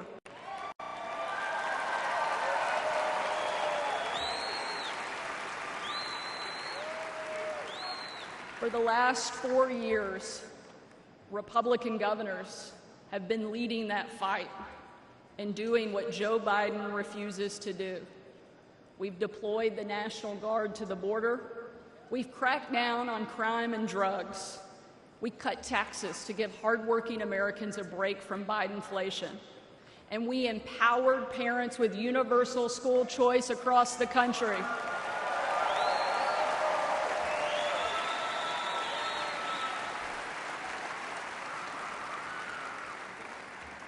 Donald Trump was the very first president in my lifetime to take a hard line against China, and I'm proud to be the first and only governor in the country to kick communist China off our farmland and out of my state.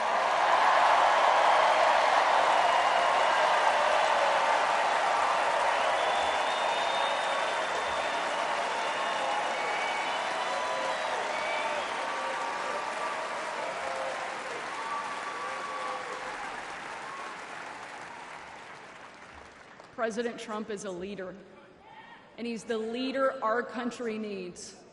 And if ever there was a doubt, earlier this week, we saw just how tough, resilient, courageous, and daring this man is, and we can't get him back in the White House fast enough.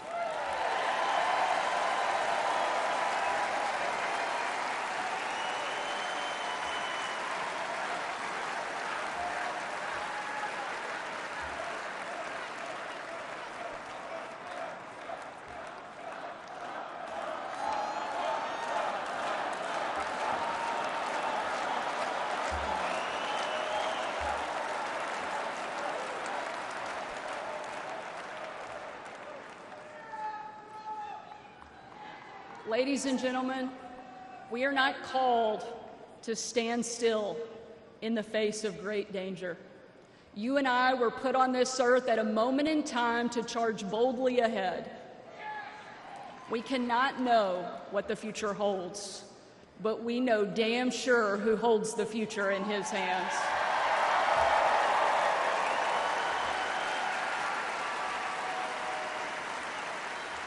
God spared President Trump from that assassin because God is not finished with him yet.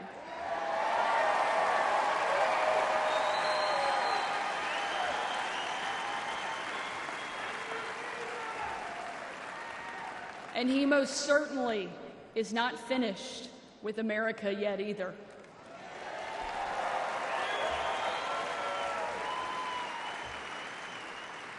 With God as our guide and President Trump back in the White House, we will show the world that America is the place where freedom reigns and liberty will never die.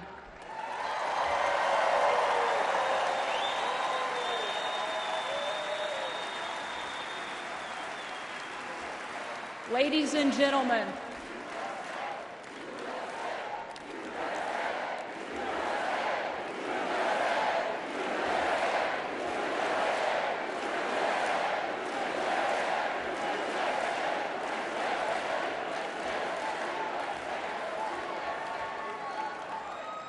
tonight, let us not leave here just excited about a great few days, but let us leave here energized and committed to making sure that we protect our freedom and we have the ability to pass it on to the next generation, because America is the greatest country that the world has ever known, and our kids and our grandkids deserve to enjoy it the way each of us did and will with President Trump back in the White House. Thank you so much. God bless the great state of Arkansas and the amazing United States of America. Thank you very much.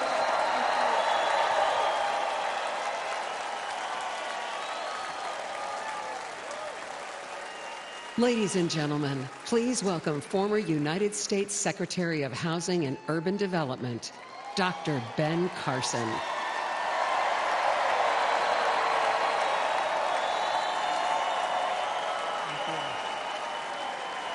Thank you.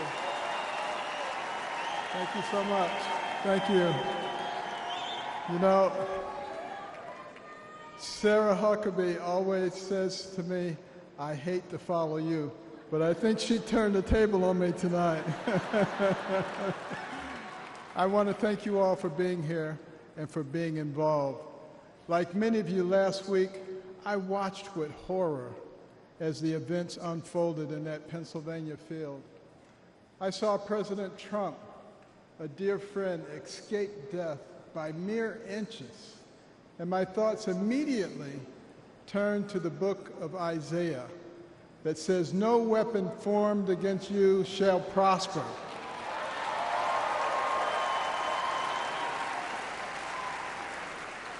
Well, let me tell you the weapons that they used. First, they tried to ruin his reputation, and he's more popular now than ever.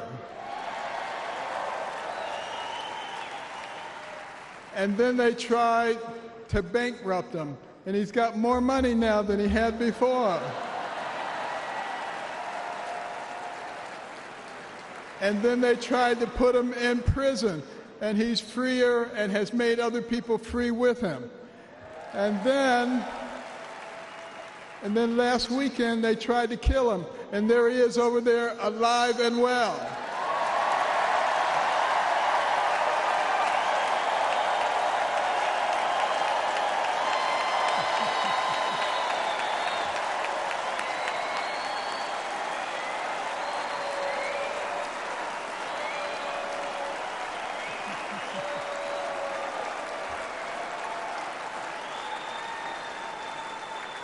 You know, I have no doubt that God lowered a shield of protection over President Trump.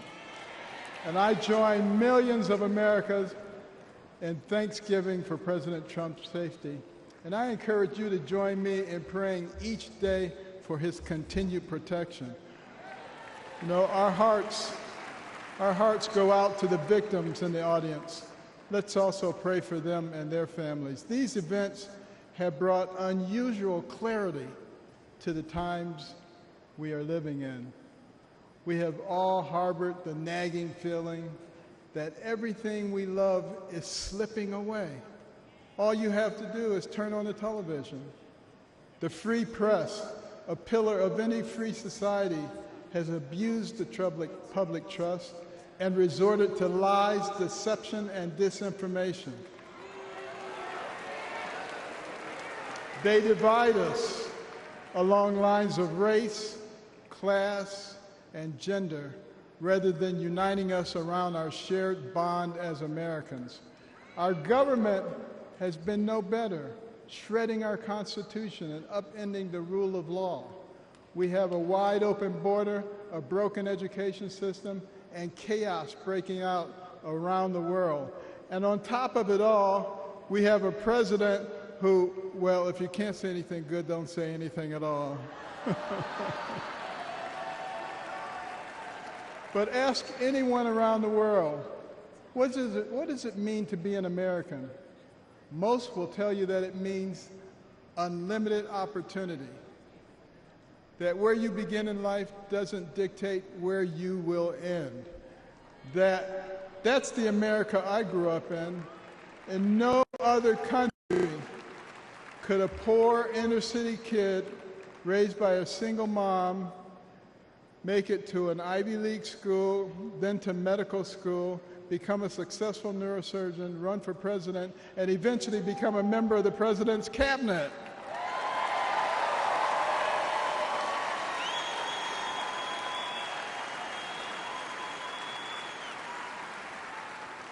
You know, and as a member of his cabinet, I had a chance to work closely with him, and I got to tell you, this is a man who is a gift to us as a nation. He is very gifted, he is very smart, he is very compassionate, he cares about people. And I'll tell you, the first time I met him, it was before either of us got into the political arena, and we were at Mar-a-Lago, and someone came up to him and said, "Mr. Trump, Rod Stewart just walked in." And he said, "I don't care, this is Ben Carson."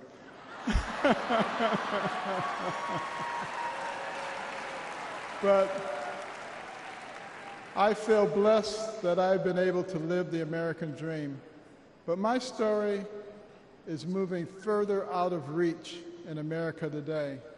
The lessons my mother taught me, like hard work and the value of well-rounded patriotic education and faith in God above all else, are being forced out of the public square. But we're all here today because we know we can bring these things back. By God's grace, we live in a country where the people rule. We have the power to choose the kind of nation we will be and the kind of men and women that will lead us. And today the choice could not be more clear. The most repeated phrase in the Bible is this: do not be afraid, or fear not. It appears 365 times in Scripture, a reminder to live each day with faith, hope, and joy as joyful warriors for Christ.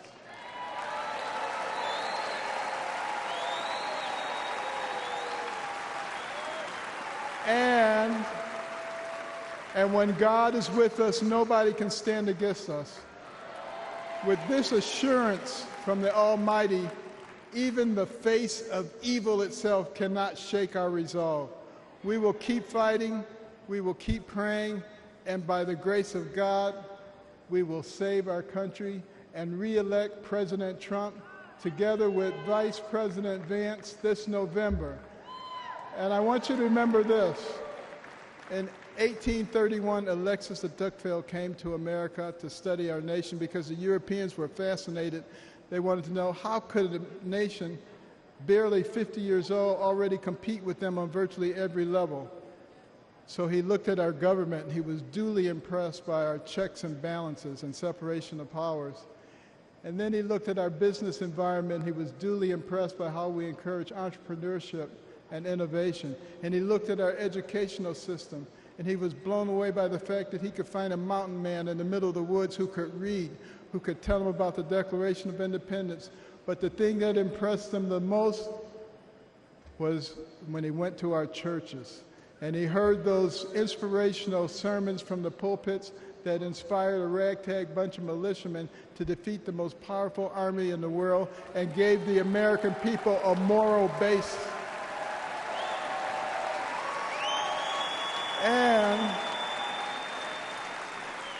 And he concluded his 2-volume set, Democracy in America, with these words. He said, "America is great because America is good. And if America ever ceases to be good, she will cease to be great. It is our job to make America good, and let's do this by re-electing President Trump so we can make America great." Thank you very much.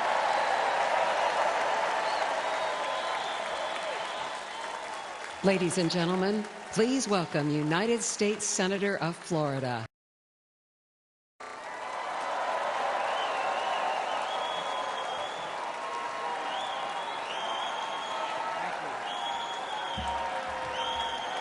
Thank you, thank you. Thank you. Thank you. Thank you. Don't say polo. Don't say polo. Thank you, thank you. Thank you. The last few days remind us that the life of every living thing and the breath of all mankind is in the hands of God.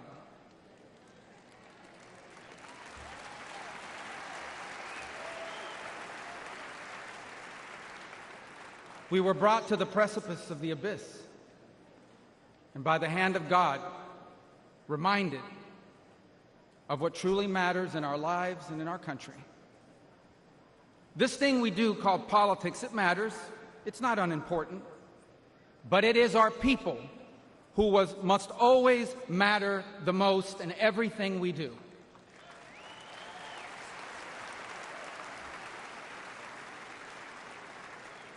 By giving voice to everyday Americans, President Trump has not just transformed our party, he has inspired a movement.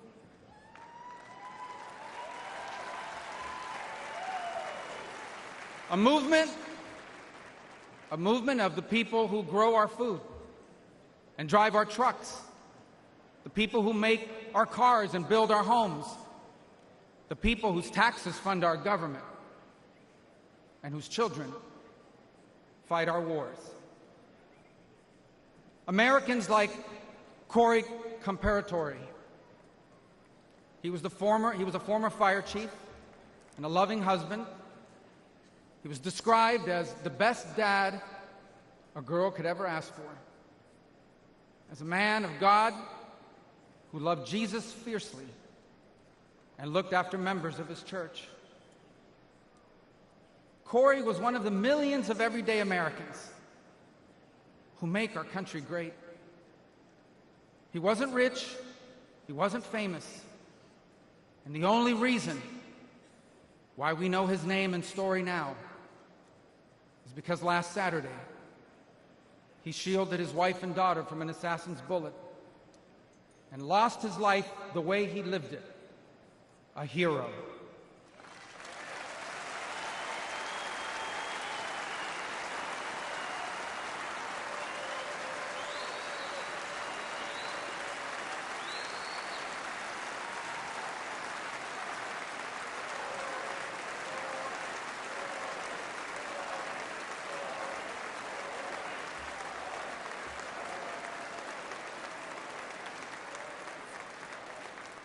For those still wondering who are in the press and many watching at home, these are the Americans who wear the red hats and wait for hours under a blazing sun to hear Trump speak.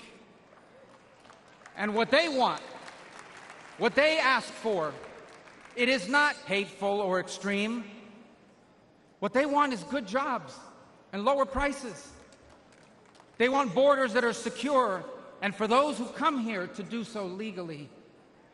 They want to be safe from criminals and from terrorists. And they want for our leaders to care more about our problems here at home than about the problems of other countries far away.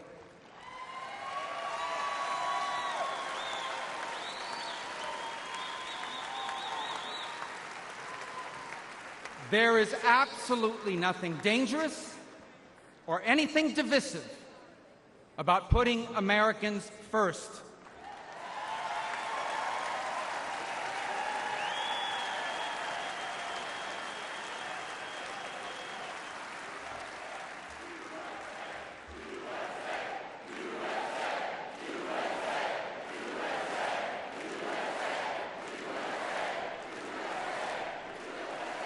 Those who are offended, anyone who is offended about putting America first has forgotten what American is and what American means.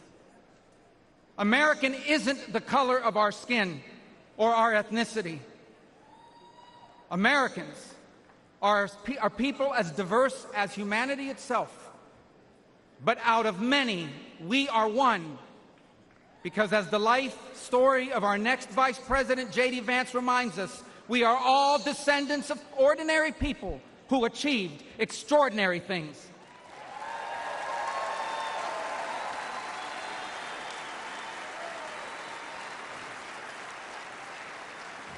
Who do we come from? We come from pioneers who ventured west to chase their dreams, and slaves who overcame bondage to claim their right to the promise of America. We come from exiles who fled tyranny in search of freedom, and of immigrants who left behind all they had and knew because they could not be or achieve God's purpose for their life in the nation of their birth. That is an American.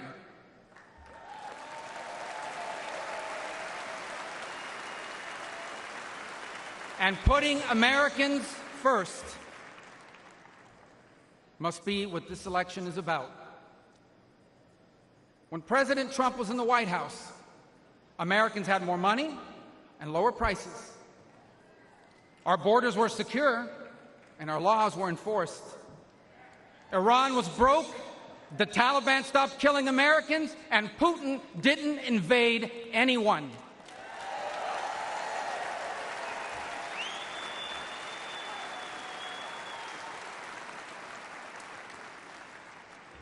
Now, under Biden, high prices devour paychecks. Criminals and drugs are allowed to flood into our country and terrorize our people. And Iran has money to support terrorists. The Taliban humiliated us in Afghanistan, and not one, but two major wars have broken out. My fellow Americans, the only way to make America wealthy and safe and strong again is to make Donald J. Trump our president again.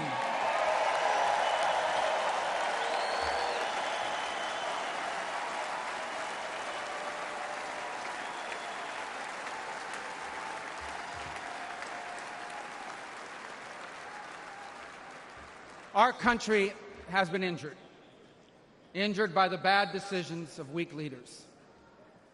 But now, though bloodied by our wounds, we must stand up and we must fight. Fight not with violence or destruction, but with our voices and our votes. Fight not against each other, but for the hopes and dreams we share in common and make us one. And fight for an America where we are safe from those who seek to harm us on our streets and from abroad. And we will not be alone in this fight. For leading us in this fight will be a man who, although wounded and facing danger, he stood up and raised his fist and reminded us that our people and our country are always worth fighting for.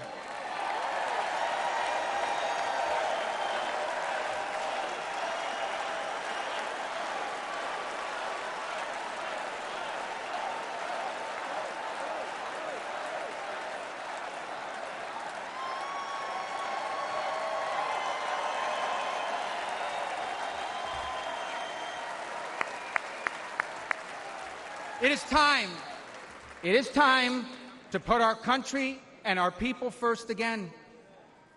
And if we do, together, we will make our people wealthy again. If we do, together, we will make our country safe again. Together, we will make Donald Trump our president again.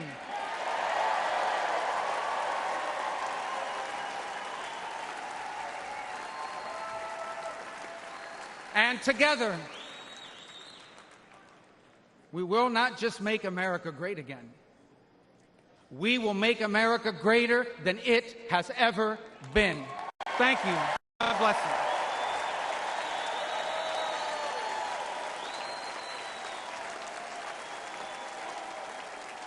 you. Ladies and gentlemen, please welcome Laura Trump.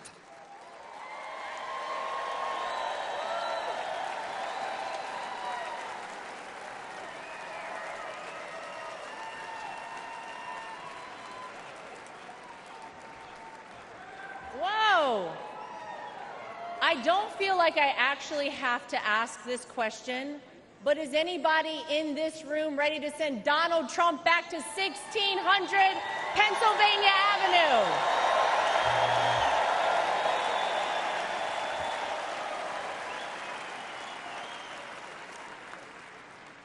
Well, it may not be a surprise that I actually had a very different speech that I was prepared to give up here tonight. That all changed at 6:11 on Saturday evening. Nothing prepares you for a moment like that.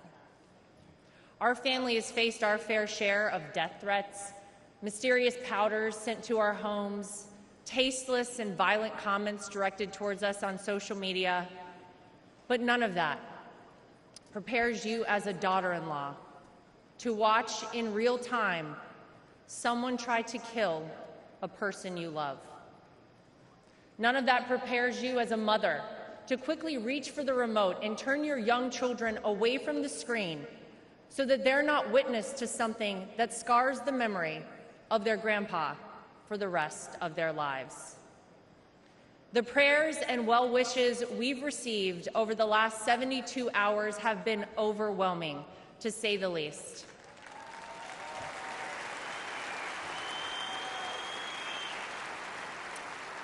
And my heart goes out to the family who lost a husband and a father because of this senseless act.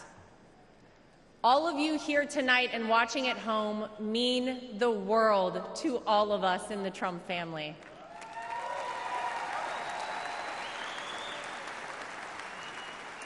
If Donald Trump has shown us anything, it's that when it feels impossible to keep going, those are the times we must keep going.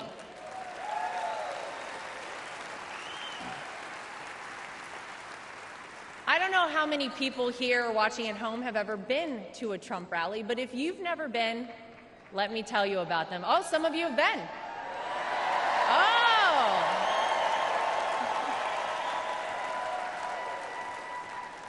Regardless of how the media have painted these rallies, you would be hard-pressed to find and to join a happier group of people coming together over their love for the greatest country on earth, the United States of America.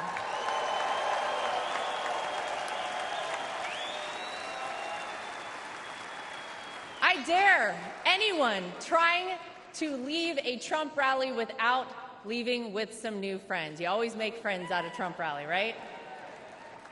Veterans, teachers, blue-collar workers, white-collar workers, active duty military, police officers, firefighters, small business owners, Latino supporters, Christian supporters, Jewish supporters, black supporters, white supporters, Asian supporters, gay supporters, Republicans, independents, and yes, even Democrats.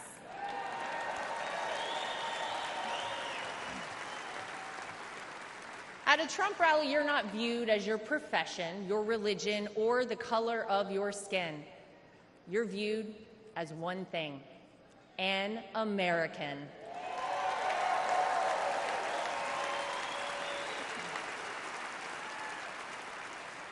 Last Saturday was a jarring reminder that we, as Americans, must always remember there is more that unites us than divides us. We all want this country to be great, even if we don't always agree on the best way of doing that. And with every bone in my body, I can tell you that all Donald Trump wants to do and has ever wanted to do is make this country great again for all of us.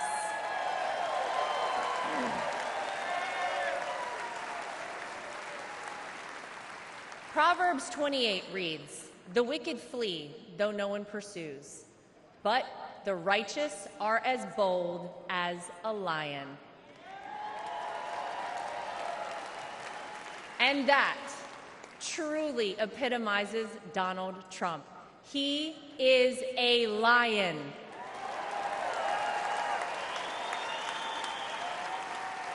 He is bold, he is strong, he is fearless, and he is exactly what this country needs right now.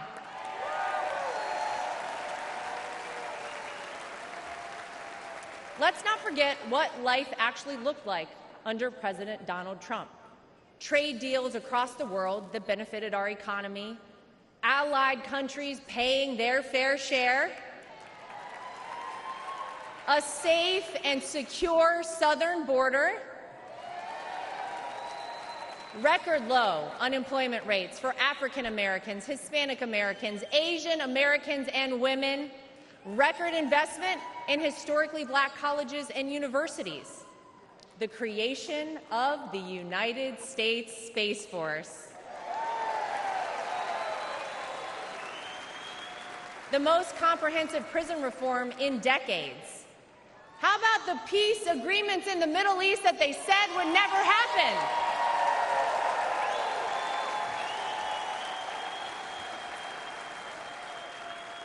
The largest tax cuts in American history, our energy independence,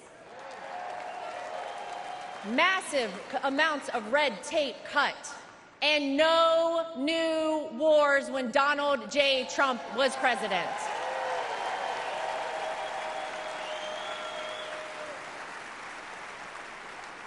Maybe, most importantly though, you could actually feel it in your everyday life. Now, you didn't have to love everything that he tweeted, but you cannot deny you were better off when Donald Trump was in office. Americans were finally able to start saving money. Home prices were affordable, and gas hit a low of $1.87 a gallon.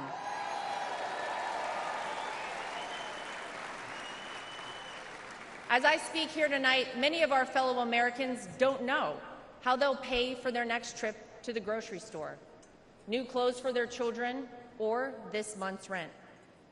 Many of our fellow Americans worry that we are on the verge of a major terror attack here on American soil. Many of our fellow Americans don't think their own children will be able to establish a better life than they themselves currently have. Many of our fellow Americans are right now sitting and wondering how on earth this country could have moved in the wrong direction and so quickly. The Democrats and the media know that they cannot convince you, the American people, that your life is better off now, because it's not. So what will they do? They'll try to sell you on some outrageous narrative about the terrible things that Donald Trump will do if he becomes president. But you don't have to imagine what it would be like. All you have to do is remember what it was like.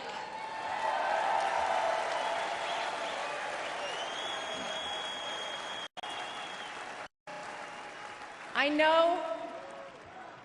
Oh, yeah.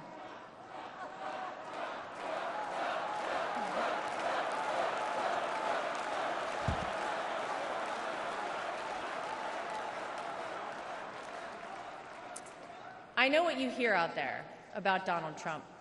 I know what you read, what the media tells you, and what out-of-touch celebrities on the left say about this man.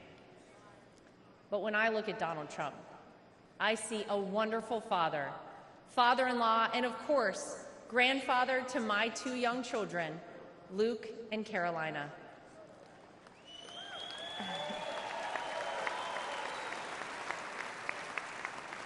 I know that I'm lucky enough to get to call him my father-in-law and see him a little differently than all of you. But it's through that lens that I sometimes wish more people could see him. This is a man who has sacrificed for his family and a man who has truly sacrificed for his country.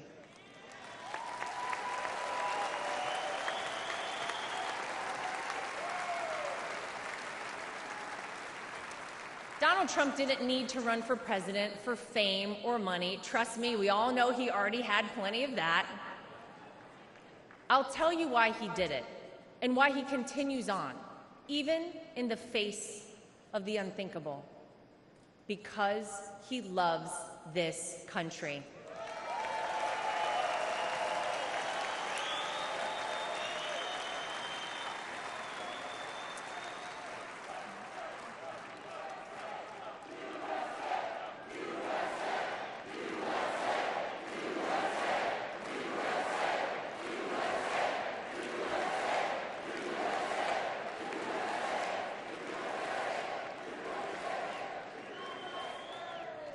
He did it for his grandchildren, for your children and grandchildren, and for the generations to come. I have seen this man dragged through hell and back, in and out of courtrooms, indictments, impeachments, mugshots, and even an assassination attempt. And yet, he has never backed down.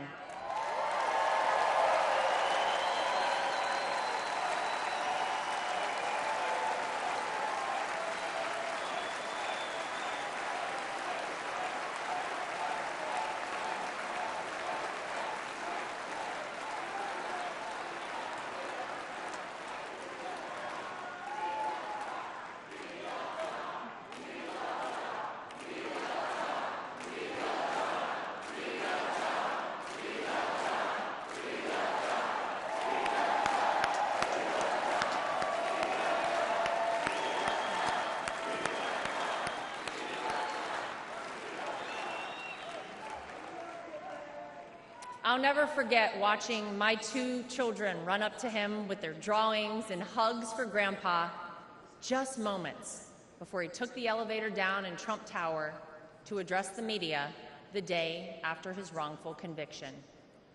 Despite everything else he had going on, he had no other focus in the entire world, just a man relishing time with his grandchildren. It's a side of Donald Trump that not enough people get to see.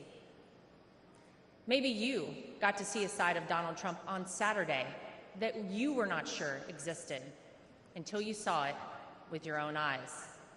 Martin Luther King Jr. once famously said, "The ultimate measure of a man is not where he stands in moments of convenience and comfort, but where he stands at times of challenge and controversy."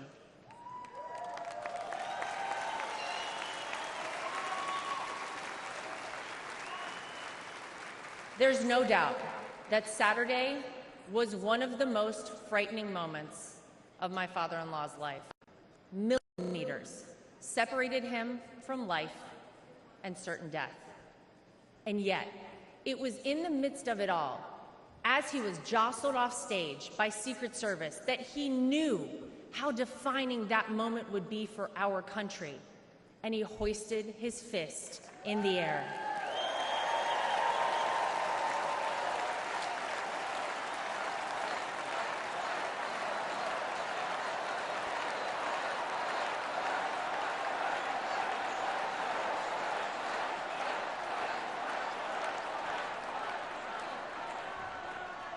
It was not just for the audience at the rally, not just for his supporters tuning in, but for all of America. And as a signal to the world that no matter what, America will always prevail.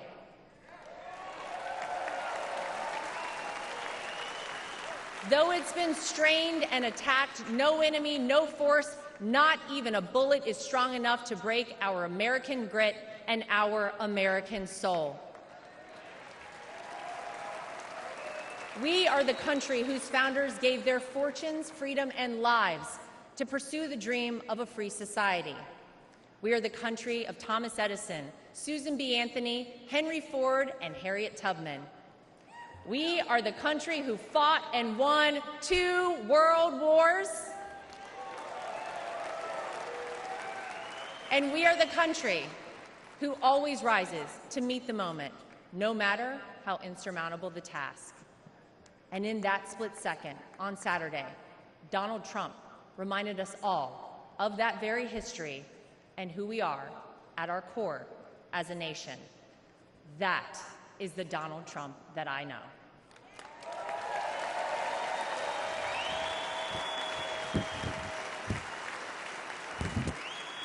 He is an American who conquered the business world, an American who made himself a household name, an American who was beloved by politicians and fellow celebrities for decades until he ran for office with an R next to his name. An American whom even Barack Obama admits people consider the American dream.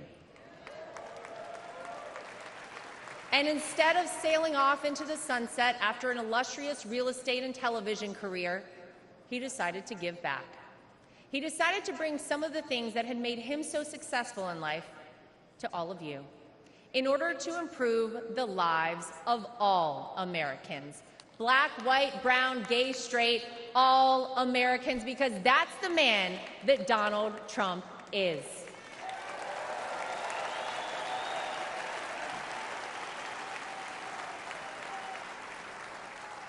I can tell you that my personal experience with Donald Trump has shown me his heart. There wasn't a second that he made this small-town girl who was way out of her element in New York City feel anything but welcomed and part of the family. And if not for the support and encouragement of my father-in-law, I wouldn't be where I am today. It's been said by many that Donald Trump sees things in people that they don't even recognize in themselves. In 2016, when he asked me to help him win my home state of North Carolina, I'll be honest, I was terrified. I had no idea how I would make it happen. but he knew I would, and I did. When I was given an opportunity to join a television network as a commentator, it was the push and support of my father-in-law that gave me the confidence to take that job. Always the first one to call or text me after a TV hit and tell me, "Great job, keep going." Not bad, right? Or even a few months ago, when he called and asked me to be the co-chair of our party,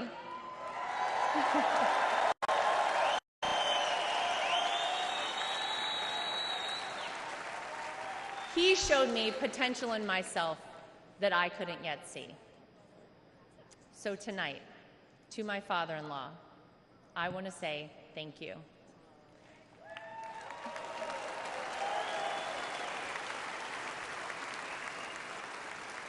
Thank you for your resilience. Thank you for continuing on. Thank you for raising wonderful kids. Thank you for being an amazing grandfather. Thank you for never giving up on me. And thank you for never giving up on our country.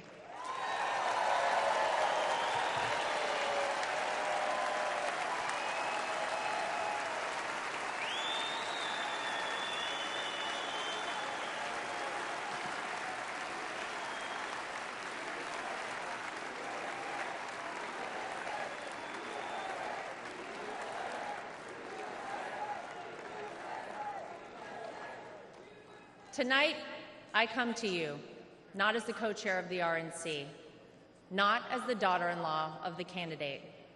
Tonight, I come to you as a mom and as a citizen of this country. For those of you watching who have never voted for Donald Trump, I know what the media and his political opponents have tried to tell you about this man.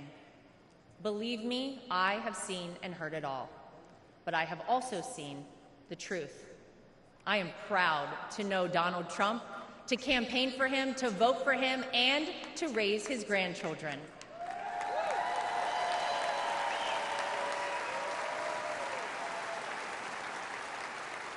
He will do what is necessary to protect you, protect your family, and protect this country. Because Donald Trump wants us all to be successful, to be safe, to be happy, to be strong, and to be great again.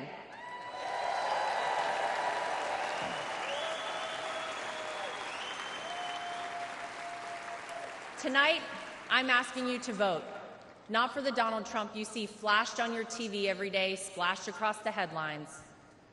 Tonight, I'm asking you to vote for the Donald Trump that Luke and Carolina call Grandpa. I'm asking you to vote for the Donald Trump that my husband Eric calls Dad. I'm asking you to vote for the Donald Trump that I call my father-in-law. I'm asking you to vote for the Donald Trump who can and will make America great once again for all of us. Thank you. God bless you. God bless the United States of America. We love you. Thank you, guys.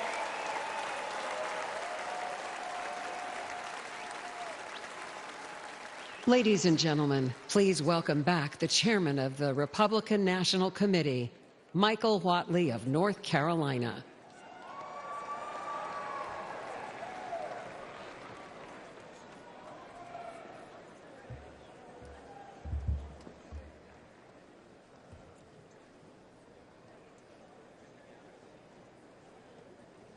For tonight's benediction, please welcome Pastor Corey Brooks, senior pastor of the New Beginnings Church in Chicago and founder of Project Hood, an organization committed to fighting violence and poverty.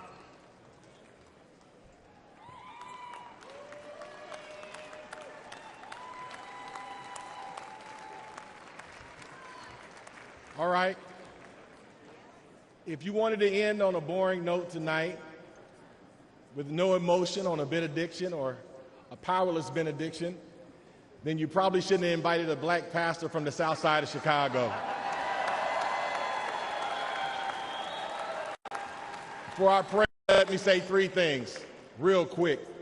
Number one, let me thank President Trump and the Republican National Convention for giving me a platform to lift up the name of Jesus and to pray for our great nation.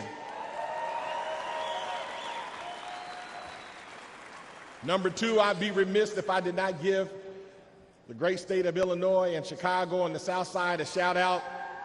O Block, Opportunity Block. And number three, I want you to make the biggest noise in just a second. I want you to raise your signs, blow your whistles, and give God the loudest shout of praise on the count of three. And somebody may say, why? Because this week we could be having a week of mourning.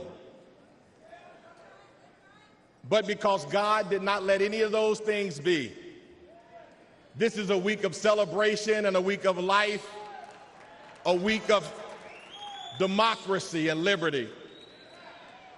So I want to ask you on the count of three to make the loudest noise you can and let the world know that we serve an awesome God.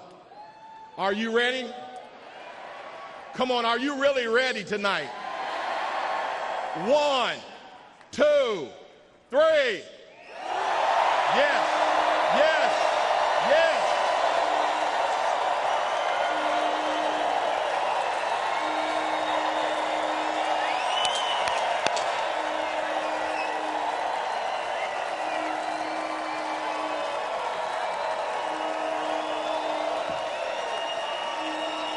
Are you ready to call on God tonight? Heavenly Father, we come before you today with grateful hearts as we gather for this Republican National Convention. We thank you for this moment to seek your guidance. As I stand before you, many believe America is in trying, divisive times and has not been her best. We know this to be true. We have not been steady, firm, resolute. Too many of us have forgotten how to be Americans. I see this on the south side of Chicago where I'm from. But I refuse to give up. Why? Because I still see the yearning fire within us to be better Americans. Lord, we ask for your divine presence to bless every heart and mind. Grant us wisdom and courage and discernment as we chart the path of our beloved country. May our deeds reflect your will and bring glory to your name. We pray for strength to better our individual selves so that we may bless those around us. Let us be reminded that we are one nation under God, indivisible, with liberty and justice for all. Father, we lift up our citizens and leaders to you. Let them be guided by your truth. And may their actions honor the values upon which this great nation was founded. Let us remember the words of Isaiah chapter 40, verse 31. But those who hope in the Lord will renew their strength. They will soar on wings like eagles. They will run and not grow weary. They will walk and not faint. Empower us to rise, persevere, and to pursue excellence. Lord, bless our great nation, from Project Hood on the south side of Chicago to all four corners of the great nation, from the hills of West Virginia and Tennessee to Beverly Hills in California, all the way to the homies in Los Angeles and the homies on the west side of Chicago. May we renew our Americanness and strive to uphold your word. With you, Lord, all things are possible. I said all things are possible. All things are possible. In your mighty and matchless name, Jesus, we pray. Let everybody say amen. God bless you and God bless America.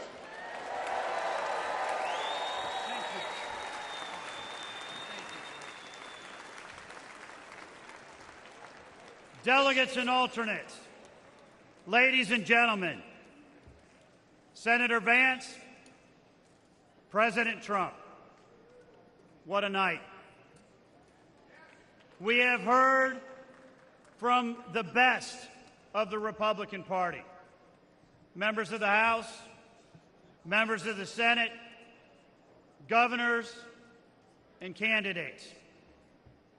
But more importantly, we have heard from real Americans who understand that America needs to do better and will do better when Donald J. Trump is our 47th President of the United States.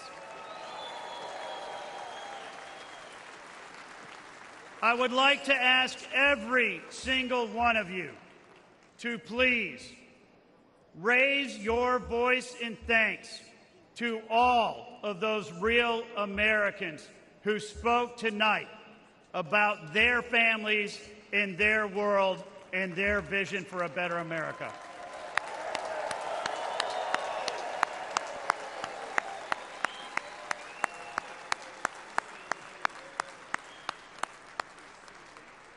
At this time, the chair recognizes the delegate from the state of Indiana for the purpose of offering a motion.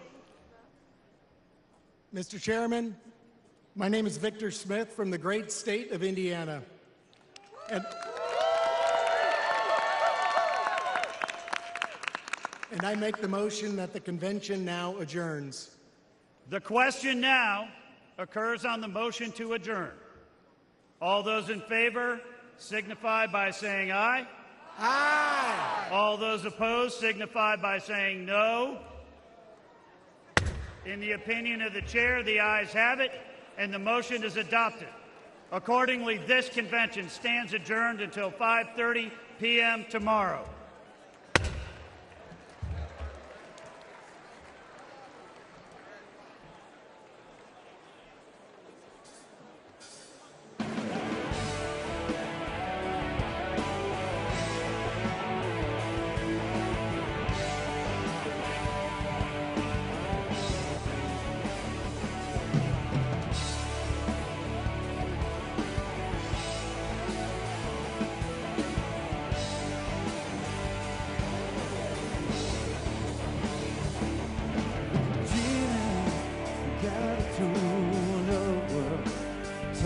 Time again,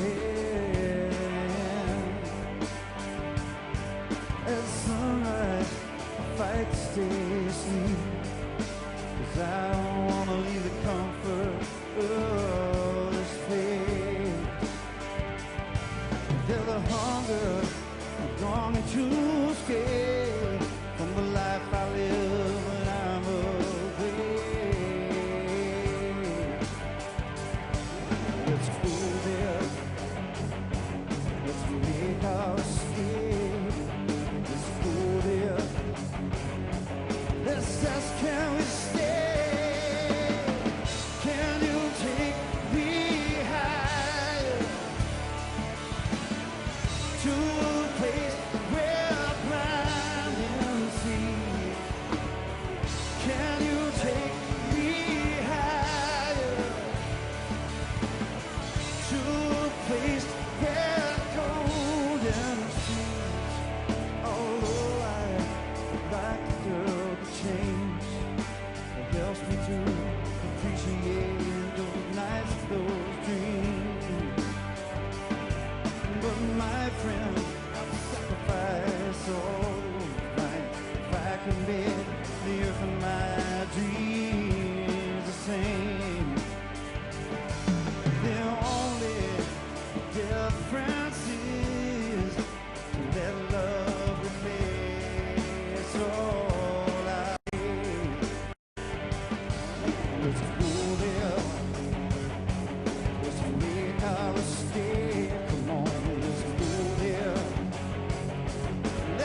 set a path, I'm strong enough to take these dreams and make them mine.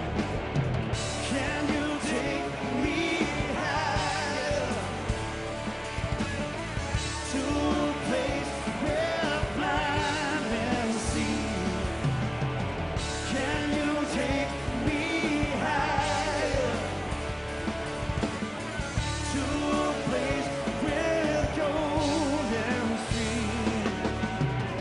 Can you take me higher to a place where blind men see?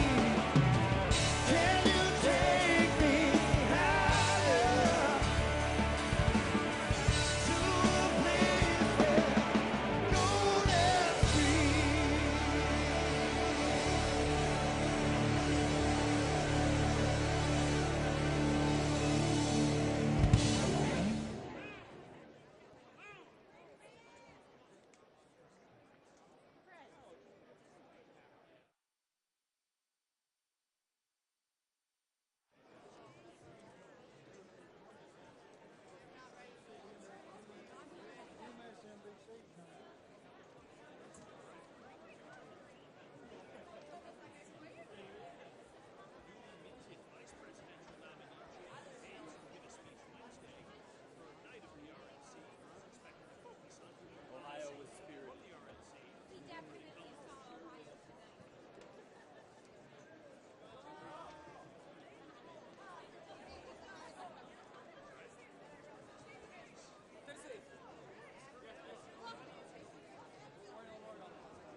There's a highway, a lonesome stretch of gray.